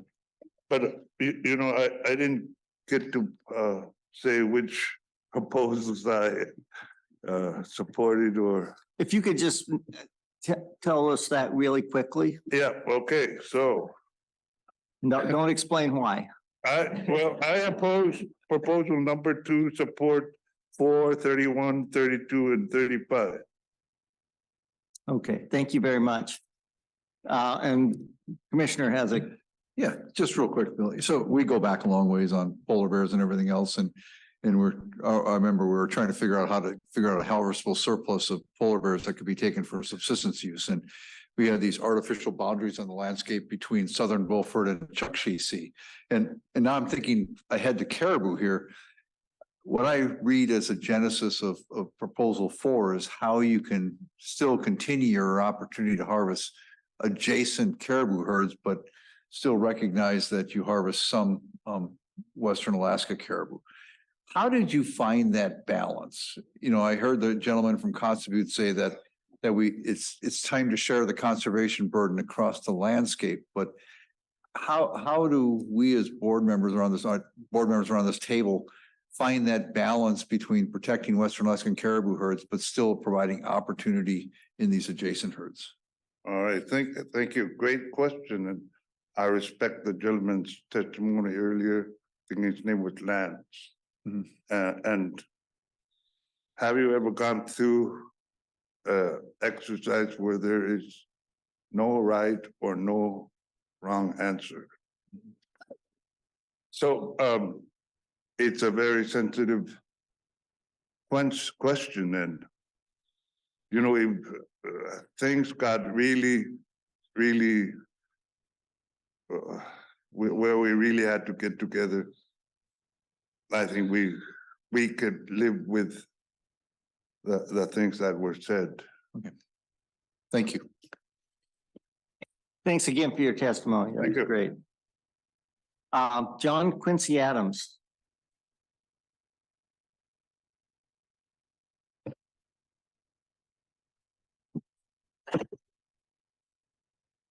Good afternoon, Mr. Chair, Board of Game. Thank you for this opportunity. I'm John Quincy Adams. I work with the North Slope Board Department of Wildlife Management, but I was here testimony for myself. Like Billy, Billy's my uncle. He taught us a lot of things. He taught us how to hunt and when to hunt, and the knowledge that was passed down from his elders as well. So the first thing, proposal 2 is that we strongly oppose, because we know that 4 caribou per year will not sustain one household. As we were growing up, we were always taught, a lot of people, when you go out hunting, you don't just hunt just for yourselves or for your family. You always hunt for the elders who have disabilities, the elders, the widows, that the person that doesn't have a hunting partner, and for those who can't hunt for themselves. So we're always teaching our next generation of how to hunt, but hunt properly. Take what you need, but also think about the others who can't go out hunting, that you provide for them as well. So we're always real big on sharing up in the North Slope. And that's what we were taught as little kids growing up, observing our older hunters, observing our elders and listening to what they say. So we had the same thing happen in 2016 when the Teshekpuk Lake herd crashed. It changed a little bit. It changed a little bit the way that we hunted, but we hunted to sustain for ourselves, but also meeting that conservation need for the herd to rebound. A big part of it, when we're out hunting, we always let that first herd pass. Males, some young bulls, mainly females with babies.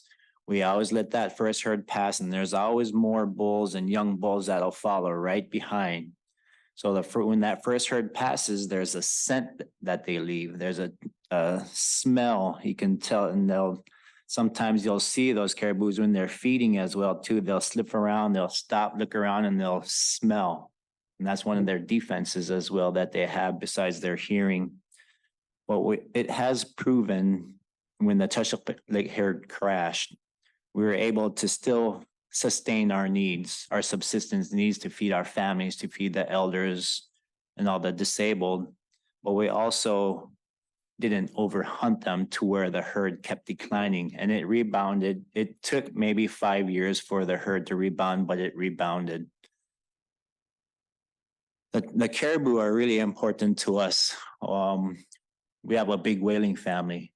The Adams last name, a lot of you guys may know Jacob Adams, Oliver Levitt. They're all hunting guys. They're all whaling captains. And about once every 5 years, we'll go through the process of putting a new skin on a skin boat and it takes, 6 to 10 skins for the bearded seal, but it also takes 18 to 25 caribou that are harvested, that we get the back straps that we make into the sinew and also the back leg tendons. It's a long process. It's tedious work, but it's worth it in the end, because that's when you're getting everybody else together. And you're just not feeding all the caribou that we get. And it's just not us, we're teaching our sons, our daughters. I have a 4-year-old and a 1.5-year-old daughter, and they're always crying to follow. And we don't stop them. We'll let them follow. Even if it gets cold, we'll find ways to warm them up, keep them warm. My son, he was 8 years old, 7 or 8 years old when he got his first caribou.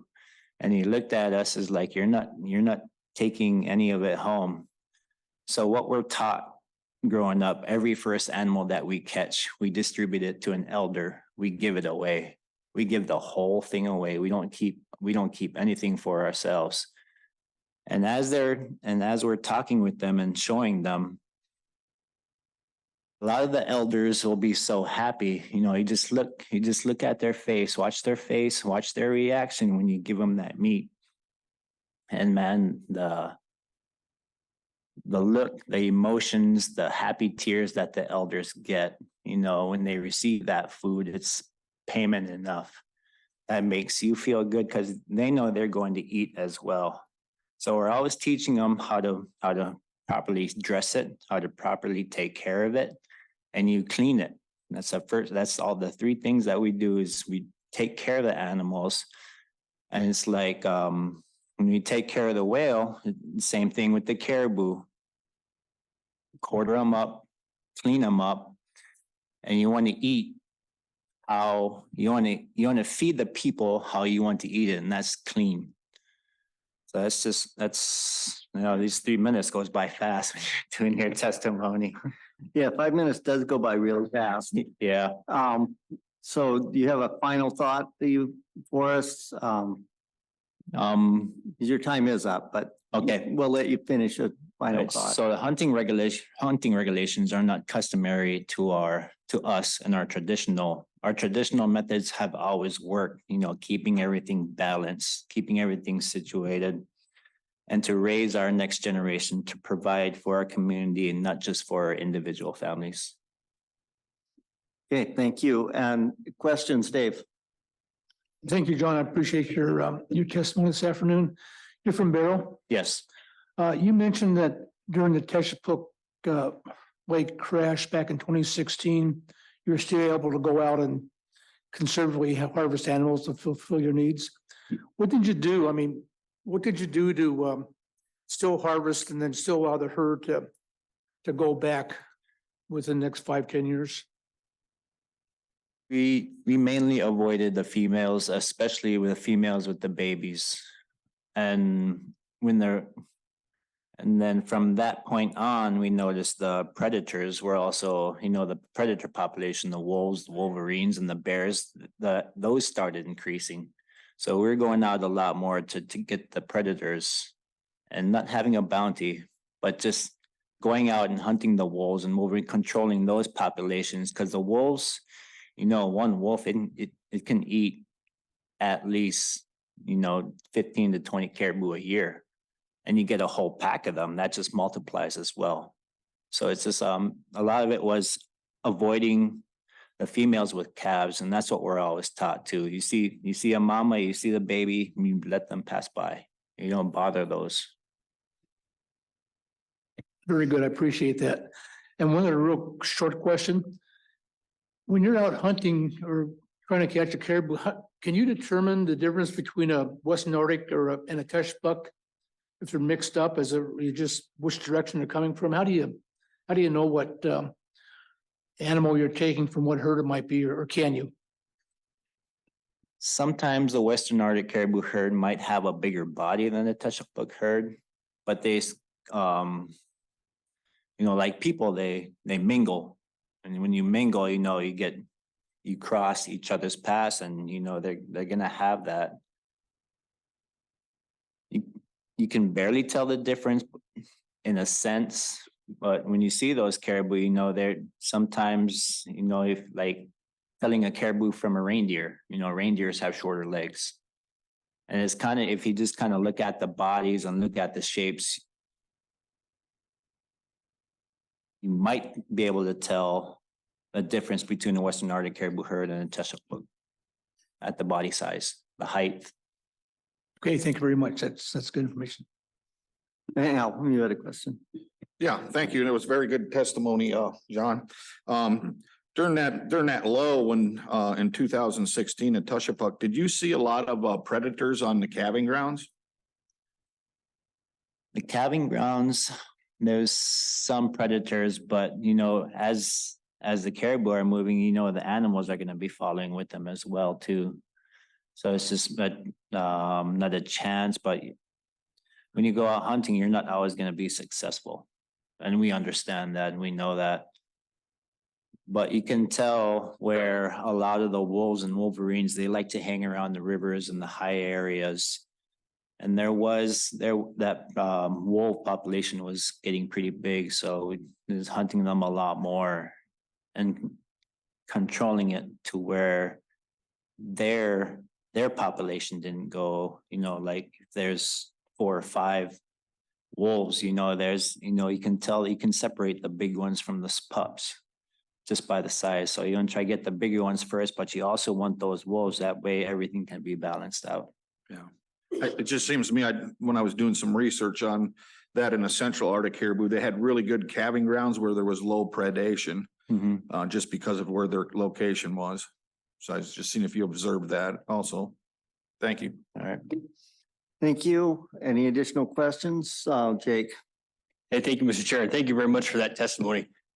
Earlier today, we heard some testimony from Janessa, and she spoke about some household studies. One of them, or not household studies, but door-to-door survey that like there's 20 hunters for like 30 non-hunters. And we've heard some testimony earlier here today too about proxy hunting, and some people's thoughts that it's really difficult to wrap their wrap their head around the idea of proxy hunting, and it's a unnecessary burden. Do you think that if ultimately the board here decided to limit the number of caribou people could take, do you think that folks from where you're from could adapt to that idea of proxy hunting? That's a good question. A lot of us that are back home when we're out hunting, we hear the regulations and we hear the rules. A lot of them will be reluctant to follow. So it would be hard for us. Well, myself personally,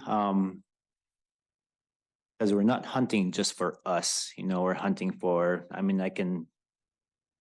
I can count maybe at least 8 to 10 elders in different households as well too, that we go out hunting for. So proxy hunting, we've managed within our department, we were able to manage the surveys and how many, we don't go asking like, who did you hunt for? Did you go out for this person? Did you go out for that person? We don't ask them that. We just ask them how many animals have you taken? What sex were they? But the proxy hunting, it would be a little hard for us to follow, because we've regulated ourselves in a sense to where we can let the populations rebound, but still meet our subsistence needs. Thanks for that, and thanks a bunch for your testimony. And I really appreciated the story about you talking about taking the 2 peanuts with you and trying to keep them warm and stuff, because ultimately that's what this is all about. Okay, again, thank you for your testimony. All right. Next is Caroline Cannon.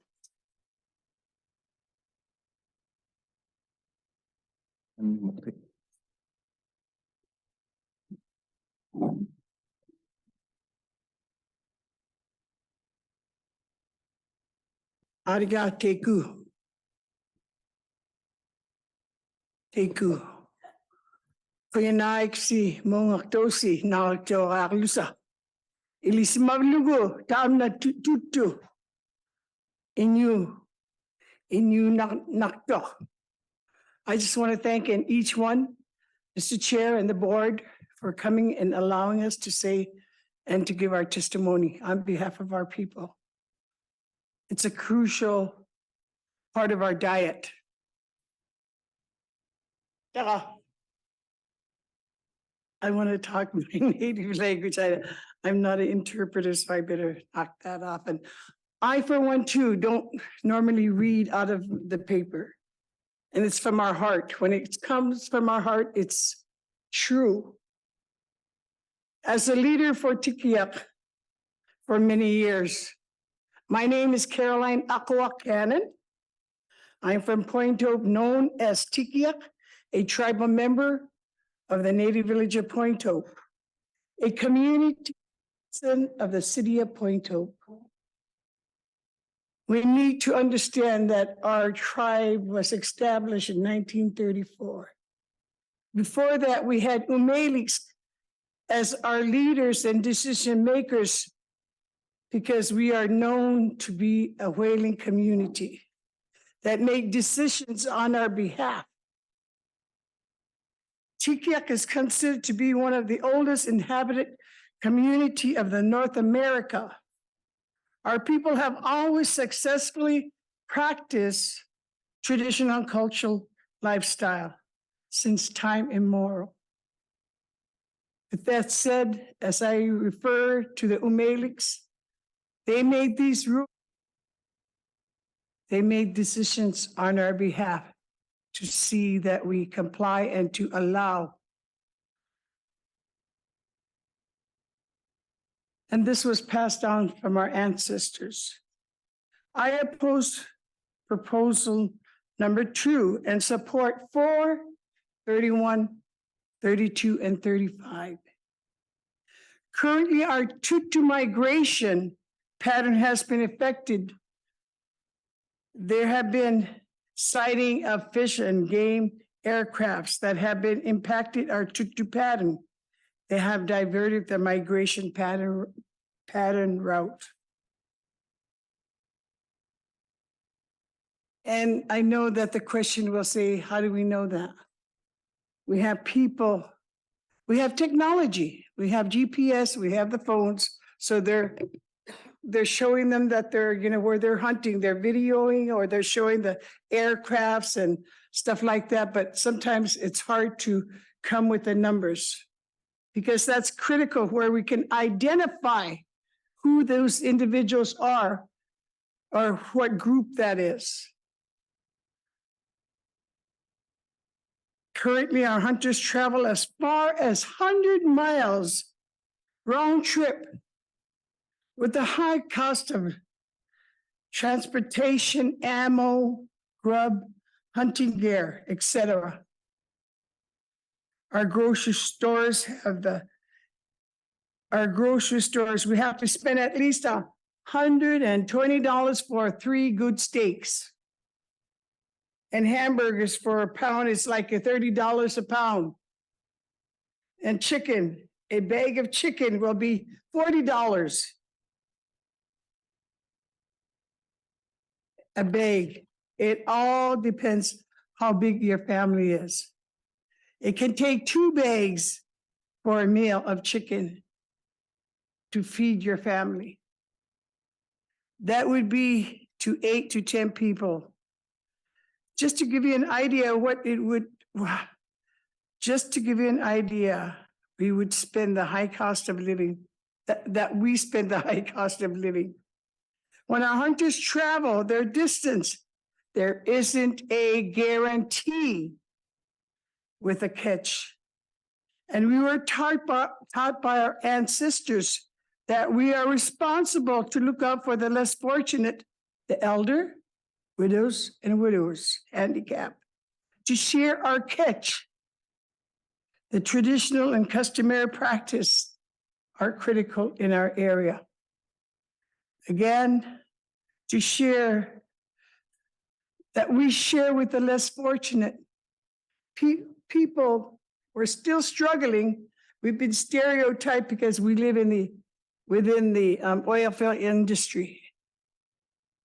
There's people that don't have jobs that rely on the state of Alaska's TANF. The first 10 days, you're able to feed your family with the prices that we have at the store. And the next 2 weeks, a week and a half, they have to rely on subsistence catch, whether it be the polar bear. Is that 5 minutes already? Yeah, that is 5 minutes already. Oh, I'm sorry. Okay. That's okay. You're doing a great job, but if you could just finalize Okay. quickly summarize. As I stated and come to know we are known for the bowhead whaling.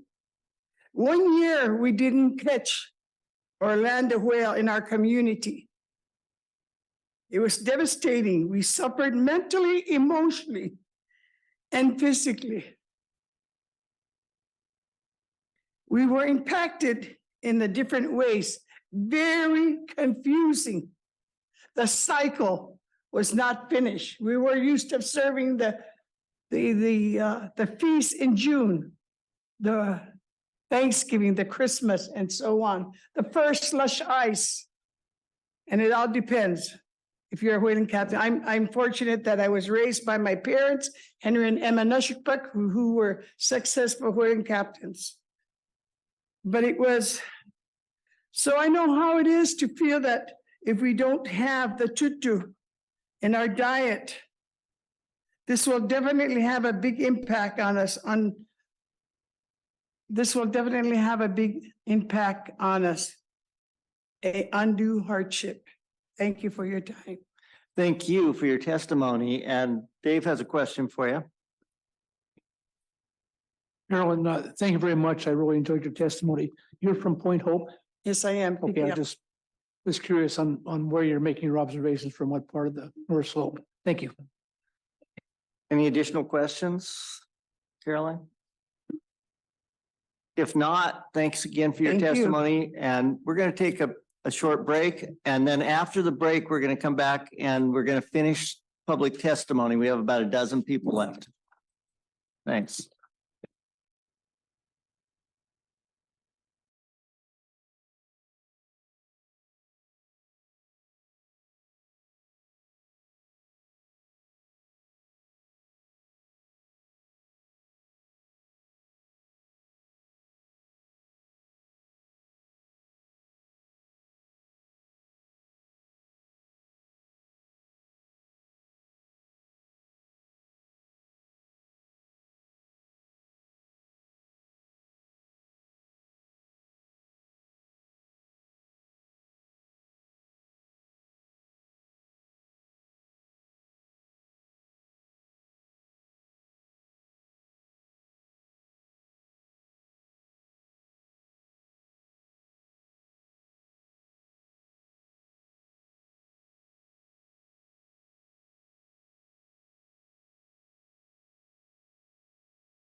Members are back, so we're gonna go on to the next testifier.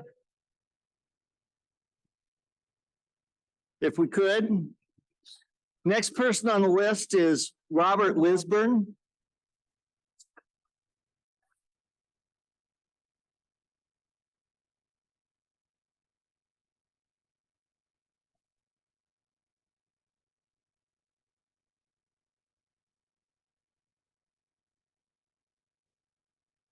Good afternoon, Mr. Chair, Board. Thank you for allowing me to give the testimony on behalf for the people, myself. And my name is Robert Lisburn. I'm from Point Lay. I'm on the advisory council for North Slope Borough. So I'm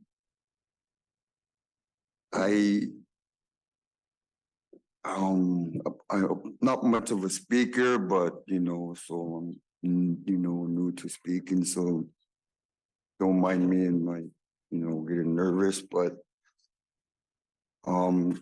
here we have we strongly oppose proposal 2, and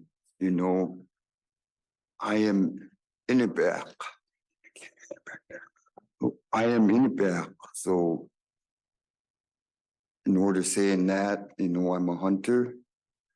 I subsistence hunt, so saying that, and the caribou, I was born into this world immune to it. So we rely on it. It's a part of us, we're immune to it. So doing that, it's, I'm not much of a speaker, but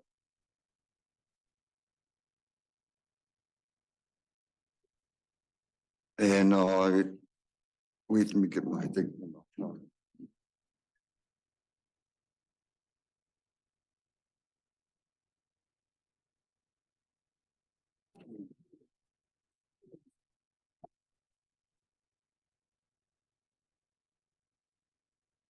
But yeah, the caribou is very, very important to us people, and we just highly rely on it. It's been, and we've been having issues with nothing against the sport hunters, but we've been noticing a lot of these planes coming from here in Kotzebue, and hunters are starting to spot more and more planes are going underneath the radar, and they're forcefully migrating the caribou away from us back towards the mountains. And you could see it on the radar where the planes are going. They're going on and off the radar. So when we go hunting for these caribou, and I go boating, and normally you just get them right there, right off the beach, or you don't have to go very far to hunt them. But when they hear our motors nowadays, they're getting spooked easily. So we have to walk farther to get them now when we go boating. We're averaging 1 to 2 miles to carrying all the meat to the boat. So we're wondering why they're getting spooked, but we have our meetings, and the hunters gather, and we talk about, and it's these planes are, the sport hunters are, they're tearing them away from us, and we have to go farther to hunt them. So other resources are available, but this, it's one of the main diets for us Inupiaqs. We strongly rely on tutu, and the caribou skins. We use that because Taylor too, so we use the caribou skins for our bedding in camp. It keeps us warm. So it's just so much useful for all of these, the traditional knowledge as Others were saying you use them for skin sewing and barrel. But yeah, it opposed proposal 2 and we support proposal 4, 31, 32, 35. So I just, there's much more to say, but so much time and but I think So- that's pretty much it for my testimony. You ready for questions? Yeah. Anybody have a question for him? Al? Yeah, thank you. Thank you, Mr. Chairman. Thank you, Robert. That was a good testimony. You mentioned you just had a couple there that you were in support of. Either could you repeat them or could you submit it as an RC so we have it for the record? What's that? The proposals you support. I didn't quite catch them, but if you could maybe RC them or. We support proposal 4, 31, 32, 35. Great, thank you. Thank you. Any additional questions? If not, thank you for your testimony. It's valuable and don't worry about being a little soft-spoken Yeah. or nervous because we've all been there. I remember my first time speaking before a group and I was scared to death. So don't worry. Thank you. Thank you. Brian Person.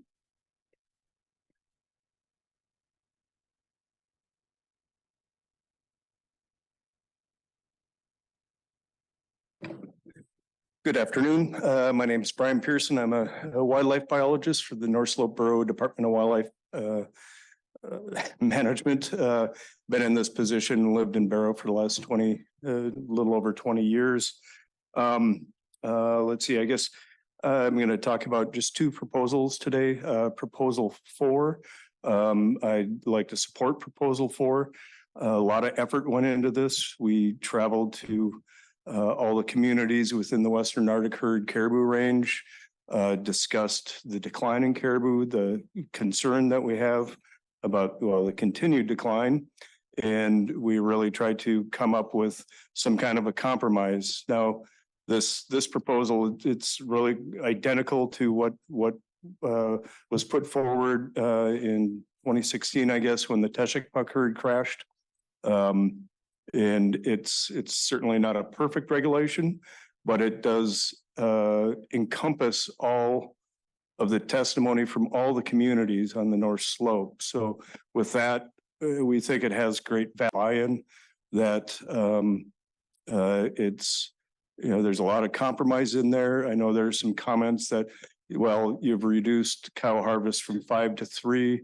That doesn't seem like much of a reduction, but that stayed in there or wasn't reduced further really because of Anaktuvuk Pass. And it wasn't just Anaktuvuk Pass saying we're not getting these caribou through until the rut, but other communities on the North Slope were saying, well, you have to think about Anaktuvuk as well.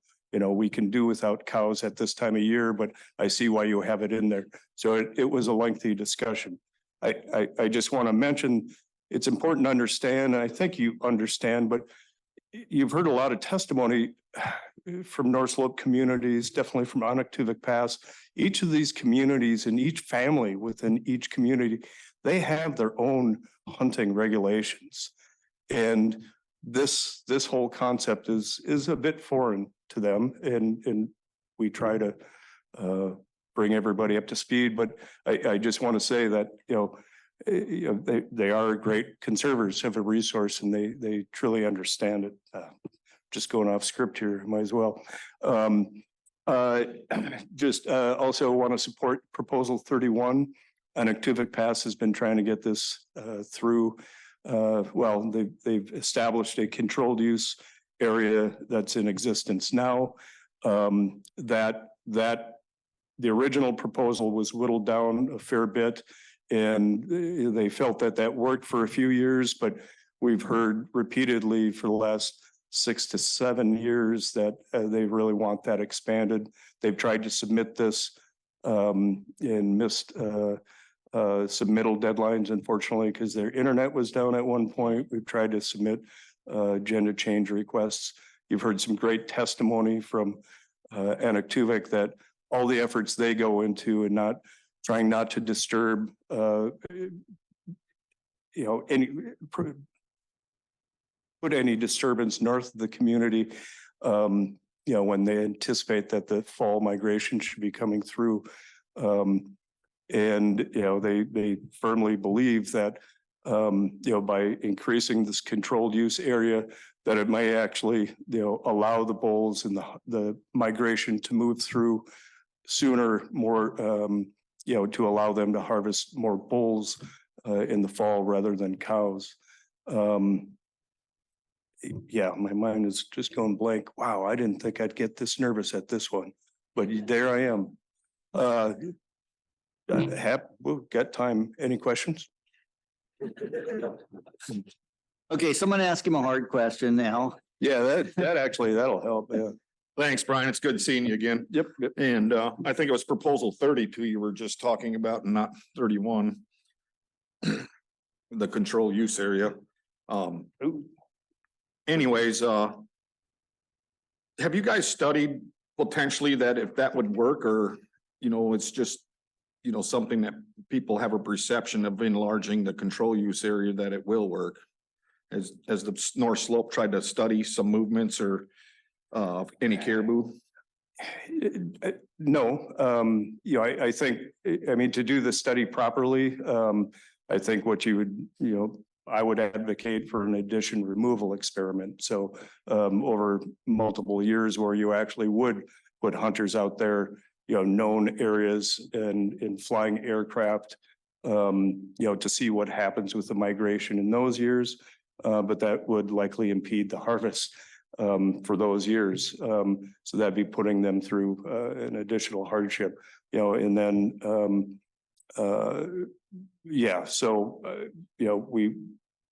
we know that there's a lot more outfitters and operators working out of Umiat right now. There is a lot more activity there.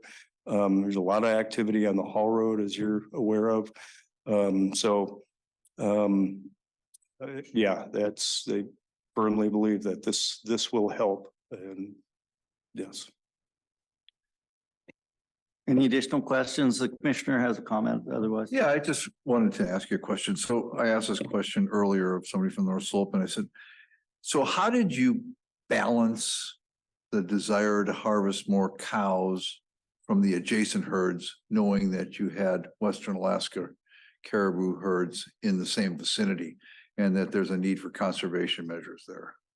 So I'm not sure if I think that's proposal 4. The genesis of proposal 4 seems to, when I kind of read through it, it seems to say, well, we're harvesting these other herds, so we want to continue to have higher cow harvest because our herds are intermixing up there. We're going to have those opportunities.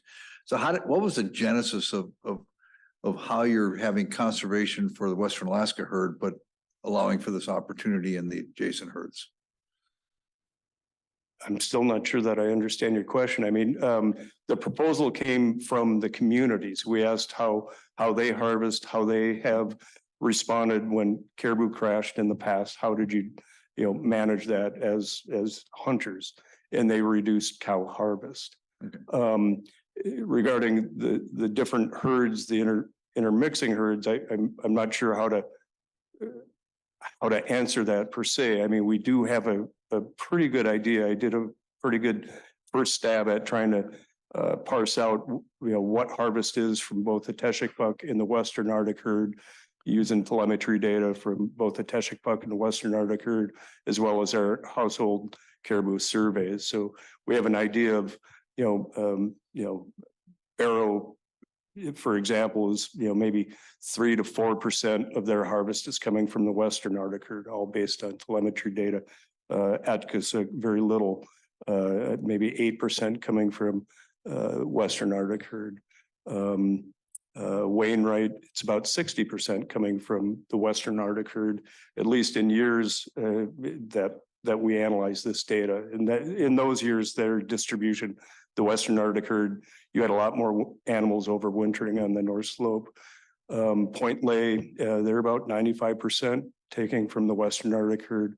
Point Hope, close to 100% from the Western Arctic herd, very little from Teshikpuk.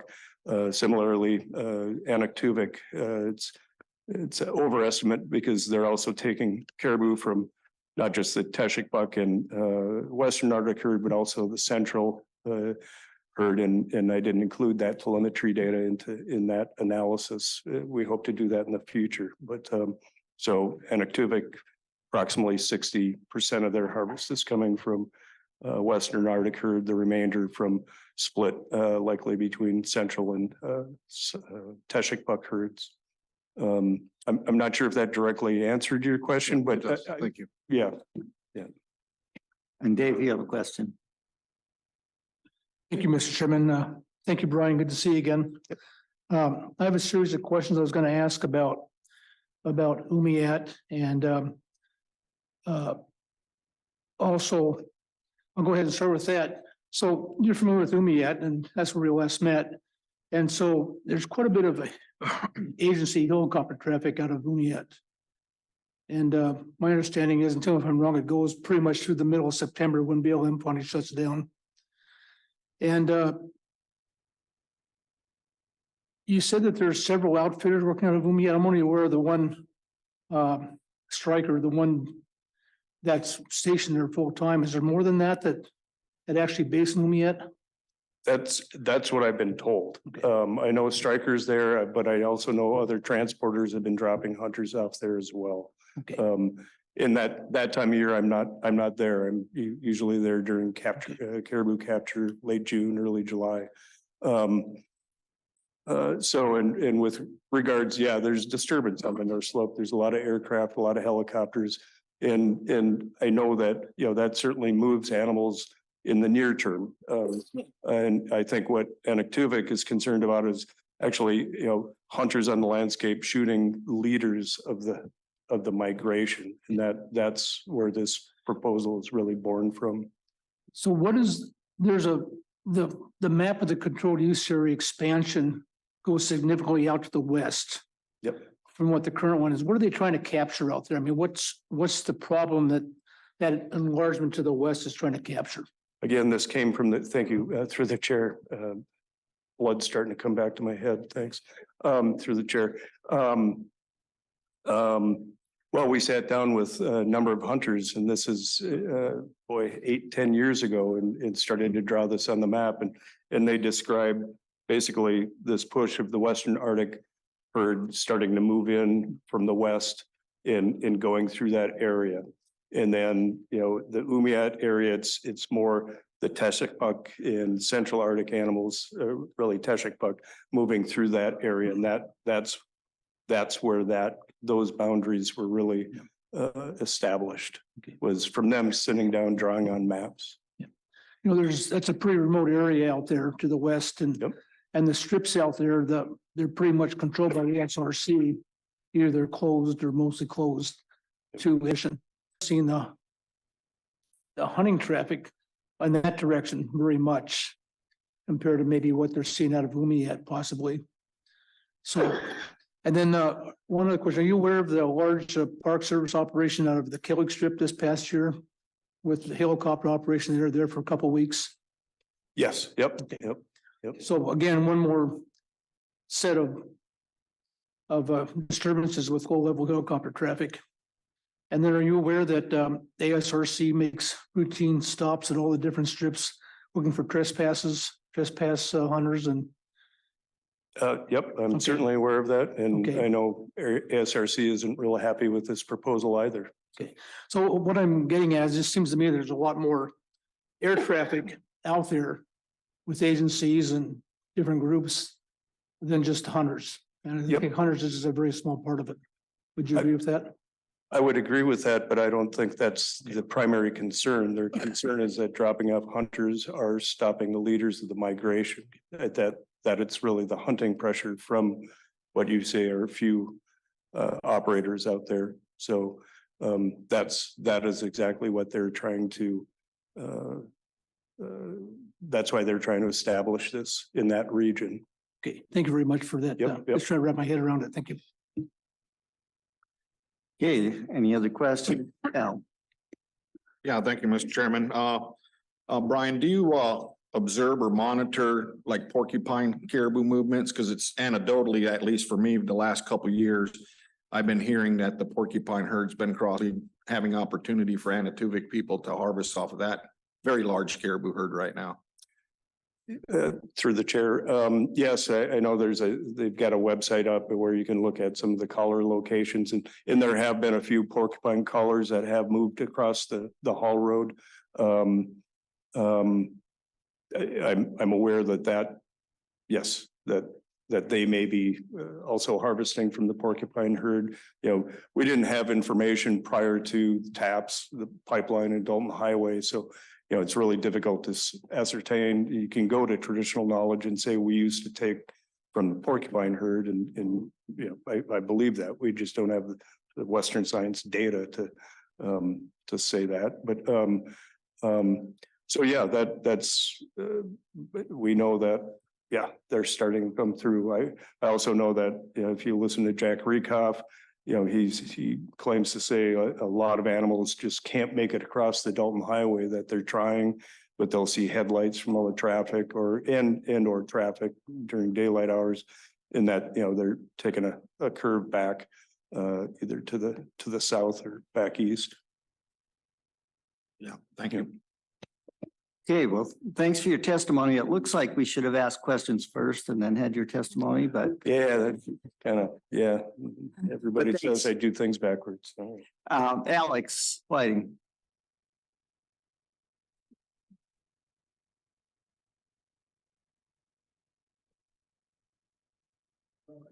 Turn your mic on, please. Thanks. Good afternoon, Mr. Chair and the board and the commissioner. I'm Alex Whiting. I'm the Native Village of Kotzebue Environmental Program Director. And I'm testifying on proposal 209 on behalf of the Kotzebue Elders Council and Native Village of Kotzebue.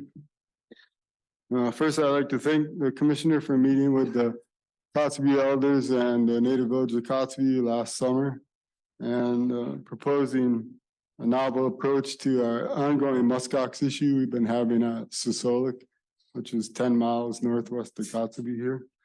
I'd also like to thank the board again for accepting the agenda change request. I know it wasn't a perfect match for that instrument, but you guys accepted it, so we appreciate that. And I also have to thank Christy Tibbles, who greatly assisted us in making that all happen. So thank you.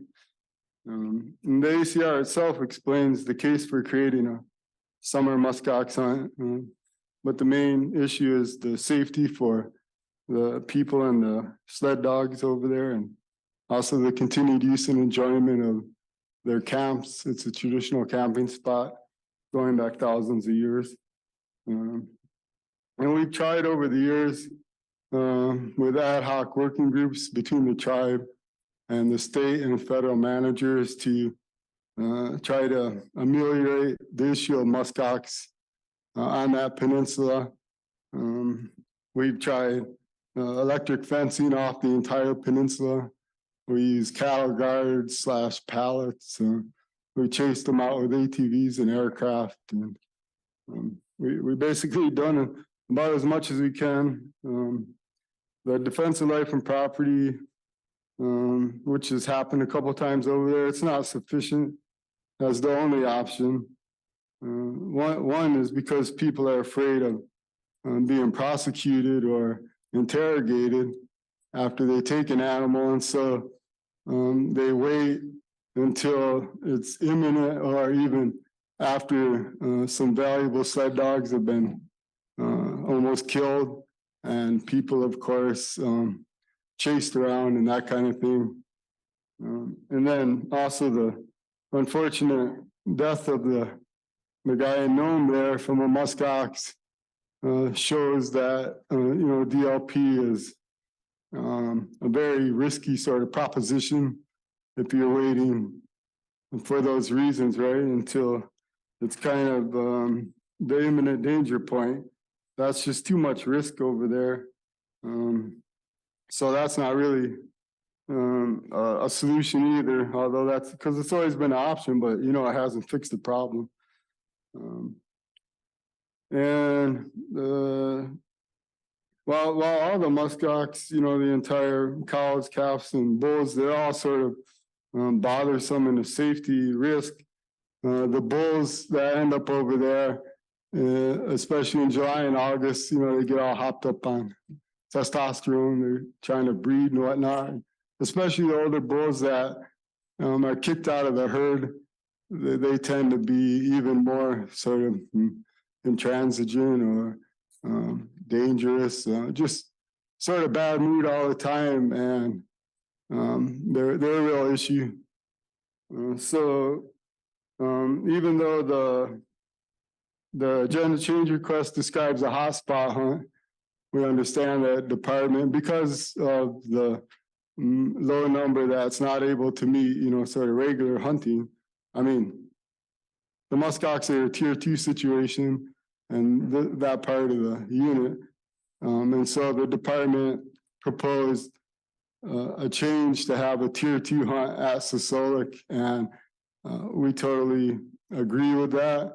The whole point for us is not necessarily what kind of hunt, it's just that to have something besides a DLP as an option to remove, especially the most dangerous of the animals, which are those large bulls like I talked about. So that would work for us. And the only thing, I guess, if it's possible, it would be really nice to, in the tier 2 application, to have some additional points for people that own land over there, have camps over there. That would be helpful, since they're the ones that are bothered the most, and also they're the ones that are there during those summer months, I mean, on site. And so it would be the best group of people to at least provide the most potential for obtaining one of those permits. So that's all. Well, your timing was perfect. Mm-hmm. Are there any questions? Al? Yeah, thank you. Nice putting a voice to a face, finally. It's good to see you, and a good testimony. I'm curious, potentially, how many problem muskox could there be in a year in that area that may have to be harvested? So generally, I mean, if we're talking about the most dangerous ones being those large bulls, somewhere between 1 and 3 on average, I would say, on average summer. You know, that's not hard and fast, but that would be sort of an average, 1 to 3. So that would be about half of your harvestable surplus for that area. That would seem. Well, so I mean, for that, I would say that, so we've also talked to so I'm also the chair of the Cape Cruise and Stern Subsistence Resource Commission, which deals with that whole entire area, most of it besides there, and deals with, you know, the federal 3 and then the state 3, what you're talking about. And I guess to that, I would say that, so having discussed that with them, the National Park Service, they weren't overly concerned with that. And I would also say that the number that we're talking about, especially if it was 1 permit per year, not even knowing, like this summer, that might not even been taken. I guess I don't think it's necessary to get all down in the weeds about one animal here or there, I guess is what I'm saying. You may or may not take one every year. And in the large scheme of things, I don't think that should, I guess that's what I would say. I would say with 6 + 1 on occasion, it's not worth getting all exercised over that, or, you know, trying to slow down the consideration of what we're trying to accomplish here over that, because that could be a sticking point. I just think it's totally unnecessary. And I would guess the feds also, but I would guess that the state would, or at least I would suggest that everyone just try it and wait and see, and if it becomes a problem, we could address it at that point, but my suggestion is to not sort of get wrapped up in that issue, I guess, at this point. Great, thank you, Alex. Commissioner. Yeah, so I did appreciate the opportunity to come up here. A little bit warmer when I came up here. I think this summer we talked about that issue than it is right now, but I don't think people should live in fear of wild animals that the state manages. And there's real fear in this area that these muskox could be charging and doing that. I had thought about the hotspot hunt as an opportunity to do that, but at the time, I guess I didn't realize that it was a tier 2 hunt that we were talking about. And our good lawyers from the Department of Law said we can't have a tier 2 hunt. We can't have a hotspot hunt on a tier 2 stock. So we have been exploring other opportunities. One is the one I think we were discussing around the table. But in the short term, if we don't get there and we have to get there faster, I also have 5 AAC 92033, which allows me to deal with giving permits out to individuals or government officials to deal with problem animals. So we will find a solution to this problem that ensures that people are feeling safe in these areas where muskox are a problem. So. Yeah, no, I appreciate your commitment and your assistance in this whole process. And so as long as everyone can agree that what has happened for the last 15 years is not working, and we need to do something else, right? Otherwise, we're just sort of doing the whole insanity thing, right? We're trying to do the same thing and expecting a different result, and it's just not working. And then again, after the unfortunate death of Noam, it shows that the real concern is not should not be taken as unnecessary concern. There is real safety there, and especially when you're talking about women and children and others and feeling like they're hostages inside their cabins. And it can't go on. And so, yes, I appreciate the commissioner's commitment that he just expressed, and I also appreciate the assistant of the department and Christy and all of you guys, I guess, to try to help us move this issue forward. We're tired of the whole hamster wheel situation, and we really need something to happen. So whether it's the tier 2 or whether it's providing the opportunity like he talks about, and again, I think even when it comes to that population, even if there's another proposal of sorts, we shouldn't get wrapped up in this one animal here or there. It's not going to take the herd down. The herd started at, very few animals. It started at 0 actually in the whole Cape Krusenstern area and grew to be 200. And so, or even more at times. And so it's really hard to convince at least me and others here that, somehow take an extra animal here or there when we had 0 animals that were transplanted into the Cape Krusenstern area, and it still grew to 200 plus. So how does that compute with taking an animal and being all concerned about the demise of this herd when it was 0? It went from 0 to 200. So we just need to keep that in mind when you're talking about that. Okay, well, thank you for your testimony, and obviously you have a passion about this, and I think you have a commitment from the commissioner, and the board will look at what we can do, and if we can't do it, then he can do it. Yeah, So, thank you. Or you both could do it. Thank you. Okay, and next is Pete Schaefer.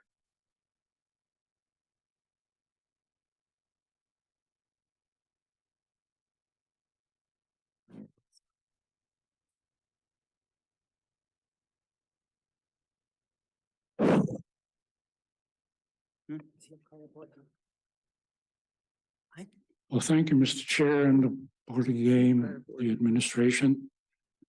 I'd like to speak on two issues. One is the caribou.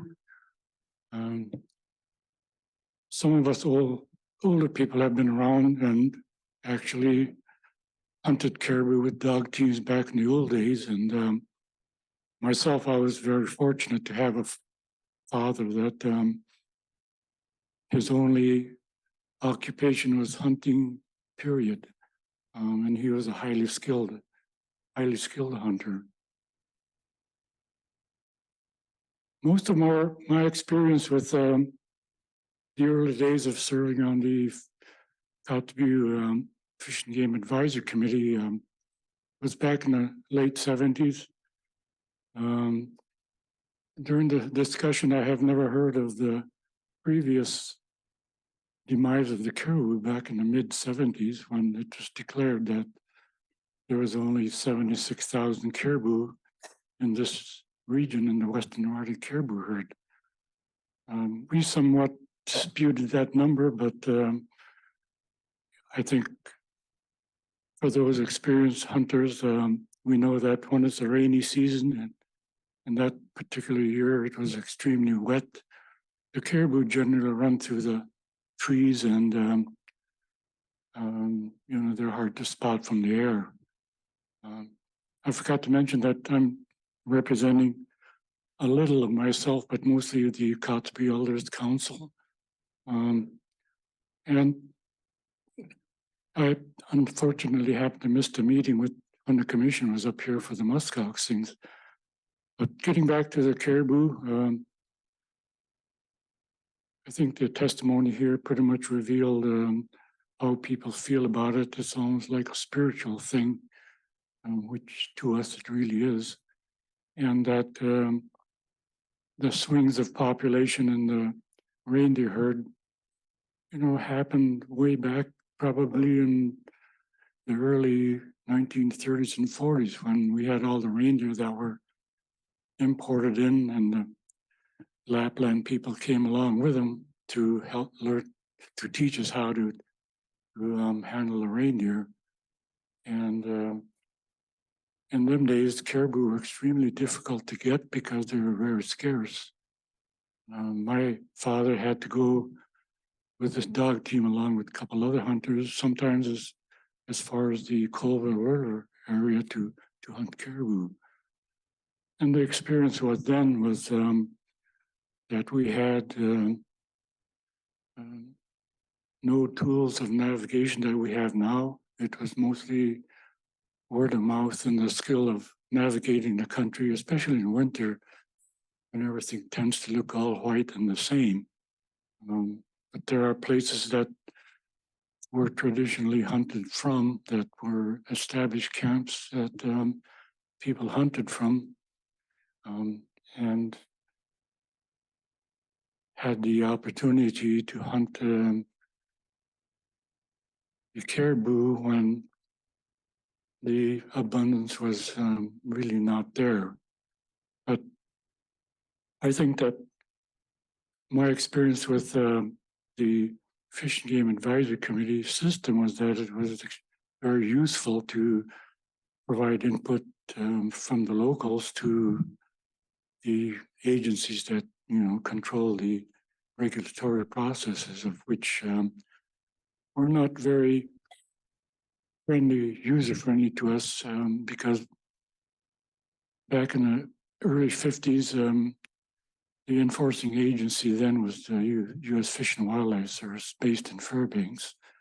And back in the early '50s, they made a decree that, I mean, we had no input whatsoever, that every family was limited to 5 caribou per year. Well, that was literally impossible, and that was dictated to almost starvation. So what happened was that it created more of a underground hunting effort by our people, that we have a mouth of the Noatak here and the mouth of the Kobuk, much further than the Noatak. Noatak is just a few miles from Kotzebue. But what would happen is that when we go on the dog team hunts and made our kills and did all that thing, when we were coming back, we'd stop at the mouth of Noatak if it wasn't dark already and wait for it to get dark.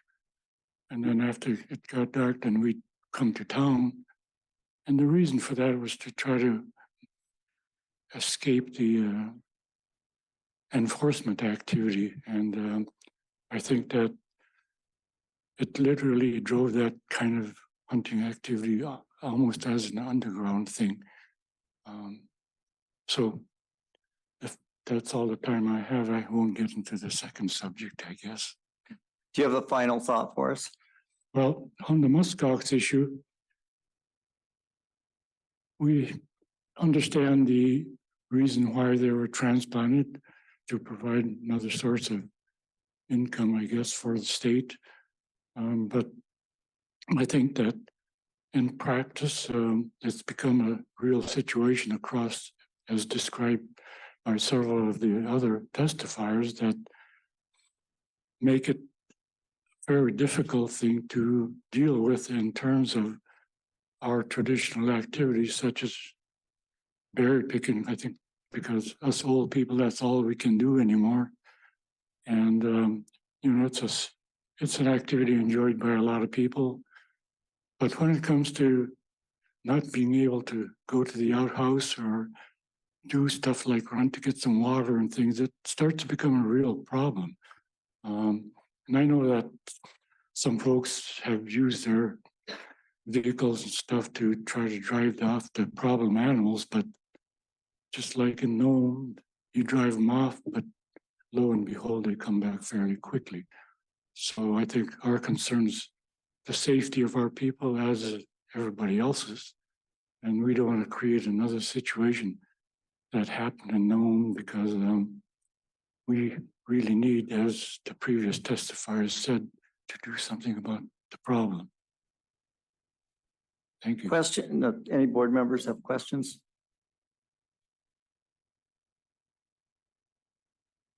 No?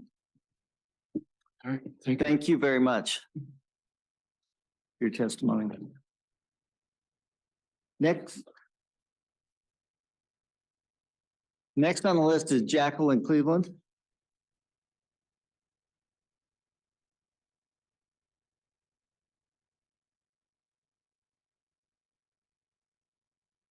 Waka, yuchtanat kanali kudaro, win haraming. Hello, my Yupik name is Nali Kudach and Jacqueline Cleveland in English. I'm from Quinhagh, where I'm currently a tribal council member for the native village of Quinhagh and who I am representing today. So I'm also the co-chair for the Central Bering Sea AC and a member of our YK Delta Rep. But above all, I'm a hunter, fisher, gatherer, and I want to be a trapper. We, the native village of Quinhagh, submitted and support Proposal 7, which would lengthen the resident-only moose hunt RM 617 in Unit 18 by 2 weeks. Are an important subsistence resource for our members of the native village of Quinhagh because of increases in food costs, the village's remote location, and the changing environmental factors. Food security is a significant and growing concern.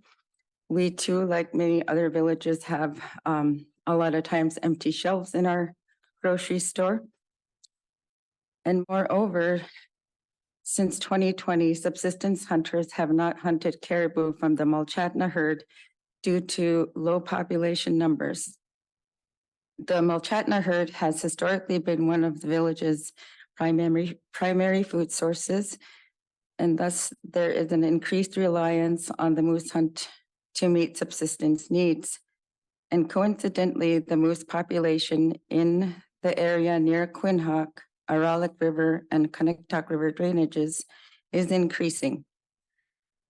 2023's population survey indicated 275 moose, which has grown rapidly since 2013, where they only counted 30 moose then. The current season dates of September 1 to September 30 do not provide an adequate opportunity for Quinhagh's subsistence needs. Poor weather during the month of September for the past 2 years has resulted in the failure to reach moose quotas before the hunting season closed. And previously, the moose hunt was extended by emergency order during 2021 and 2022 season due to poor weather conditions. And again, in 2023, 2024, when our community did not have access to gasoline for part of the hunting season.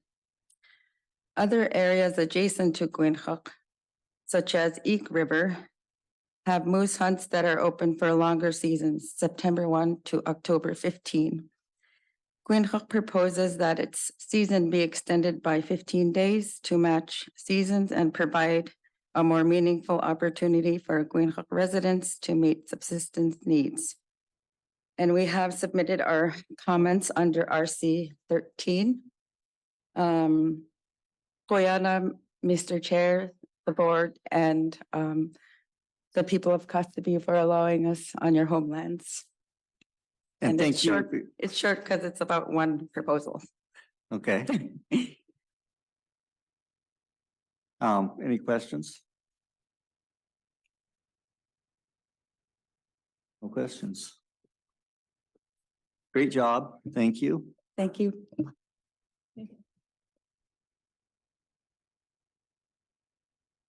Next is Sequelic HEPA. Is that correct? I'm not good at pronouncing names, so.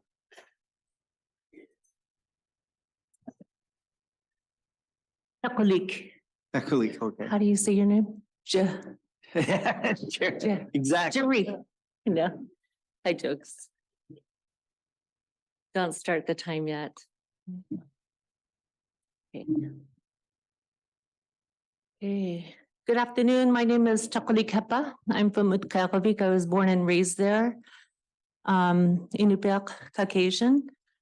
I've been working for the Department of Wildlife Management for the North Slope Borough for 33 years this year. Attended many Board of Game meetings. When I first started, I went to a Board of Game meeting with past chair, Benny Nagak. I had no idea why I was there, but years later, many board meetings, very important meeting. But very quickly, I just wanted to speak on two proposals to give a little bit of background. First of all, I want to say we understand that the Western Arctic caribou herd is in decline.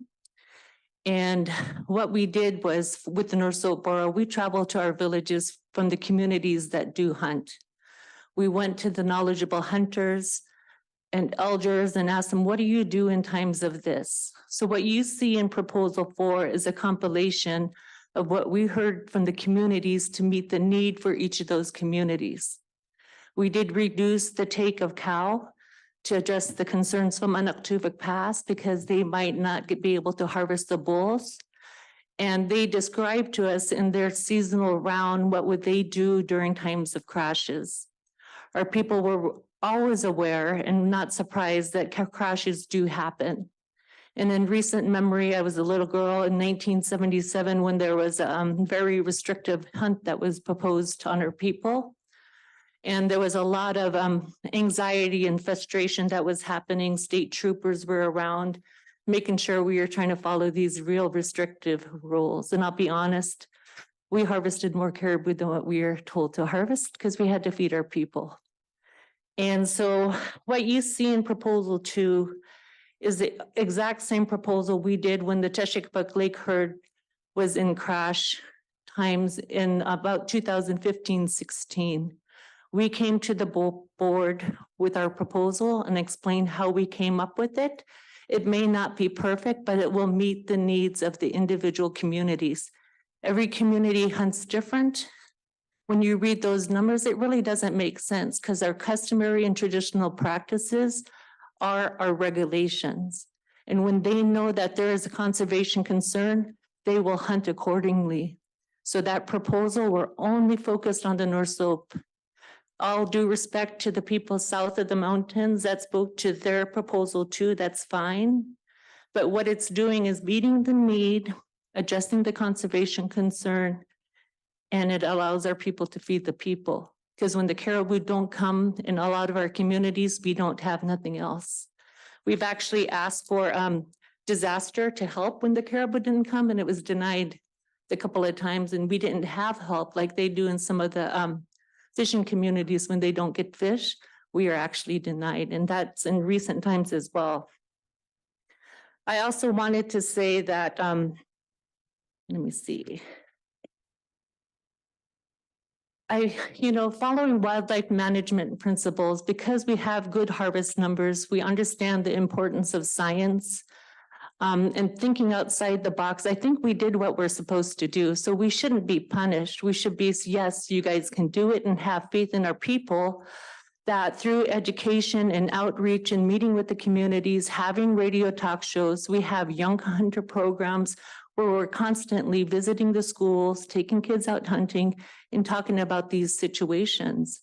So I have faith in our people that we will do what's right.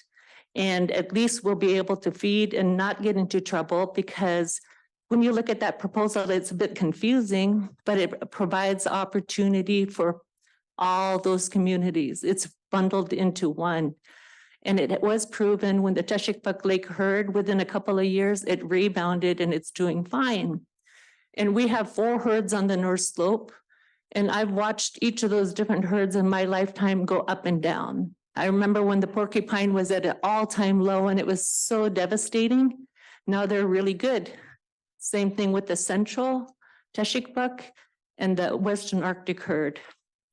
And then I just want to say one of the toughest jobs I have with my role as a department director for wildlife management, when we study the regulation booklets, our people, and like an Elder Eddie Hobson said, it makes no sense to them. Where do we start?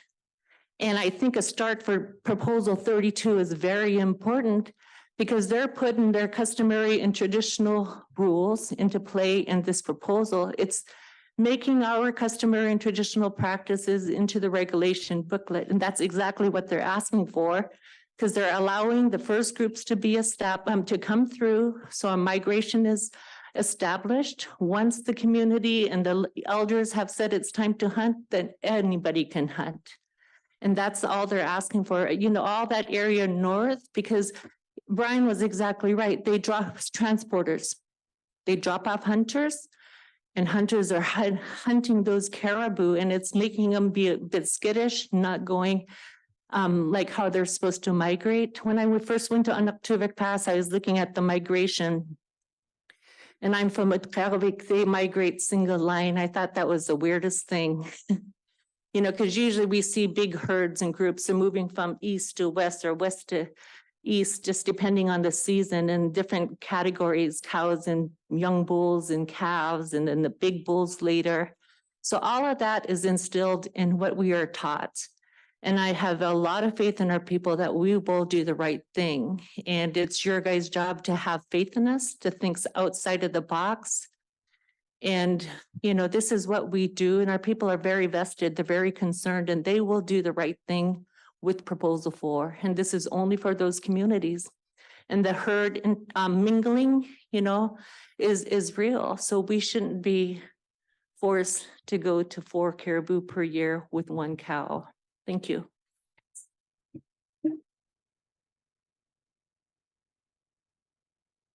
Questions from board members? Go ahead, Dave. Thank you, Mr. Chair. It's good to see you again. And we've made many other board meetings in the past. I have a question.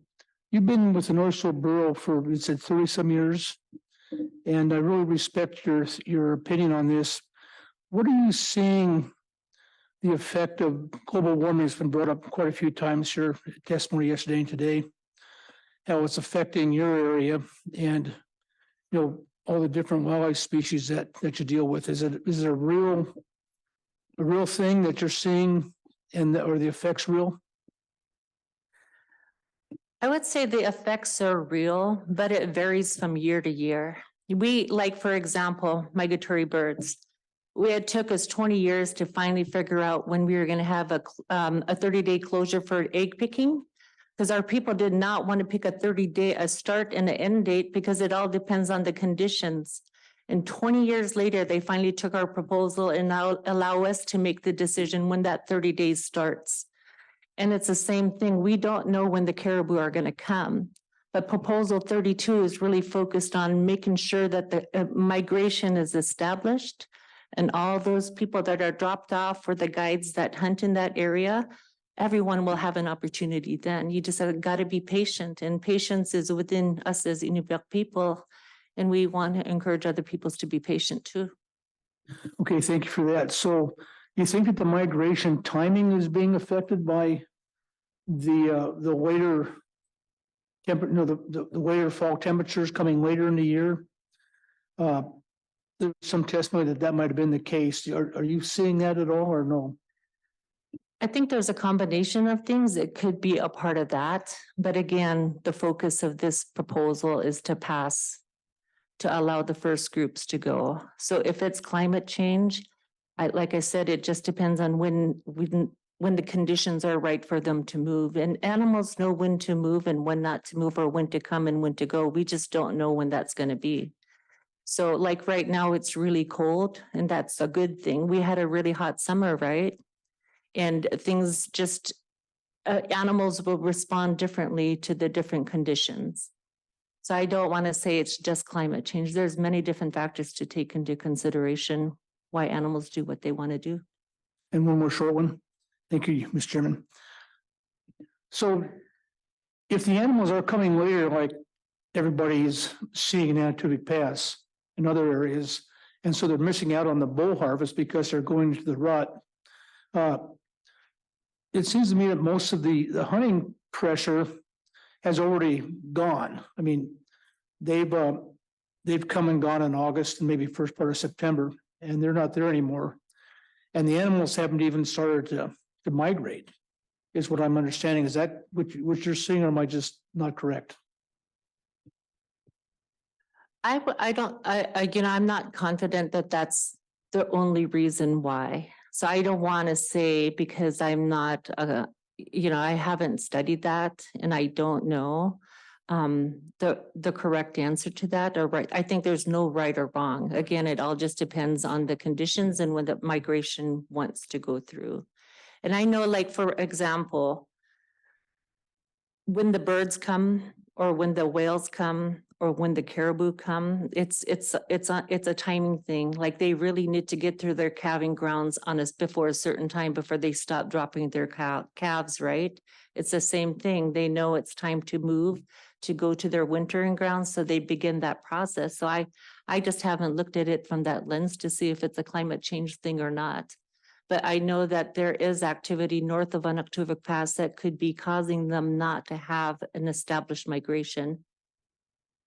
I really respect your opinion. You've been doing this a long time and a lot of knowledge. So thank you very much. Mm-hmm. Thank you. Any additional questions, Al? Yeah, thank you, Mr. Chairman. Thank you to Quidla.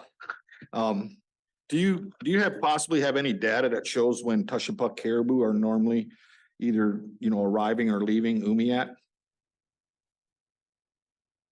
Not at the top of my head, but we do. One of our we have an agreement with ADF&G, BLM, and the North Borough Department of Wildlife Management to focus on the Tushipuk Lake herd. So that is a herd that we're very familiar with, but I don't have that answer right now. It would be Brian. Oh, okay. Dr. Person. Yeah, thank you. Okay, any other questions? If not, thanks for your testimony.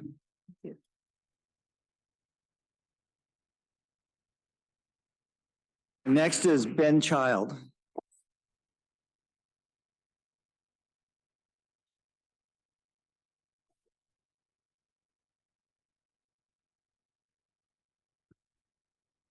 Good afternoon, Mr. Chair and members of the board. Thanks for giving me the opportunity to make some comments. I'm here. My name is Ben Child. I live in Fairbanks, and I'm here on behalf of Ram Aviation, a transporter based out of Kotzebue in the fall.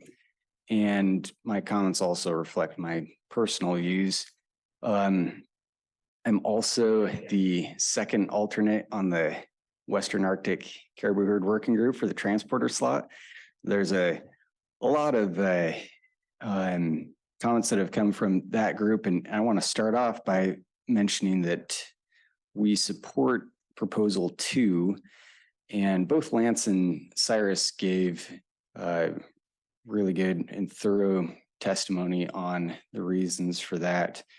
And I just want to reflect that we agree with that recommendation from the working group. And moving on to Proposal 3, Ram Aviation opposes the non-resident closure. And there's been a lot of powerful testimony about, given the state of the herd and given proposal 2 with a drastic reduction, that, we can understand that feeling of wanting a reduction across the board. And somebody mentioned earlier that, non-residents have been facing, I guess it was Mark with Resident Hunters of Alaska, non-residents have been facing a lot of restrictions over the last 20+ years, long before I was here. And that's in addition to the logistical restrictions of hunting by aircraft. And you may have heard the phrase, time to spare, go by air. And it is highly applicable, especially in the hunting world. So on top of all the regulatory restrictions, of course, you have to take into account the difficulty of access by aircraft. It's already been touched on, the economic impact of having non-resident hunters. And you can obviously assume there's a personal livelihood aspect at stake. I would like to focus a little bit more on the bear issue, because that was brought up earlier. So from my understanding, there are 2 guides that operate out of Kotzebue, Brad Salsa with Alaska Wilderness Charters and Guiding, and Mont Mahoney. Ram Aviation has been providing a lot of charter service for Brad. And I've spoken with him on numerous occasions, and he's very interested that we stay in town, simply because he is wholly dependent on our support and the other Part 135 outfits for access. And last year they shot, I believe, 30 bears. I don't know what he would do without that Part 135 support. Mont Mahoney canceled his season this year due to flooding on the Noatak, which was a big loss for that predator management. We do have hunters that purchase wolf tags. I must say they're not the best wolf hunters, but there's a lot of interest among those hunters in being able to find and shoot wolves if they have the opportunity. I guess I just want to point out a couple of the specific restrictions that we face operating in units 23 and 26A. The federal closure was huge. That closed millions of acres and has made it difficult to operate, though it's still possible. There's the 5-mile perimeter around the Noatak, the mountains east of Noatak are closed. That's BLM land.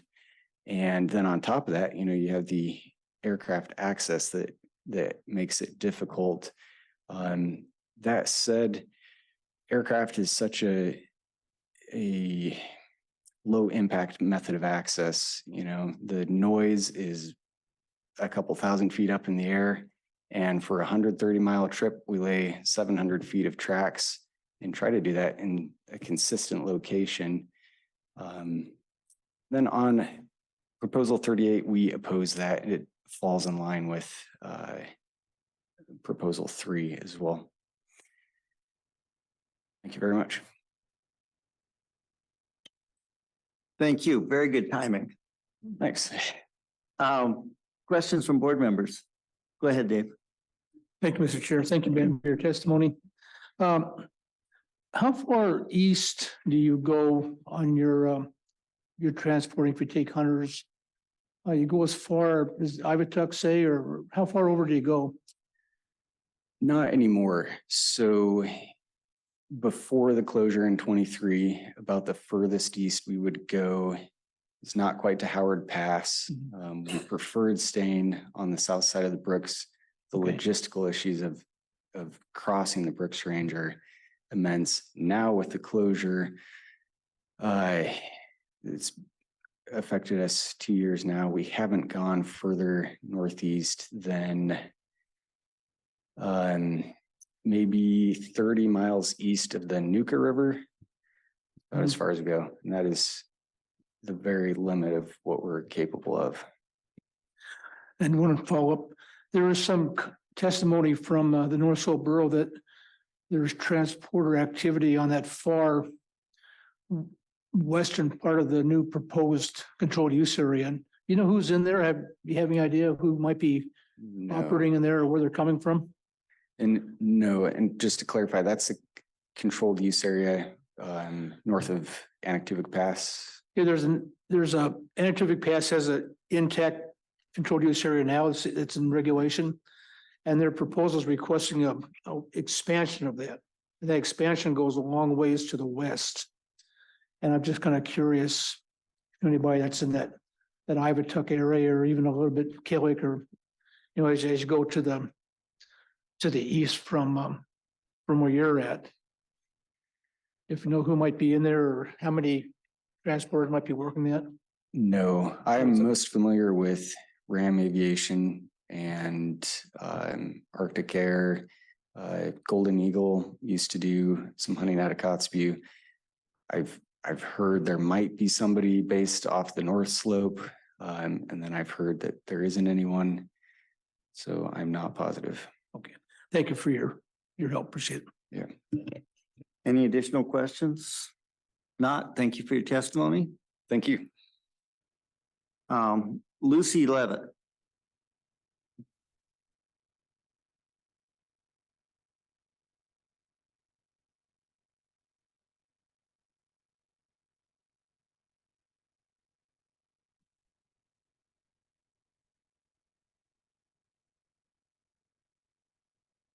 I get real nervous, so bear with me. My name is Lucy Levitt, lifelong resident of Barrow. I was born into a whaling family, and so I'm gonna speak on how important the caribou are in conjunction with whaling. For number one, the caribou is our first food source that we go to. Although we do whaling, that's not, we mostly eat caribou more than the whale. Just a little bit of information on the whale. When you're successful and you catch whale, it's shared, it's divided amongst crews, and then those crews get a share, and then they share it amongst the crew members. So sometimes you get a small little piece of whale from the share.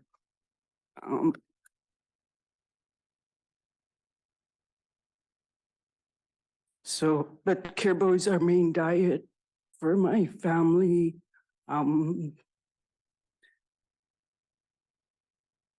In the past couple of years, we haven't catch much caribou. So right now, our whaling season's coming up. And that's the main thing I feed my crew when they're out on the ice. Another thing Joe Levitt mentioned is the sinew, the tendons that's used to sew the skin boats. So in the next few weeks, whaling captains will be sewing on those boats to have them dry by whaling season. As Quincy mentioned earlier, it takes 18 to 20-something hind legs to make that thread.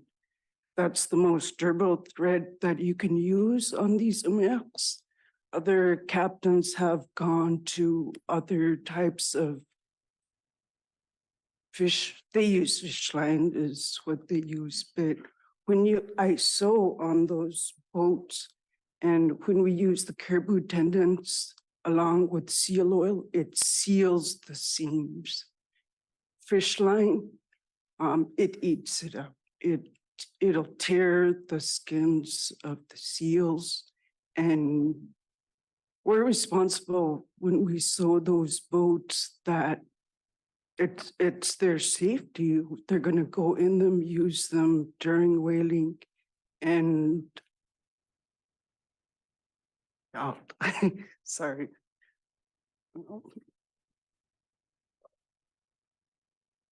So I know Caroline mentioned akutuk. It's from the caribou fat. It's melted and then whipped up by hand with minced caribou and grinded caribou. Right now, I don't have any. I maybe have a Ziploc. I'm a whaling captain, and I'm like, if my crew's successful, what am I gonna do? That's a delicacy that's fed when at the whaling festival. And I don't have anything. And when you give that away, share it with the people, we go to the elders first and then grandparents.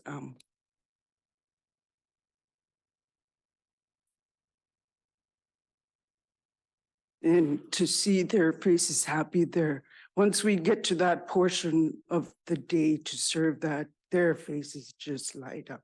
There's other people, I want them, no, we're only going to the elders first because we're gonna barely have enough to hand out to the elders.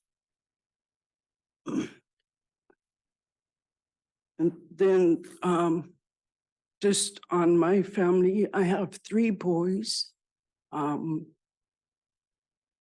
So one has his own family that he hunts for. He eats caribou like 75% of the week. He has a 2-year-old daughter. She just enjoys it as much as he does. And so my other son, he helps me. I go out hunting too. I hunt caribou. I enjoy hunting caribou. So he helps me to get our supply in the freezer for whaling, for and so forth. But my youngest son, he hunts too, but he hunts for family that don't go out. I know earlier it was mentioned about proxy hunters, but I'm the oldest one in my household. And so that wouldn't work for us. Okay, thank you very much for your testimony. Questions from board members? Any? I don't think we have any questions for you. You're very clear with your testimony, and thank you very much.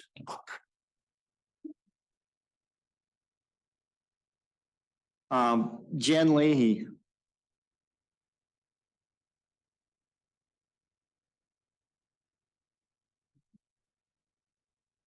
Good afternoon, Mr. Chairman, members of the board. My name is Jen Leahy, and I'm speaking today on behalf of the Theodore Roosevelt Conservation Partnership. And I'll be referencing my written comments, which are found in RC4, PC 595. I've had the pleasure of meeting many of you, but not all of you. So I wanted to take just a minute to introduce myself and the TRCP before I dive into our comments, which are focused on the Western Arctic herd proposals today. My organization, the TRCP, works to guarantee all Americans quality places to hunt and fish. In Alaska, I do that by engaging on land use plans and habitat conservation efforts to make sure that the interests of hunters and anglers are represented. I don't advocate on behalf of a particular user group. My job is to help maintain and grow Alaska's wildlife resources for everyone to enjoy. Because I work all over the state, from the Brooks Range here in the Arctic down to the Tongass, I live part-time in Anchorage, and I also live part-time in the rural community of Klawock on Prince of Wales Island in Southeast Alaska. There I enjoy fishing and hunting, berry picking, gardening with my partner, who also dedicates a lot of time to trapping wolves in the winter to help support our local deer populations down. Some of my favorite places in Alaska are in the Brooks Range, and some of my favorite people in Alaska are here in Kotzebue. And today I find myself on the opposite end of a tricky issue from some people that I really care about and like and respect. And I know that others are in that same boat today. So I just am really glad to be a part of the many people who've showed up because we care about caribou and our other resources. And I'm very appreciative of people from the region being so generous with their knowledge today and over the weekend. So for proposal 2, I'll be focusing on 2 and 3. The TRCP supports proposal 2 with an amendment to retain the existing Unit 26A seasons and bag limits due to the stable populations of the other herds in 26.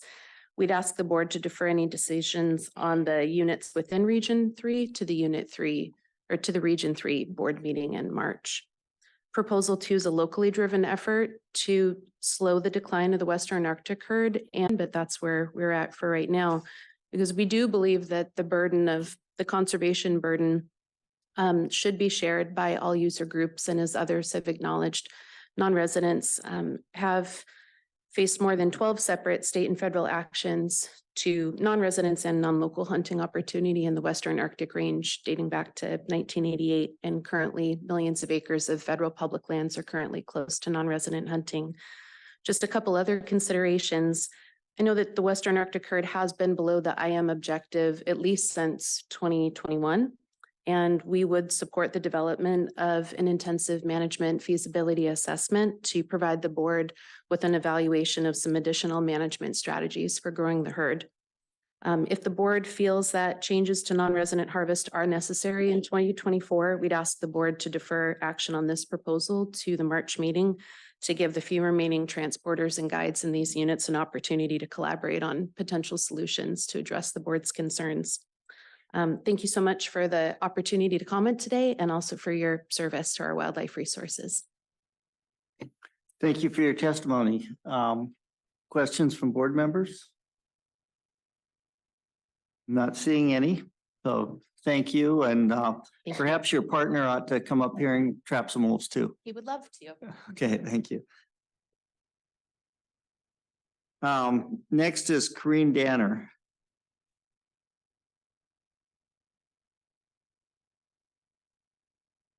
This one or that? That one. This one.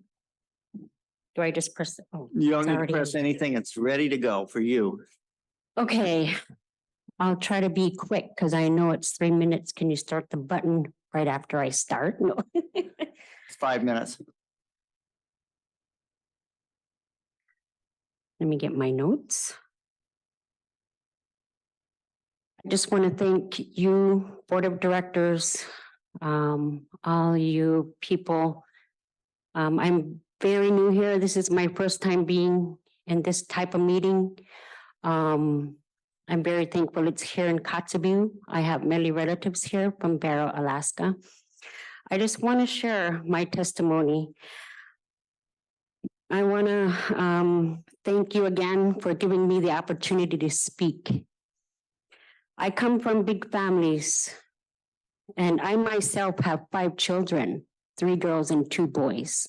My 2 boys, they're now 18 and 14.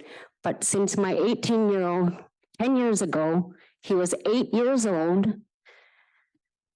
And I'm just very thankful that my brothers, Quincy Adams back here, he's the one that can teach my son in ways I can't. I have a husband who's Native Hawaiian, who's white, and who doesn't go hunting. So I'm very thankful for, I can say that. I'm very thankful for my brothers, my uncles, my elders, all the people that hunt for our community and our people. The people, I mean, across Barrow, surrounding Barrow, all the villages. We cannot get what we need from all the villages. The villages cannot get the bowhead well. So I just wanted to explain how important it is sharing. And we do follow our impact values, and that's part of sharing.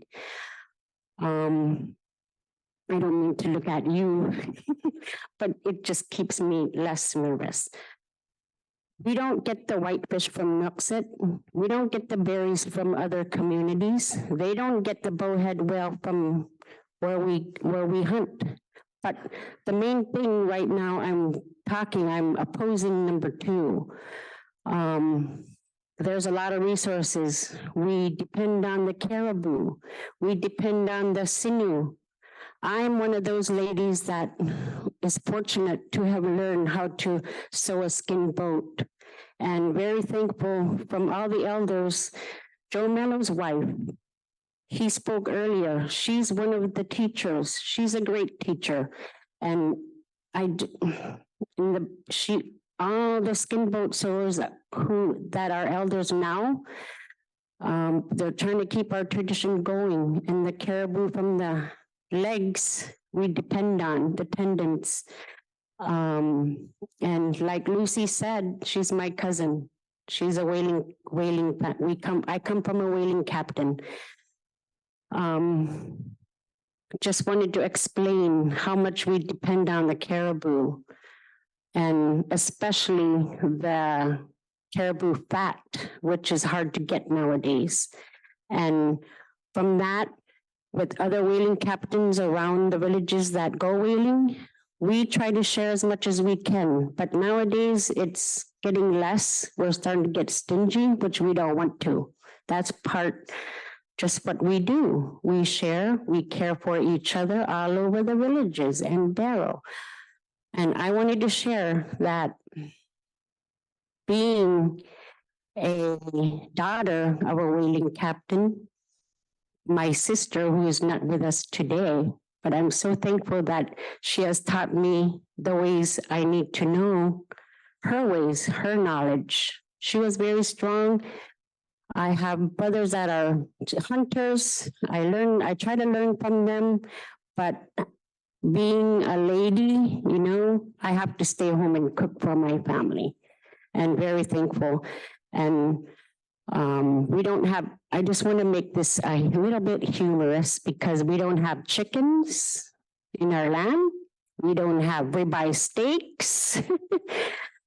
And I don't want to go to the grocery store to do that. Like the other villages said, their shelves are getting empty. They depend on the caribou. They depend on other foods we catch. That's how we were taught. What we catch, especially the young ones, they learn from the hunters. Those are the educators. And I'm a former language teacher. I try to pass the knowledge, what I know in our hunting ways and how to survive and what our needs are to those children. They're the ones that want to learn. They're the ones learning from our hunters, from Ernest Nayak to Billy Adams to my brother Quincy, all those hunters in Barrow. They're all educators. And finish your thought, please. Thank you for letting me have that opportunity. I know we follow everything we can to not become criminals. We don't want to be arrested. We're not bad people. But in a way, we're hungry. We're hungry for caribou. We make everything caribou stroganoff, beef, caribou jerky, not beef jerky. I just want to let you know it's not enough. 18 to 25 caribou is not enough for what I have learned. And when I'm learning as a skin boat sewer, I want to teach more of that, where it's just getting less.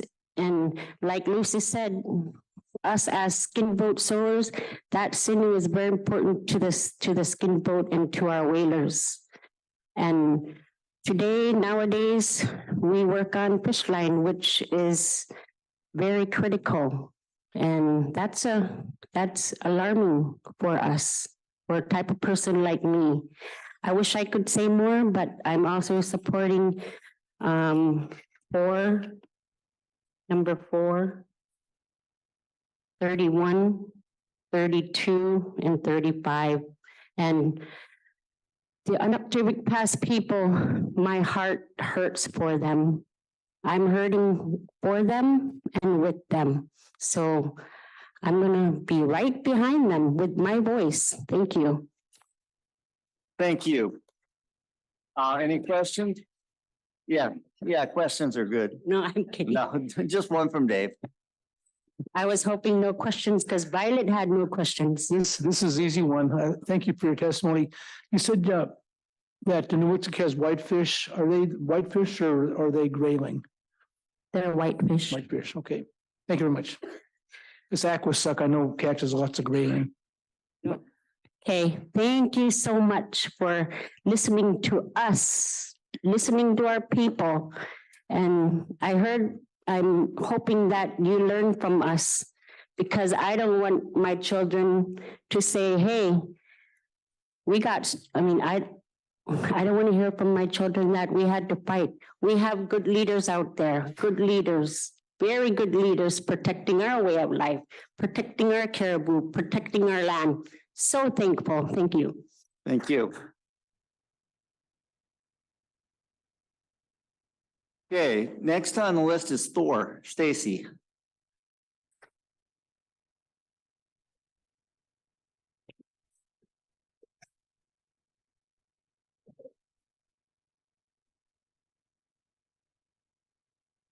Mr. Chair, members of the board, thank you. My name is Thor Stacy. I'm going to give testimony for the APHA first.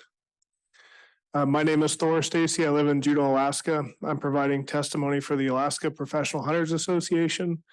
We represent hunting guides here in Alaska. And the comments today and our written comments come from a statewide perspective. So obviously we work with our members in each region and who are affected by the proposals, or in some cases, write proposals. But as a group, we look at all of these proposals from a statewide perspective.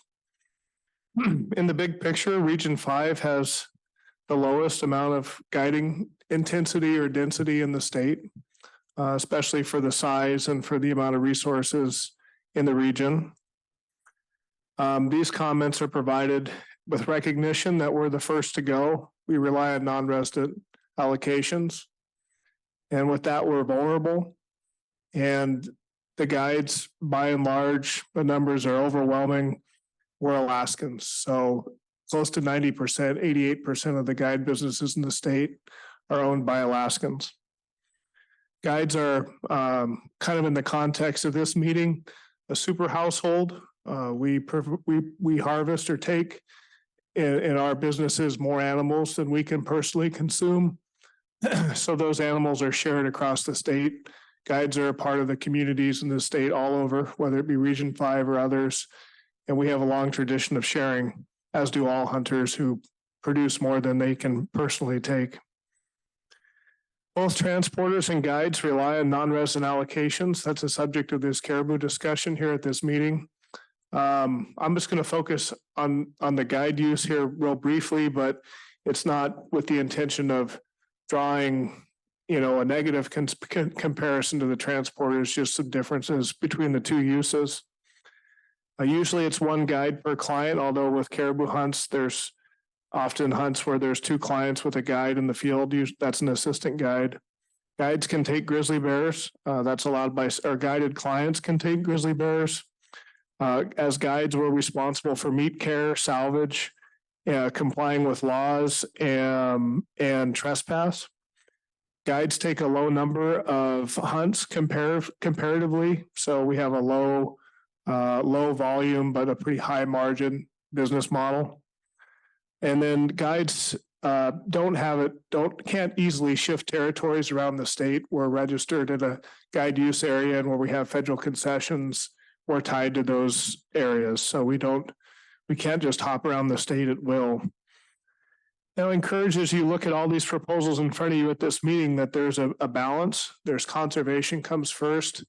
Obviously, the Western Arctic caribou herd has some conservation challenges, but there can be some unintended consequences as you look at the impacts on these guide businesses, because I think that by and large, you can look at the data, look at the number of non-resident grizzly bears that are taken in the region, look at the number of non-resident take on wolves. And if you start to run those numbers out, there's a really good chance that the guide businesses are on the plus side of the equation as far as predator and prey. So as you consider that, you can close non-resident allocations that results in guide businesses not being viable, and you can lose really important predator take in the area. It doesn't cost the state for an intensive management program, doesn't cost native corporations bounties, although those are great ideas, nothing opposed to that. But these are things that the guides offer as part of their use of caribou, moose, and ungulates. They offer a really good center predator hunt or predator harvest. So be careful as you look at the consequences, look at the totalitarity of the of the equation. And I think you'll see that the guides are probably on the plus when it comes to predator and prey. With that, we oppose proposal 2, but mostly because of the Unit 26 component. That 26 component has Teshikpuk and Central Arctic herd as part of it. We're caution there, and we're opposed to it until you work through the ANFs. If you're not meeting subsistence needs, obviously you need to restrict non-resident take. So our opposition is and recommendation is to defer that to Region 3. I want to focus on a couple proposals further south than here. One is the proposal 26 that would alter the moose season for a drawing hunt in 22E, I believe. And that just gives the guides there a little longer season, and we think will enhance meat care. Same number of animals will be taken. They'll just have a little bit more time to take care of the meat. And then proposal skipping ahead to 29. Just go ahead and tell us what your thought on 29.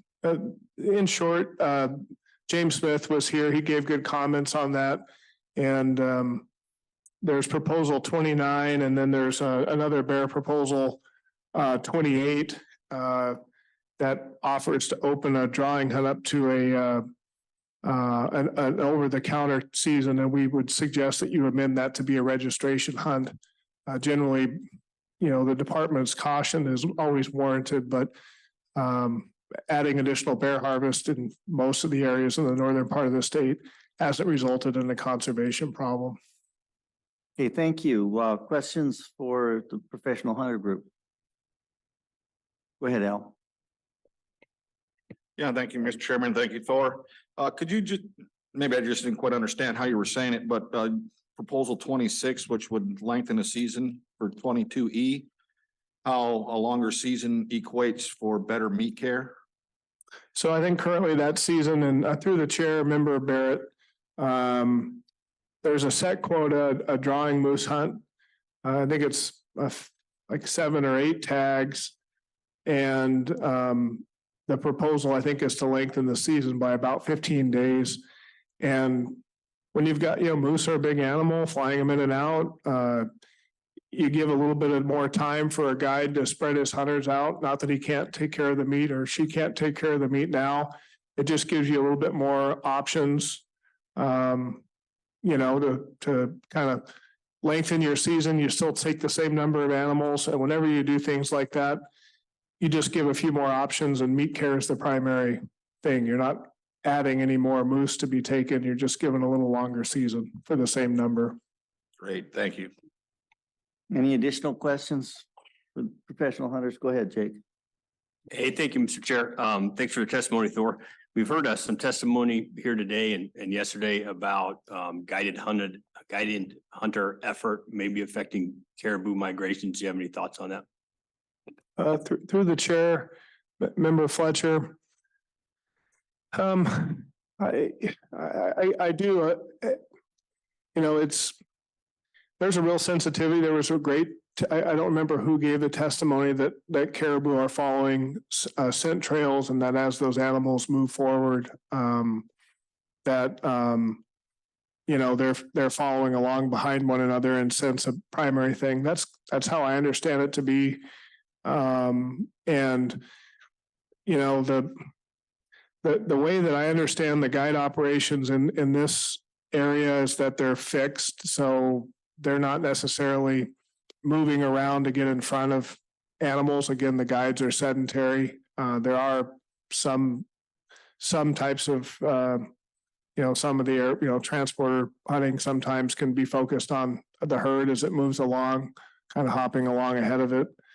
In the case, in all the guide businesses that I'm familiar with in the region, it would be a very random thing for the lead caribou to just happen to bump into where those guys are hunting. So I think that's an important component. And if you were to turn off the map and just look at the caribou collar data, it makes these little clouds, these little circles of the various herds. It's really, really cool. You can see where they contact the road or communities. I think you can even see a slight line of disruption around the short Red Dog Mine Road. So caribou are sensitive to activity, especially ground-based activity like the Dalton Highway or other roads, but those collar data don't seem to show, a pattern of disruption based on a little bit of hunting. Thanks. Any additional questions for the professional hunters? If not, Thor, would you like to go ahead with your personal testimony? Thank you, Mr. Chair, members of the committee. My name is Thor Stacy. I live in Juneau. And I wanted to give some personal testimony from my perspective as a hunting guide in Alaskan. And I do have a personal connection to the resources here. While I've never lived over here in Kotzebue or to the west in the Noatak Valley. I lived on the far edge of the Western Arctic Caribou Range in Wiseman. I had my first birthday on the North Slope. And I guide hunters far to the east on the north side of the Brooks Range. And I wanted to give just a little bit of window into, some of my thought process as a hunting guide and how some of the best behaviors or how I think of things. And I certainly can't speak for all the guides, but I think that some of the ways that I think is reflective of how other people do as well. And I want to express, I guess, what's easy for me to understand about this meeting and then some frustration. I think it's really easy for me to understand putting the animals first, the caribou management plan. It's easy for me to understand why you have a 30 bull cow ratio in your management plan and the need to maintain enough bulls in the herd. It's easy for me to understand to look at calf survival, cow survival, climate change, all of those issues. And I think that's the most important thing here is the conservation issues with caribou or any of the animals. It's easy for me to understand on the allocation side that subsistence comes first. Subsistence in Alaska, it's a mixed cash subsistence economy. So you got to be able to make some money. Matter of fact, it's pretty expensive in rural Alaska. So I think some of the comments about 300 caribou being very significant to communities makes a lot of sense to me because in my world, each and every job in small communities without a lot of economic opportunity is very important as well. So I think the magnitude of these things in rural Alaska is really important for you to consider. And for me, that makes a lot of sense in my life. I think what's hard for me to understand or accept is that you're going to be working through some important decisions without accurate harvest data.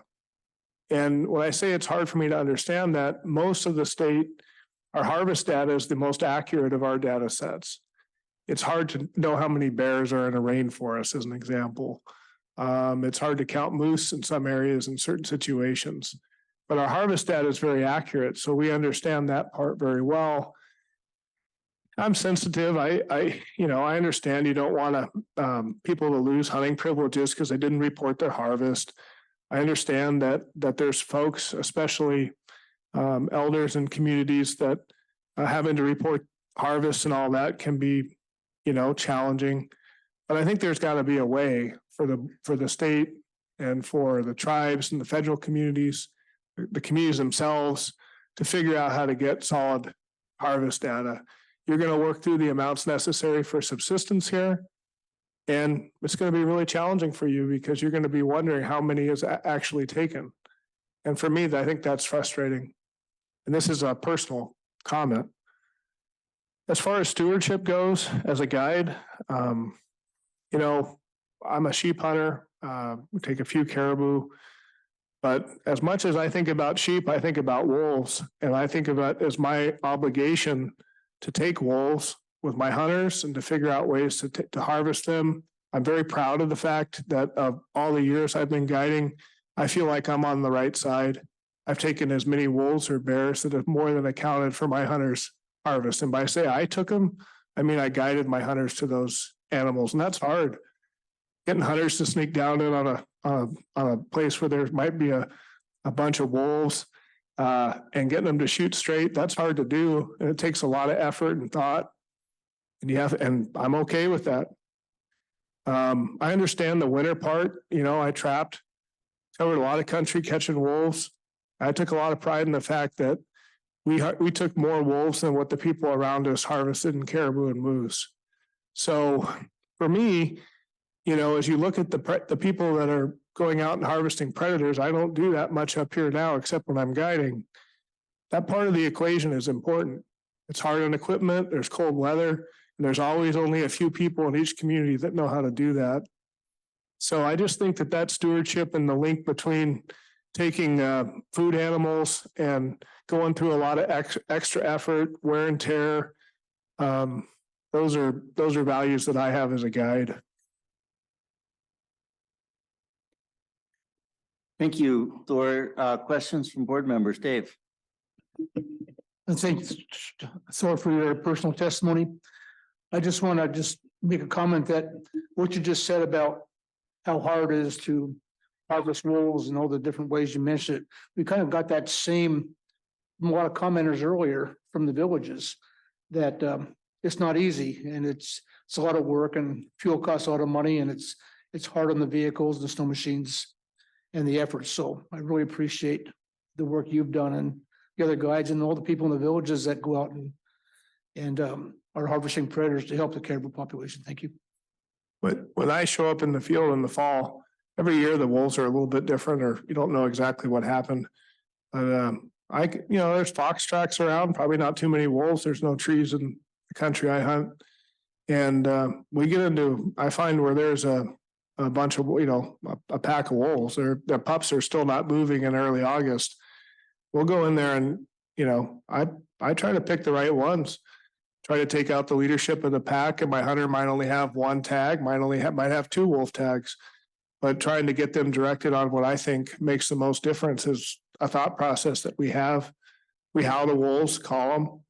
We'll do all kinds of stuff to figure out ways to get wolves. So I love them. Wolves are great. I wouldn't want to not have them around, but you got to take some. Additional questions from board members? If not, thank you for your testimony, Thor. Always look forward to it. Frida.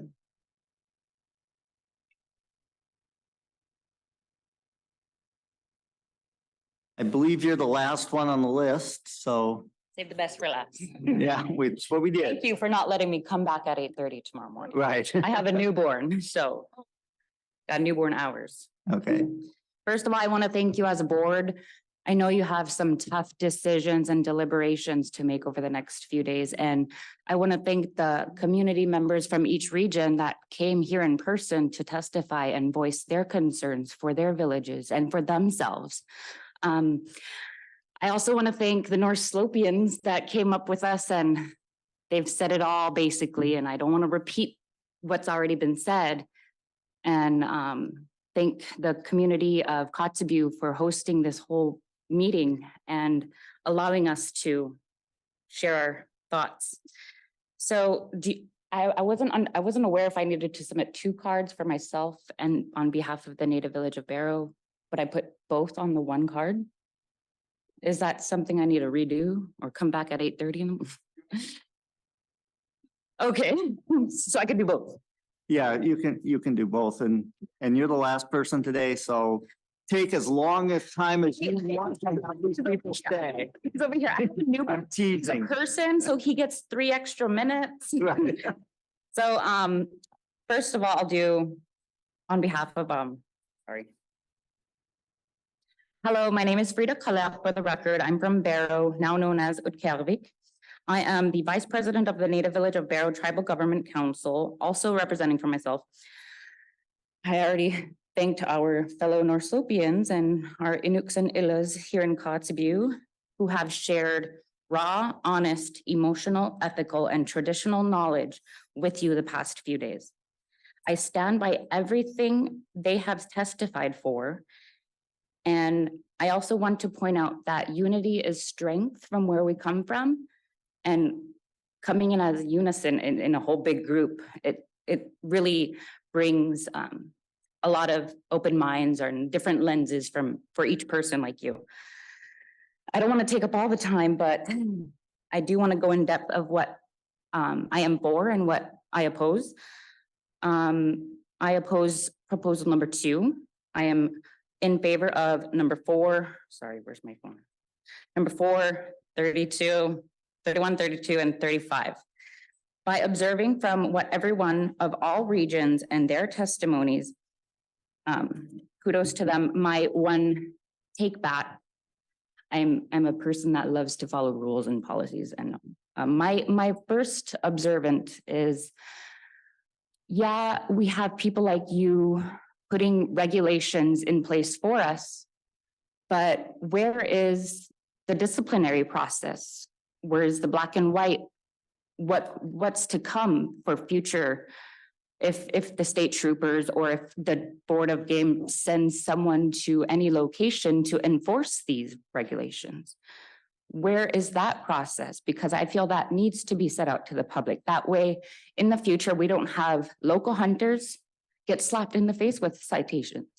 So I didn't see, this is my first Board of Game setting, but I didn't see your outreach of the disciplinary process or what's to come or what to expect.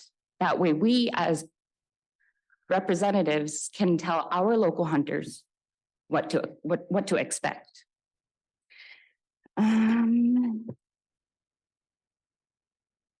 We already went over that. I also want to point out and emphasize that we as Indigenous people of our lands have these traditional knowledge and skills that we pass down from generation to generation. And putting regulations to people that are not accustomed to types of policies or regulate, like black and white paper kind of thing. We're not accustomed to that. And I want to make that known to you, having that hand in hand relationship with the state board, with local leaders, and work with one another rather than trying to butt heads or be against or for right or wrong reasons. That is really slow timer right now. Also, the Inupiaq seasonal harvesting cycles, we as Indigenous people hunt by the season. It's not timed. It's not a set month. We know what to hunt for, when to hunt for it, how much to hunt for it. And our knowledge and skills that has been passed on generation to generation, we've created individuals, hunters, families, even the ones who prepare, put it away, take care of what we catch. We've created communities that are responsible, that are respectful to not only the land, not only the animals, but to God, because He is the one that put him here on this earth for us. It's a circle of life. Also, the predation control. I mean, who doesn't like wolf ruffs on their parkas? But another is being unapologetically Indigenous. Where we're from, our tribal college, they have a logo, unapologetically Inupiaq. But we're all unapologetically Indigenous. And if we need to feed, we will feed. By all means, we will feed. Really slow timer. I'm gonna. There you go. Okay, any questions? That was myself. Myself thing, and then I'll move on to my next tribal representative one. Al, go ahead. Yeah, thank you, Mr. Chairman. I think you're the first testifier that complained the timer was too slow. I was trying to move really fast. But I really appreciate your thought and your point on when the public, the communities, the boroughs, the associations, tribal communities, they come with proposals asking us to change something or to make something new, and bringing the aspect of, if the board passes something, what are the consequences for, the enforcement or the legality of it? So that's a very good point to bring up, because that doesn't always come out, and we don't think of it sometimes as a board, because we create a regulation and the nice guys to the right of me, they're the ones that interpret it and, end up being the bad guys sometimes. But they're doing their job. So thank you for bringing that point out.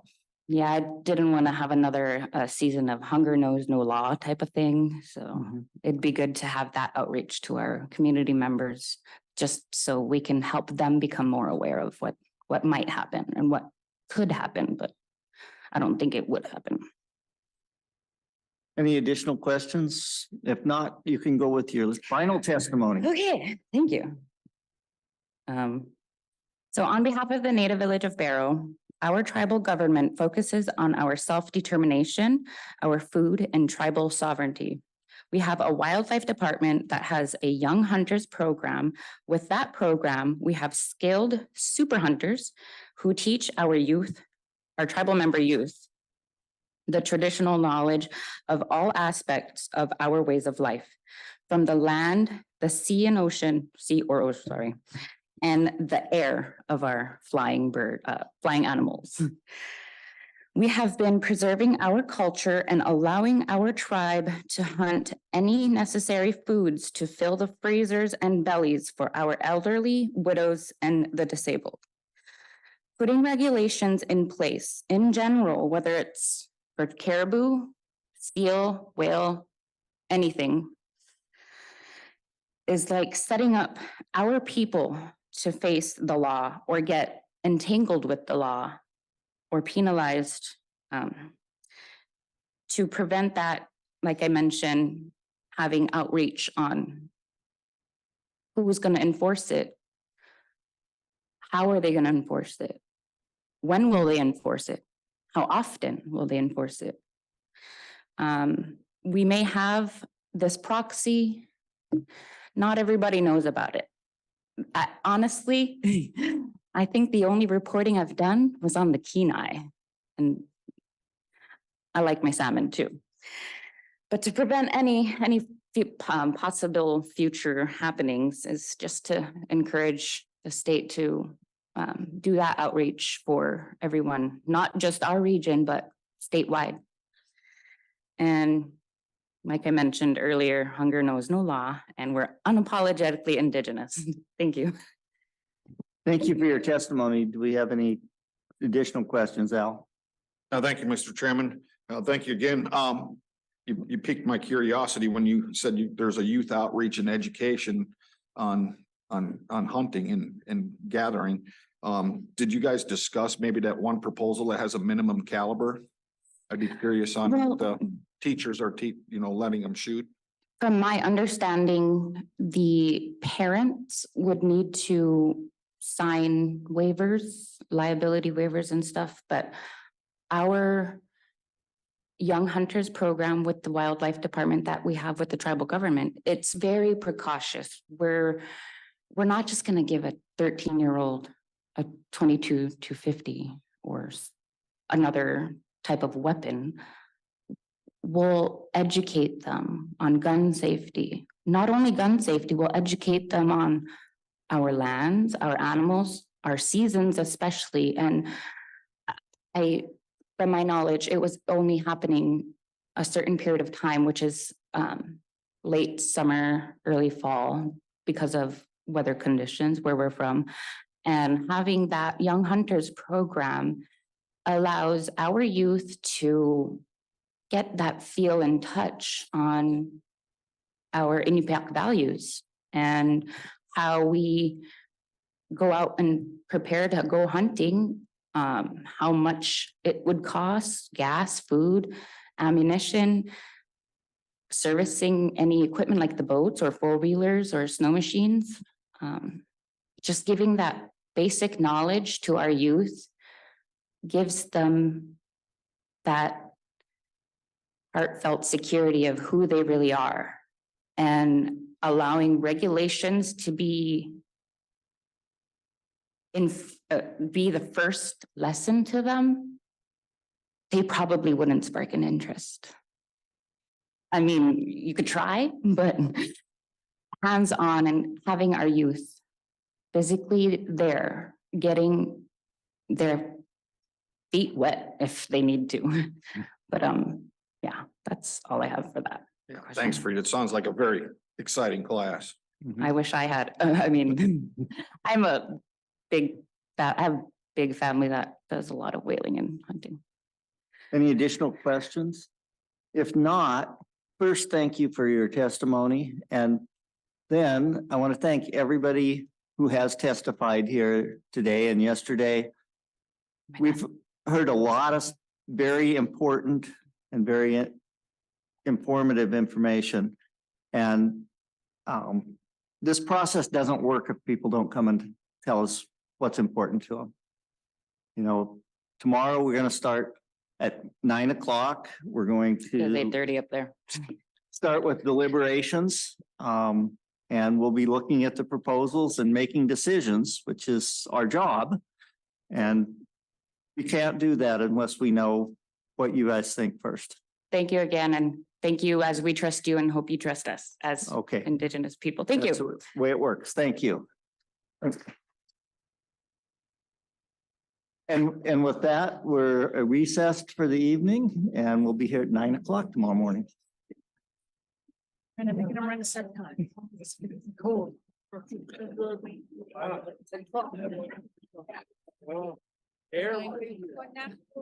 Maybe